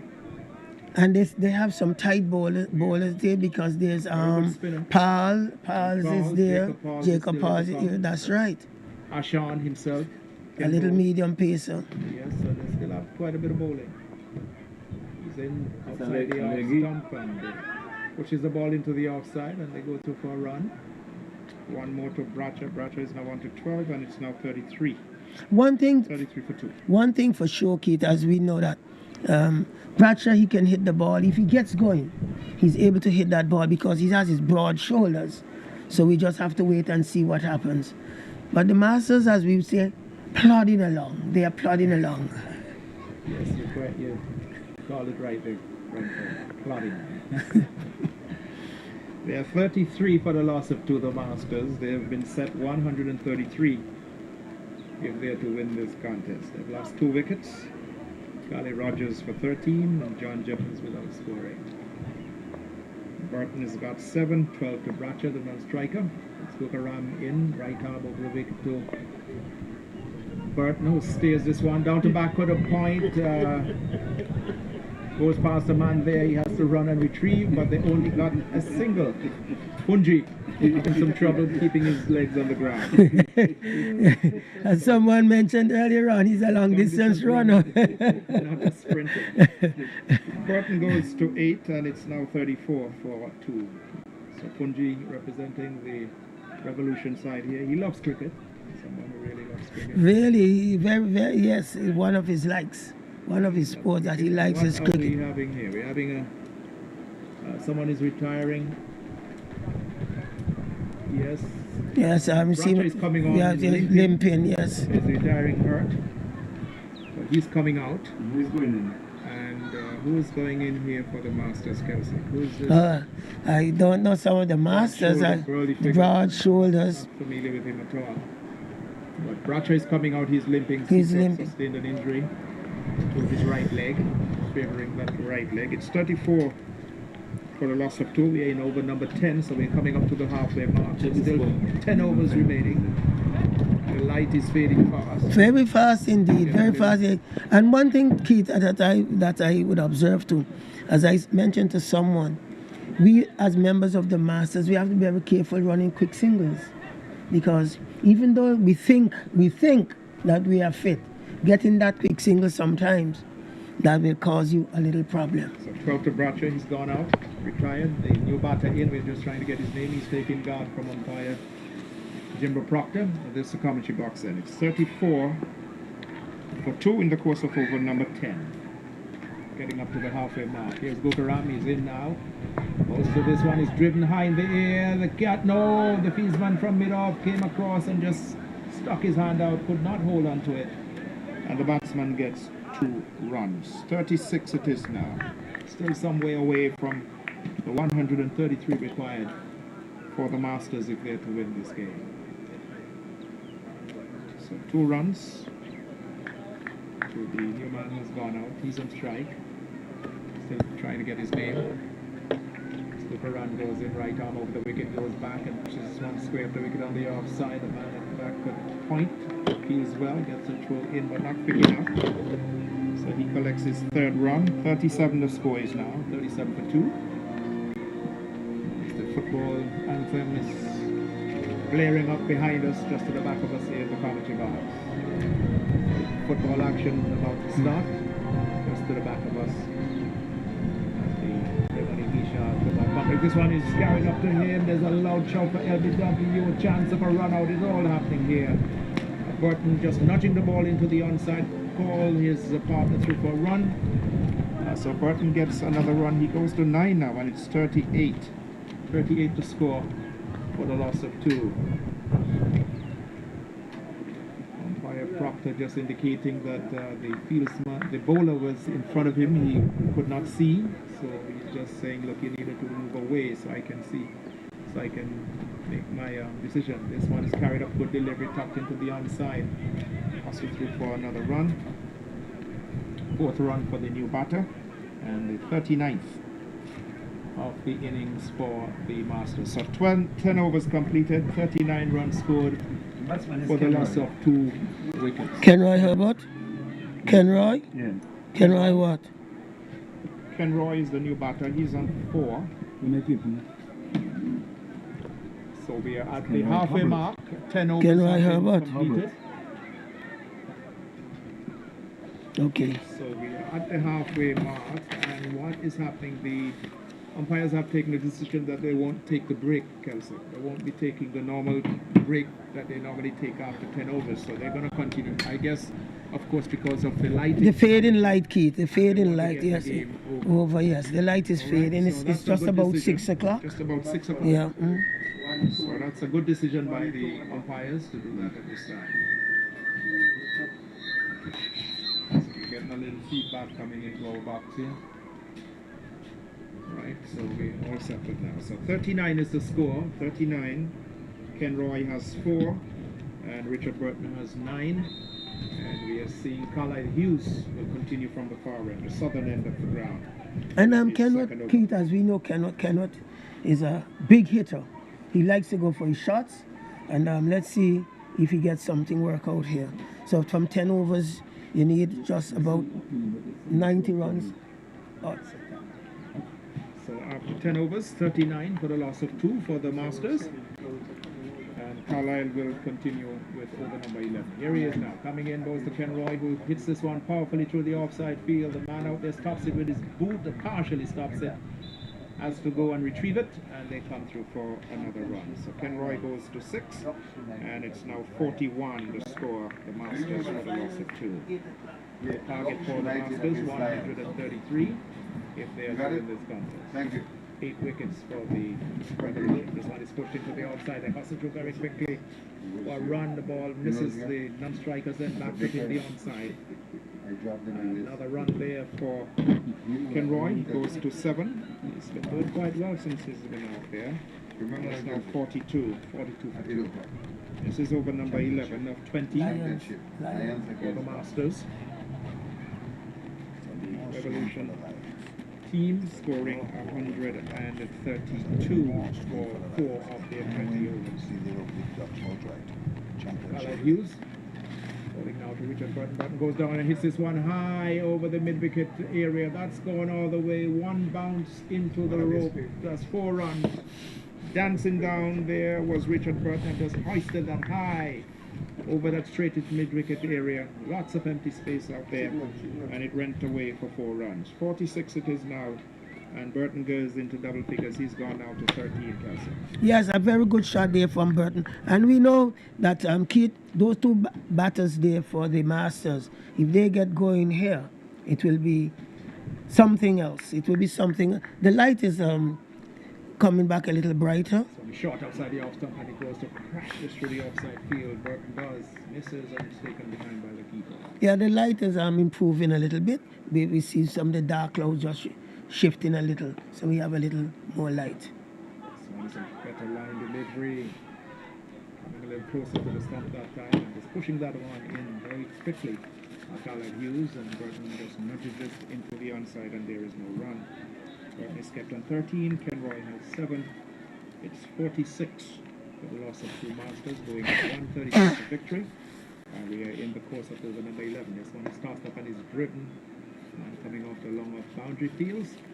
Another easy single for Richard Burton. Takes him to 14. And that will be the end of over number 11. 47 is the score. So after 11 overs bowled of 20, the Masters going at 133. They're 47 for 2. The batters out, John Jeffers without scoring, and Carly Rogers for 13. Yes, and Keith, you have 9 overs to get something like what? 6 and 7, 86 more runs from 9 overs, which is just about what? 9.01 runs per over. And the Masters, they're going to have to accept the challenge because it's a win or loss. You win or you lose, so you have to try now to push the score along. Because right now, 9.1 runs per over is a tall order, and couple of good hits, you might be able to get the runs. 47 for 2. Start of over number 12. Bukaran is in, bowls to Burton, gets a good delivery, has to defend. Plays it into the onside, and there is no run. And as mentioned earlier, Keith, you have like Pauls, you have quite a few other bowlers there which can really bowl tight. There is Bukaran, tall, rangy figure, goes in, bowls this one outside the line of the leg stump, and Burton advancing. Finally, the ball is not there to be struck. Just pushes it down in front of him, and there is no run. Good bowling here by Bukaran. Seen him coming and just pushed it in a little flatter and a little faster, closer to his legs, not giving him any room to free his hand. There is Bukaram again, bowling over the wicket. He's in, balls to Burton. Burton drives powerfully through the offside field, partially stopped by Carlisle. He's moving across from his to his left for extra cover. One more to Burton. He goes to 15, and it's now 48. 48 for 2 in over number 12. Some adjustments been made to the offside field. The man is coming a little squarer. The light is coming back a little. The light is coming back, so the clouds, those low-lying clouds have moved away. I can see the sun is just trying to break through the western side of the ground here. Here is Bukaram as the light improves a bit here. This one is turned into the onside by Kenroy for his 8th run, the 49th. 49 runs 49 for the loss of 2. for the loss of 2. Over number 12. Over number 12. For the Masters to win this game, they have to score 12 runs and over. But the way they go in, like a test match, they are out. Bukaram it is going to score. Over the wicket balls and is missed by, it misses the bat. The keeper doesn't take it, and it goes down the boundary for 4 byes. So the 50 has been quoted. 53 it is now with the boundary. 4 byes. 53, sorry, 53. 53 for the loss of 2. 53. batter missed it, the keeper missed it, and it just went straight down to a very fine leg. That would have been very interesting, Keith, had the wicketkeeper taking that ball. Because Burton was Burton was well well out. out. But the bounce, I think the bounce defeated both batter and the wicketkeeper. Burton, very upright stance, open stance, moves across his crease and hits this high in the air. Who will take it? Who will take it? Who will take it? Oh, Nobody. Terrible cricket. Nobody. Terrible cricket. Terrible cricket. Terrible cricket. About 4 fielders was moving in. It was lofted out to mid-off. But even from our distance here, no one called. No one called to say, mine, I will take it. They're all 4 fielders converging at the same time. And in the end, it just... No one got to it. Yes, it touched in the hands of the fielder here, but it was his catch. So no call, and that was very important. There was no call, so the ball just took his fingers and fell in between. But that's a bad miss there, and I really hope, well, the Masters would learn from that. And 54 after 12 overs. And just remind our listeners that at 8 o'clock tonight, you'll have the football finals, Ducks United versus Lions. It's a must win for the Lions. Even if it's a draw, the Ducks would win. But for the Lions to win, they have to win this match tonight. So 8 o'clock tonight, make sure you go on over to the football field. We're Lions United versus Ducks United for the championship. So big football clash, Lions versus Duck United for the championship. Here at the corner of Webster Park, Carlisle Hughes is about to start over number 13. 54 for the loss to the Masters, set 133 for victory. This one is pushed into the offside field by Burton, and there is no run. Burton is on 16, and Ken Roy has 8. Carlisle Hughes, the left-arm spinner, holding over the wicket. So Burton goes back and again looking to force it through the offside field, finds the man at short extra cover, and there is no run. Sometimes, Keith, you have to delay your shot and you'll be able to get the ball between. But they're going full stride. In faster flatter, this one skirts off the outer portion of the bat, down to backward point. So points to the keeper's end, the bails have been taken off. And is he gone? No.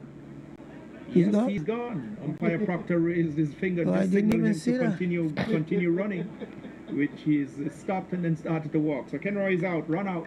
Good throw coming in by the man from backward point. Could not make his ground in time, and he's gone. So wicket number 3 goes down now for the Masters. They're now 54 for 3. That's bad judgment, Keith, because the ball was going straight at the fielder. It was neither to his left nor to his right. It was going straight at him. So that was a bad call. But yes, the Masters have to pull all the plugs. Pull all the plugs now. I mean, the light has improved tremendously. The sun is still trying to push through the clouds. So we have good light here so that this match can continue. Oh, yes, the light has certainly improved. Masimba Bowen is the new man out, and we know he can hit some towering sixes. He will need to hit plenty of them here. If the Masters are to go through. 4s and 6s are needed. 1s and 2s are. Bowling has been very good. It's been very tight bowling by the Revolution Cricket Club. Masters set 133 in 20 overs. And they're now in the course of over number 13. They are 54 for 3. So Carlisle using the ball, the left-arm spinner bowling from the southern end of the ground. As he comes in with his first delivery to Bowen, he goes back and forces this into the offside field. He should get a couple of runs here. Turn for 1, then looking for the second. The throw comes into the keeper's end. 2 runs to Masimba Bowen. He's off the mark immediately. 56 it is now. 56 for 3. Bowen is 2. And Richard Burton is still there. Burton is on 16. But really tonight we will make some money new. I just have to keep up third man back to point. Hughes comes in, bows this one again. Good delivery, forces Masimba onto the back foot and keeps it out. Coming down rather hurriedly on that one. It was a faster, flatter delivery by the left arm spinner. Bowen is kept on 2, 56 for 3, the Masters. Going at a target of 133. This one is hit high in the air. Over mid-wicket, this will go into the boundary or over the boundary. It's gone away for 4 runs. Masimba Bowen, we know he can hit it. He's gone now to 6, and the score is now 60. 60 for the last of 3. Good hit there by Masimba Bowen over into the mid-wicket, open space in the mid-wicket area. Yes, Keith, that's the open space, and he looks for the open spaces between mid-wicket and mid-on, or between mid-off and mid-on with the open space. He always looks for the open space. He can strike the cricket ball, hits it very hard and long. Masimba Bowen is on 6. Here is Carlisle. He was outside the line of the off stump. Better line, pushing the ball away from the batter. Played and missed, and the keeper took it. It's the end of over number 13.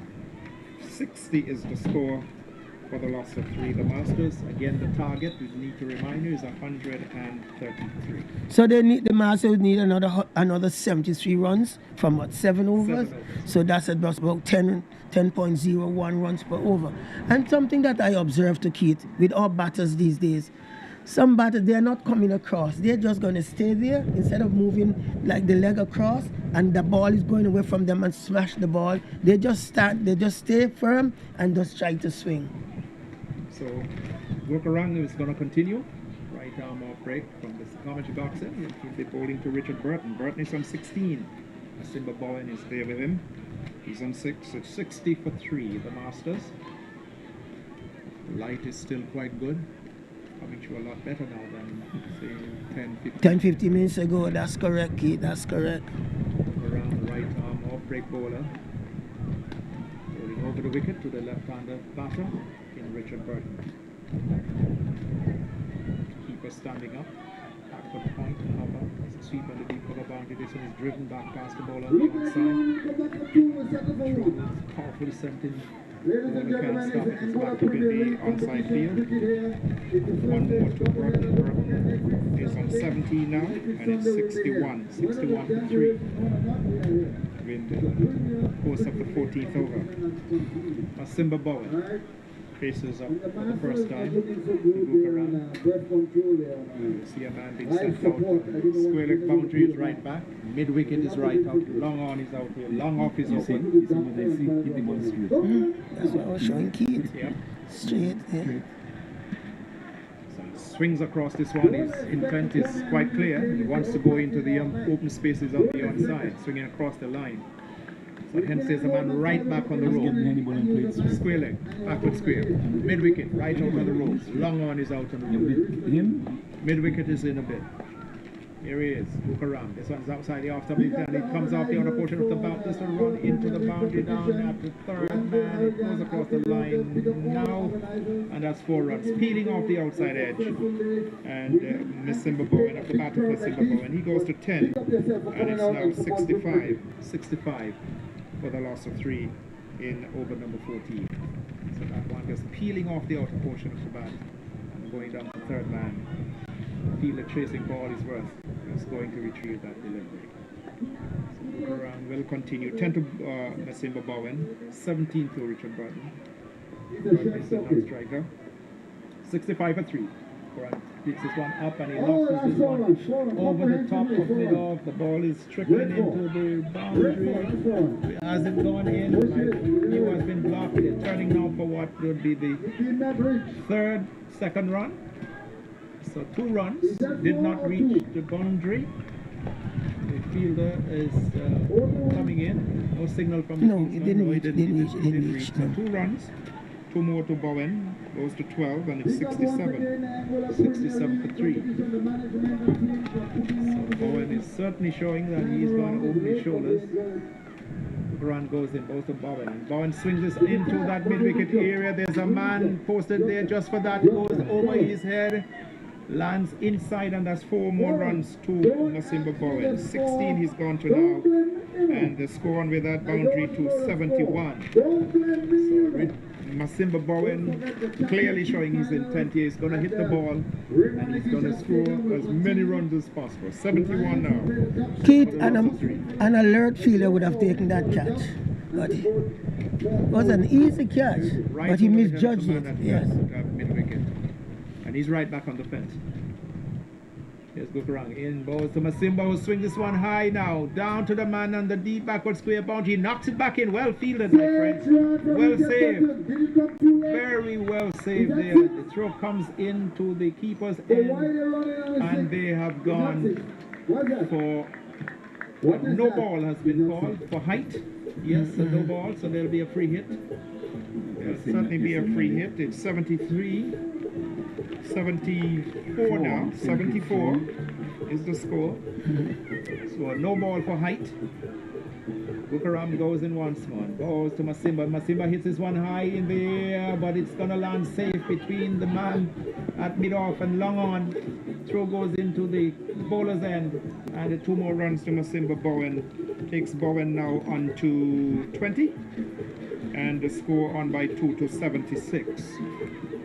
So 20 to Bowen at the end of over number 14. It's 76 for 3. Very good going here, kid, by Simba and Burton. And as you mentioned earlier, Simba went out there and that's his intention. We are going to get the runs. And these are very, very good over there for the Masters.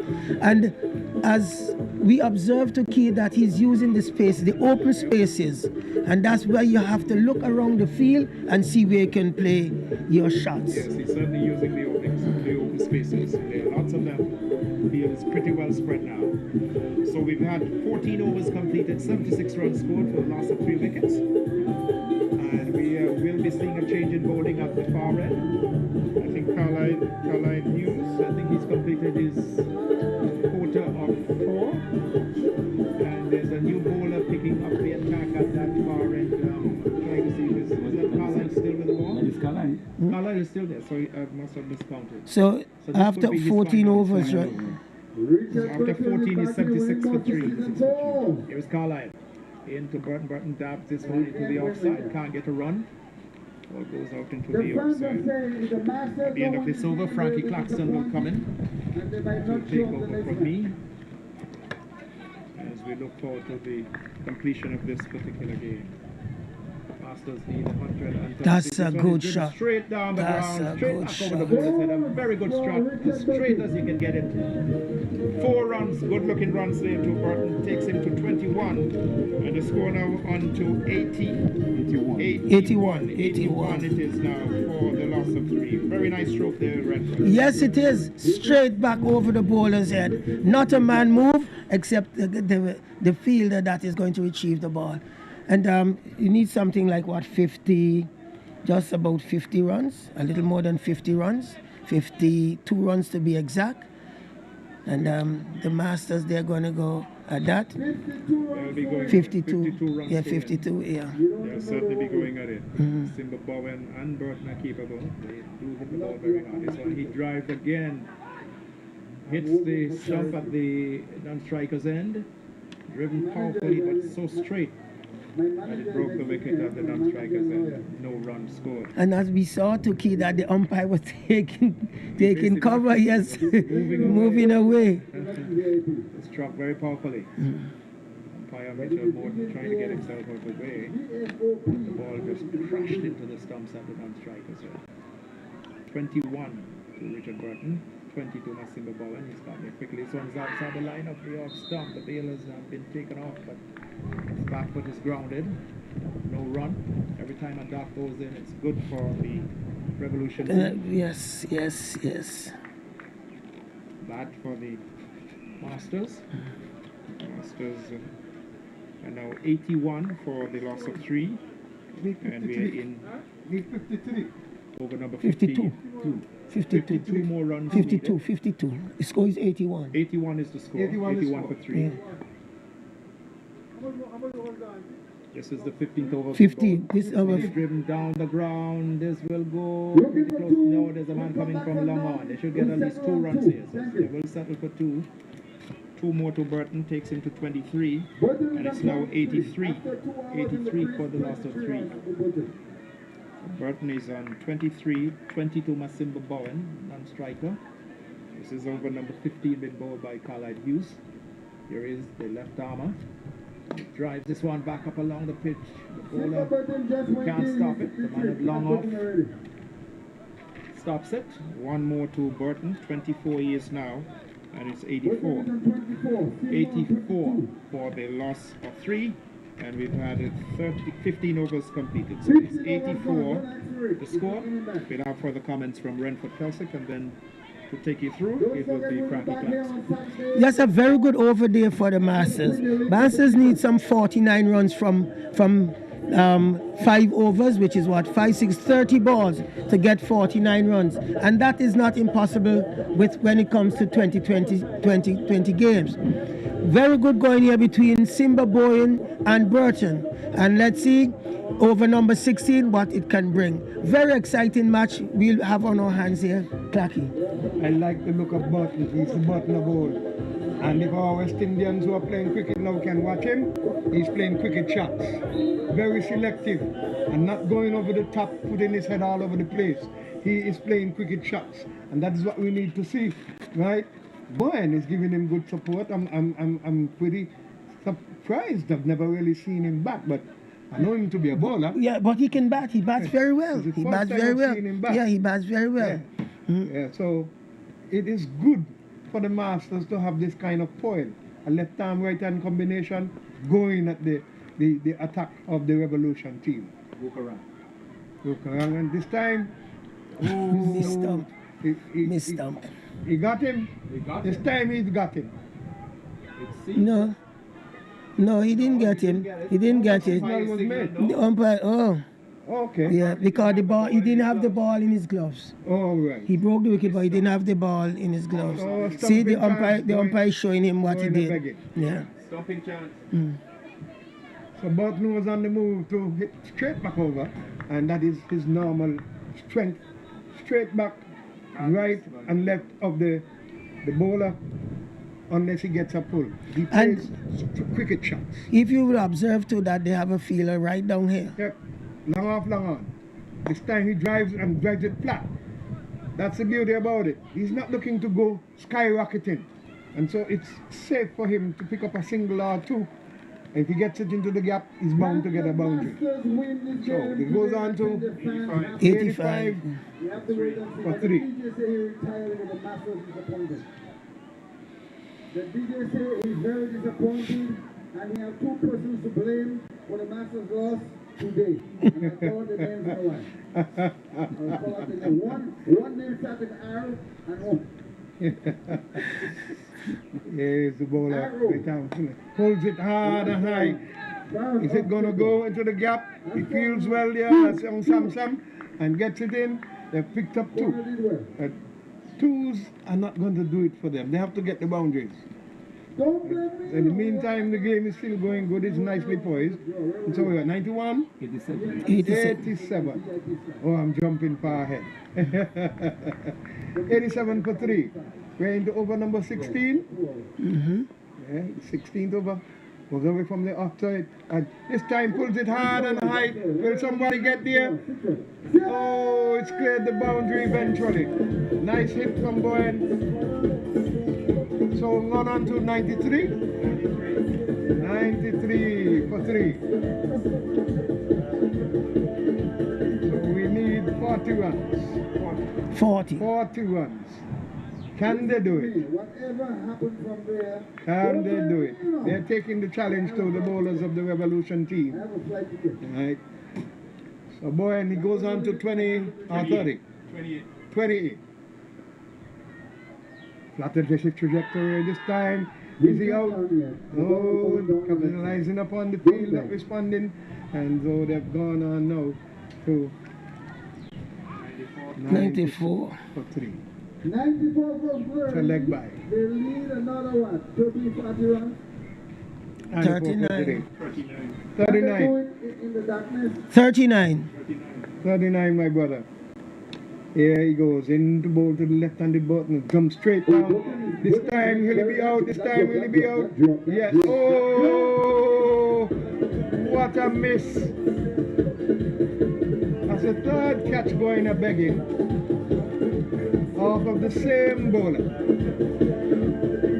Unfortunately for him. So the score goes on to 95? 95. 95. And this is the end of number 16. At the end of 16. So we've got 24 balls to get 29 runs. 29 runs. 24 balls to get 29 runs. Gettable.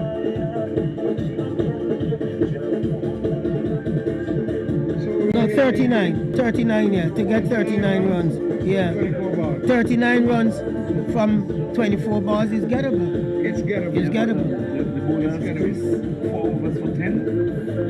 Chris, 4 overs for 10 runs. Damian, 4 overs for 13. Carlisle, 4 for 25. And Dukaran, 4 for 22. Yeah. So the bowlers haven't done bad at all. Well, Carlisle, 4 overs cost him 25 runs. Dukaram, 4 overs cost him 22. And the other 2 opening bowlers, Chris, 4 overs cost him 10 runs. And Damian, he's 4 overs for 13 runs. Very good going here. And it seems as though that Ashan is going to take up. And as we look across Clacky, we notice that the light is fading once more. And we see Ashton, that's the cloud that coming across, and it seems as though Hart, the captain, he's going to bowl his medium pace. So I guess we will see what happens. Another 39 runs. The umpires don't bring bad light into consideration. Well, you never know, because cricket now, you have to be very careful, because you know these umpires, they always have their light, the light meters, especially in the big leagues. Yes. So they check, and if it's not good, they offer the light to the batsman. So I guess if it happens like that, you'll have to divide the points. Burton has done not that. Burton has on his cap still, and Bowen has put on his helmet. Right, which means that Bowen is going all out. Yeah, so 9 and 4 30. Need to get the field settled.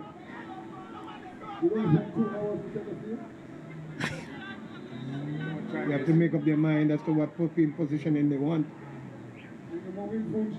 Look at that. That's a big mistake.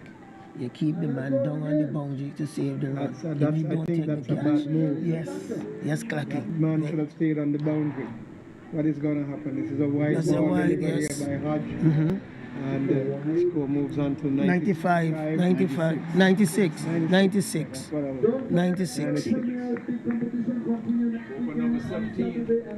17th over. So we've got 33 30, plus 38 runs to get. 37 as a matter of fact. Advances down strip and strokes it into the onside, and Burton is not interested in 2. So he's 97 now, right? 97 for 3, and we're into over number 17. That's right. 97 for 3. I think the umpires are going to discuss. Are they going to be considering the light? Umpire Mitchell is an experienced umpire. Umpires at the regional level.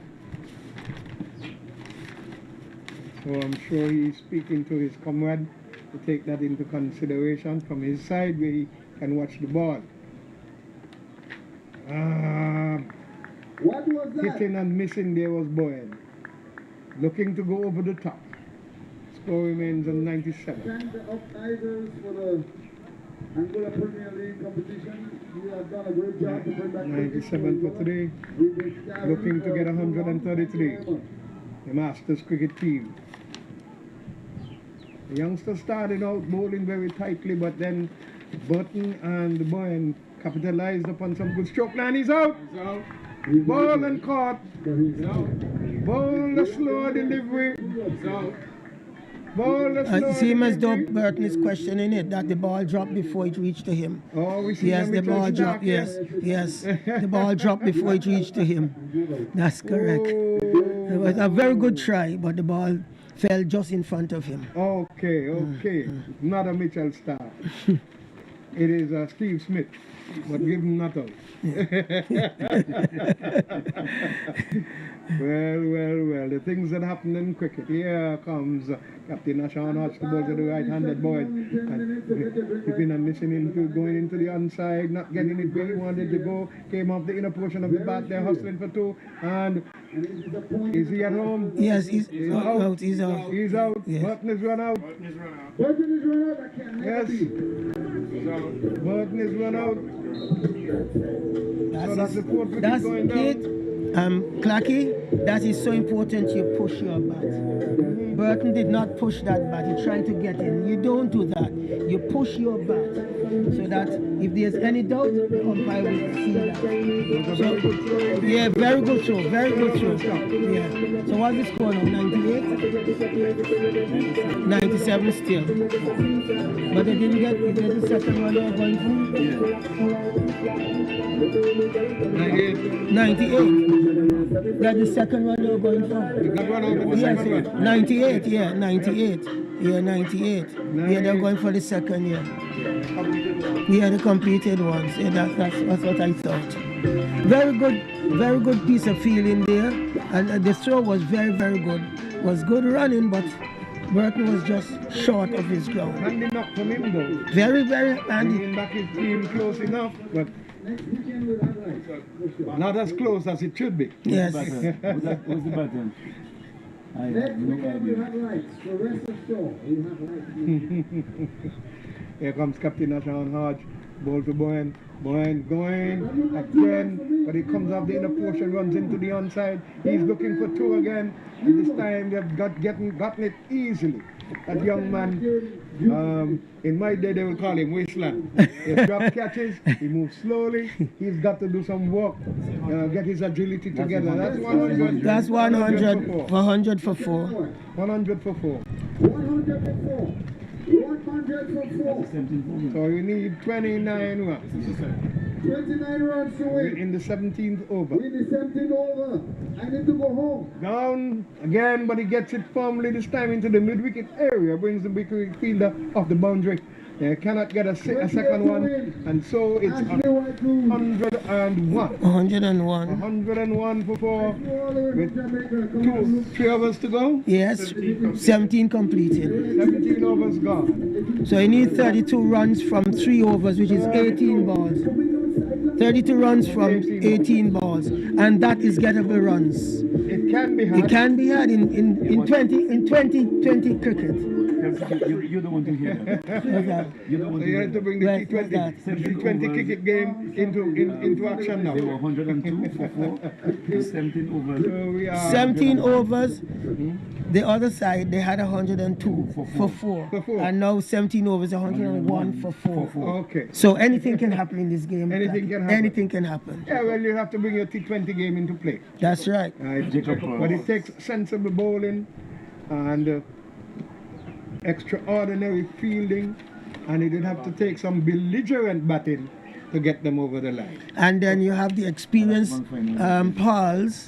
Pauls is coming on now. You know, he has used all his expertise during these games. Very good bowler indeed. Okay, so we'll see where his intelligence comes into play. Well, in this type of thing there, and with a gentleman like Simba out there, you have to be very careful how you bowl to him. Paul goes into bowl to Bowen. Bowen advances down the wicket, can only stop to push it into the outside. And get Paul, recognizing that he was coming, dropped the charter, and not giving him the chance to go underneath. They've picked up 2 in the meantime, so it's 103 for 4. And we are into over number 18. 18, yeah. Over number 18. 103 for 4, looking to get 133. The Masters cricket team. Can they do it? Let us see. One of the young, experienced bowlers that have played for Leeward Islands and Anguilla Youth, Jacob Paul. And a wide. He is giving a wide, that's an extra. You have to re-bowl that, and so 104 for 4. 104 for 4. Field nicely spread in terms of where they will want to cover their areas. Falls is looking to bowl wicket to wicket. This one is right up. He hits it hard and it goes into the gap. Will it go to the boundary? Yes. It's gone to the boundary, right into the gap. So, another boundary, which brings them closer. It is 108 for 4. Can the Masters do it? Paul with number 7 on his back. They're trying to make an adjustment to the deep fielders. They're pushing back to full, perhaps stop a gap and to force him to even go hard. Will Paul be able to stop Jacob's ball? He goes in. This one into the onside, coming off the inner portion of the bat, brings mid-wicket straight off the boundary. They're looking for the second, and it is not hard. So that's 109. 109 in the 18th over. Come finish it. Looking to get 133. 133. Jacob Paul. It's the ball to the new batter. What's the name of the new batter? We haven't picked up his name yet. Last ball for the bar. Have a drink on the house. Into the 18th over. 109. Welcome back, Mr. Hodge. It is gettable. The youngsters are taking the challenge to them. Oh, just a single taken. It's buys. 110. 110. 110. 23 runs to get. 23 runs to get. From how much overs? We are in the 18th over. In the 18th over. In 2 overs, we will need 20 runs. Can you do it? You got to send him, Jim. Here Paul scores away to bowl to the right-handed Simba Boyne, and he's struck. And they are going up appealing. And concentrating on the appeal and not on the ball. If the batsmen were concentrating, they could have gotten a run. You have to stay in the game. You have to stay in the game. Remains on 110. 110 it is for 4. Paul's trying to keep right and tight. Really be able to finish the over well. Goes away from the pavilion end. Short delivery, Boyne onto the back foot, punches it into the outside. He's looking for 2. They can get it. Running beautifully there. And they picked up 2 runs. The score is 112 it is at the end of the 18th. And so we need 21 runs. Mr. Hart. Yeah, 10 runs and over, achievable, but let's see if they can do it. Overcast at the moment, the sun has gone down, and it's turning out to be a very interesting match. If the Revolution would have pushed it a bit more, it might have been completely out of reach. But now there is a symbol, not much of a batsman, but one who can hit the ball is still there, and the feeling from the Revolution has to be sharp. 10 runs in your dying overs, very gettable, Frankie. I don't know what message manager Charlie Hodge, if he's the manager, or coach Charlie Hodge, is taking out there, but I think Masimba is approaching the game rightly. And that is one of the things I don't understand. When batsmen are batting well, messages go out to upset the plan. Let them work their plan. It's been going well, let them work it. Let's see what is going to happen. Here comes the captain, Ashan Hodge, and to the back foot, and trying to punch it into the outside. He's beaten. Ball goes through to the keeper. Well, certainly he has to bowl a straight line now, not right into his pads as such, but make sure you keep the line very straight, the ball just short of a good length, and force him to actually play the ball. Keepers, the fielders are going to have to be sharp. Hodge turns from the far end, comes into bowl to the new batter. And he's hitting it into the sky. It's going to go over the inner portion of the fielders here. And will it go? No. Hughes picks it up beautifully, and they're looking to go for a third one. Gotten 2. Very well thrown there from out on the boundary, yes, Frankie. Yes, good throw. 104. 19 to get 1 shot. 1 shot. 1 shot. Yeah, So it's 103. 113. 113. 113. So we got to get 20 runs in about 10 balls. 20 runs in 10 balls. Strokes it into the outside. Again, he fields beautifully and gets the ball in. So they're limited to a single. Now we are gone. Can Olivier Blacks do it for them? Certainly one run at a time won't do much harm, Frankie. No. They've got to play 90 smart. runs, let's go, 9 balls. They've got to play it smart. They hit 4, they hit 6. 114 for 4. Let's go, right on time. If you're Run looking off for the a third man boundary is called in. A short area. These days they're calling them 45s, right and left of the batter. Played into the ground there by Boyd. Looking to go for a hard. And no ball call? Yes, No ball call? Yes. That's a cardinal sin at this point in time. Fielder outside. Not enough fielders on the inside. The Masters lose, the fans say it's a point. 115. It's 115. 115, let's go. 18 runs to get. 18 runs to get only by 4. Free hit. And he bowled out. And gone, and no, it's cut off, and they've picked up 2 from that free hit. So, 117, 16 runs to get. 117, 16 runs. How many balls left? 6 plus? 8. 7 balls left. Or 8 balls. 8 balls? 8 balls left for 8 balls left. 16 runs. Very easy. No. Could be easy pickings if it's done smartly. Here comes Hodge. Perhaps the pressure is getting to him. That's all. Here comes the bowls to Bowen. It's up on the pad. Bowen looking to go for a mammoth shot, but only succeeding in getting it off the pad. It's a leg by 50 runs. 118. We get from 7 balls. Quite a good result is because Osemba is off strike. Yes. He's on 42. Well played 42. He and Burton really changed the game around. 42. Burton is still there. Hodge comes into bowl to the new batter. Right-handed.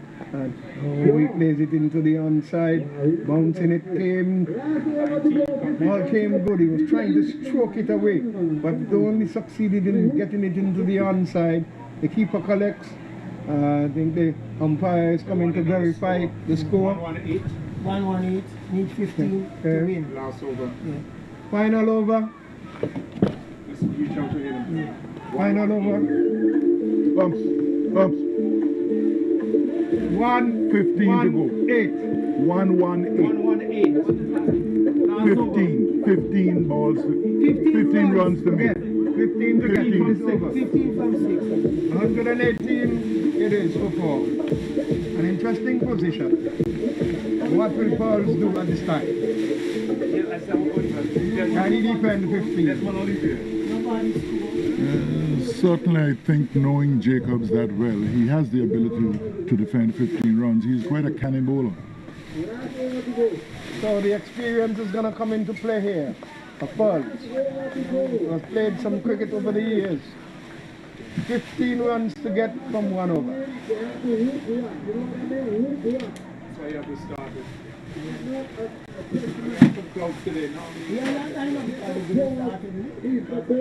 Falls, bowling from the pavilion and goes into bowl to the right-handed Bowen. Passes the umpire now, jumps, delivers, hits it hard and high. Will he go? He's gone.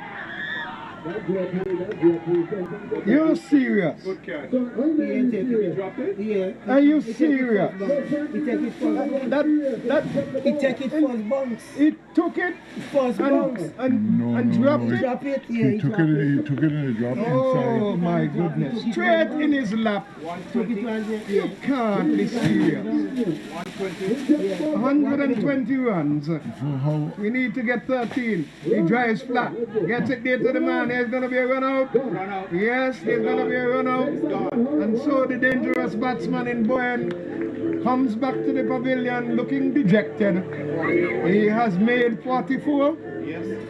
A round of applause for him. Batted well. He and Burton changed the he didn't game. score anything. He was given a life. 2018. He didn't run any runs, you know. When? Did he run any runs? When the ball? He had two runs. Okay. 120. The 2 runs was a saving grace. Because he went the next ball. Right. So it is 120. 4 balls to go or 3? 4 balls to get 13 runs.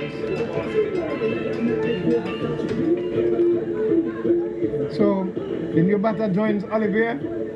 Any 1-run ball, it's over. Upstairs. So a dot ball, a single, would be to the detriment of the Masters. Doesn't come to upstairs. That goes into the offside, cleans the ball up, and they will be able to field in cleanly. And they've gotten 1 run. It is 121. 12 balls, 3 balls, 12 runs. This is the crucial ball. Anytime this does not go for 4, here goes Pauls into bowl to the right-handed batsman. The new batsman chops it. There passes the keeper, brings the man at the third man boundary, come around, third, he midfields, and they're going for a second, and they've gotten it safely. 2 balls to go. So, 10 runs to win. 10 runs, 2 balls. Has to be 2 maximums. Providing no ball is bowled. we have one maximum and a boundary. Or a 6 and a 4. Yeah. Either way. We get the correct scores here, Flora. 123. 123. 10 runs from 2 balls. Best result would be 6 from this. 10 runs from 2 balls. Why? Well. Right. Football. Okay, I can declare now that the Masters have closed. Well, it is a foolish delivery. It's not above waist because I saw the presiding umpire looking at the square leg umpire. So it's not above waist. No, not above waist. And not wide. Drives it, and the game is over. The Revolution team has won by 9 runs. 8 runs. 8 runs. So 115 as the overs come to an end. A good bounce back by Boyan and Burton, the B and the B, but they weren't there to see through to the end, and so the Masters have lost the game by 9 runs. Yeah, fantastic. Good game in the interest of cricket, but not a good game in the interest of the team finishing on the losing side. No, it certainly is. But They did come back nicely, rebounded beautifully, but in the end they couldn't finish it. Frankie, a very good afternoon of cricket. I thought the Revolution gave it away in scoring much too slowly In the latter half. in the second half, Yes. and quite a comeback by the don't count out the Masters team. They played good cricket, and Simba, who is known as a fast bowler who gets runs occasionally, batted quite well. We all know the capabilities of Burton. Yes. So when Burton's demise came about, down went the prospects for the Revolution. Followed by the catch. Good catch indeed, anyhow. But it's good for the sport on the island. We saw good cricket. A lot of us who have been around cricket met, and I certain throughout the tournament, Frankie, we'll catch up and we'll project our thoughts and certainly project where we think cricket should go on the island. Yes. It was good being here. Nice to see the guys going out and shaking hands in good sportsmanship. Ended up to be almost an exciting end. It did not, but the youngsters held their way and came away victorious. And Keith, do you want to do a final word? Okay, so sorry, the St. Martin team winning the first match, the Spartans, and the second match won by the Revolution. A good start to the cricket tournament, the APL for 2023, and certainly we'll be back next Saturday. And thanking you for joining us today. It's back to Master Control. Check. Well, thank you all for listening and viewing, and here's hoping that you had a wonderful time. Join us again on Saturday here at the James Van Webster Park for the Anguilla Premier League T20 tournament. All right, speak on. Thanks, Frankie.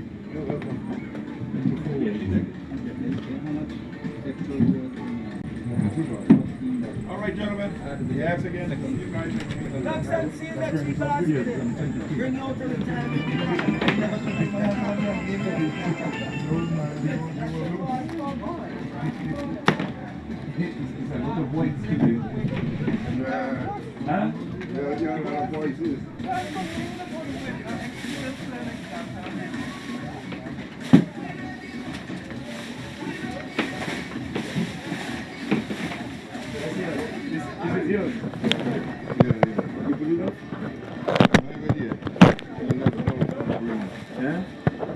Blow off the key over.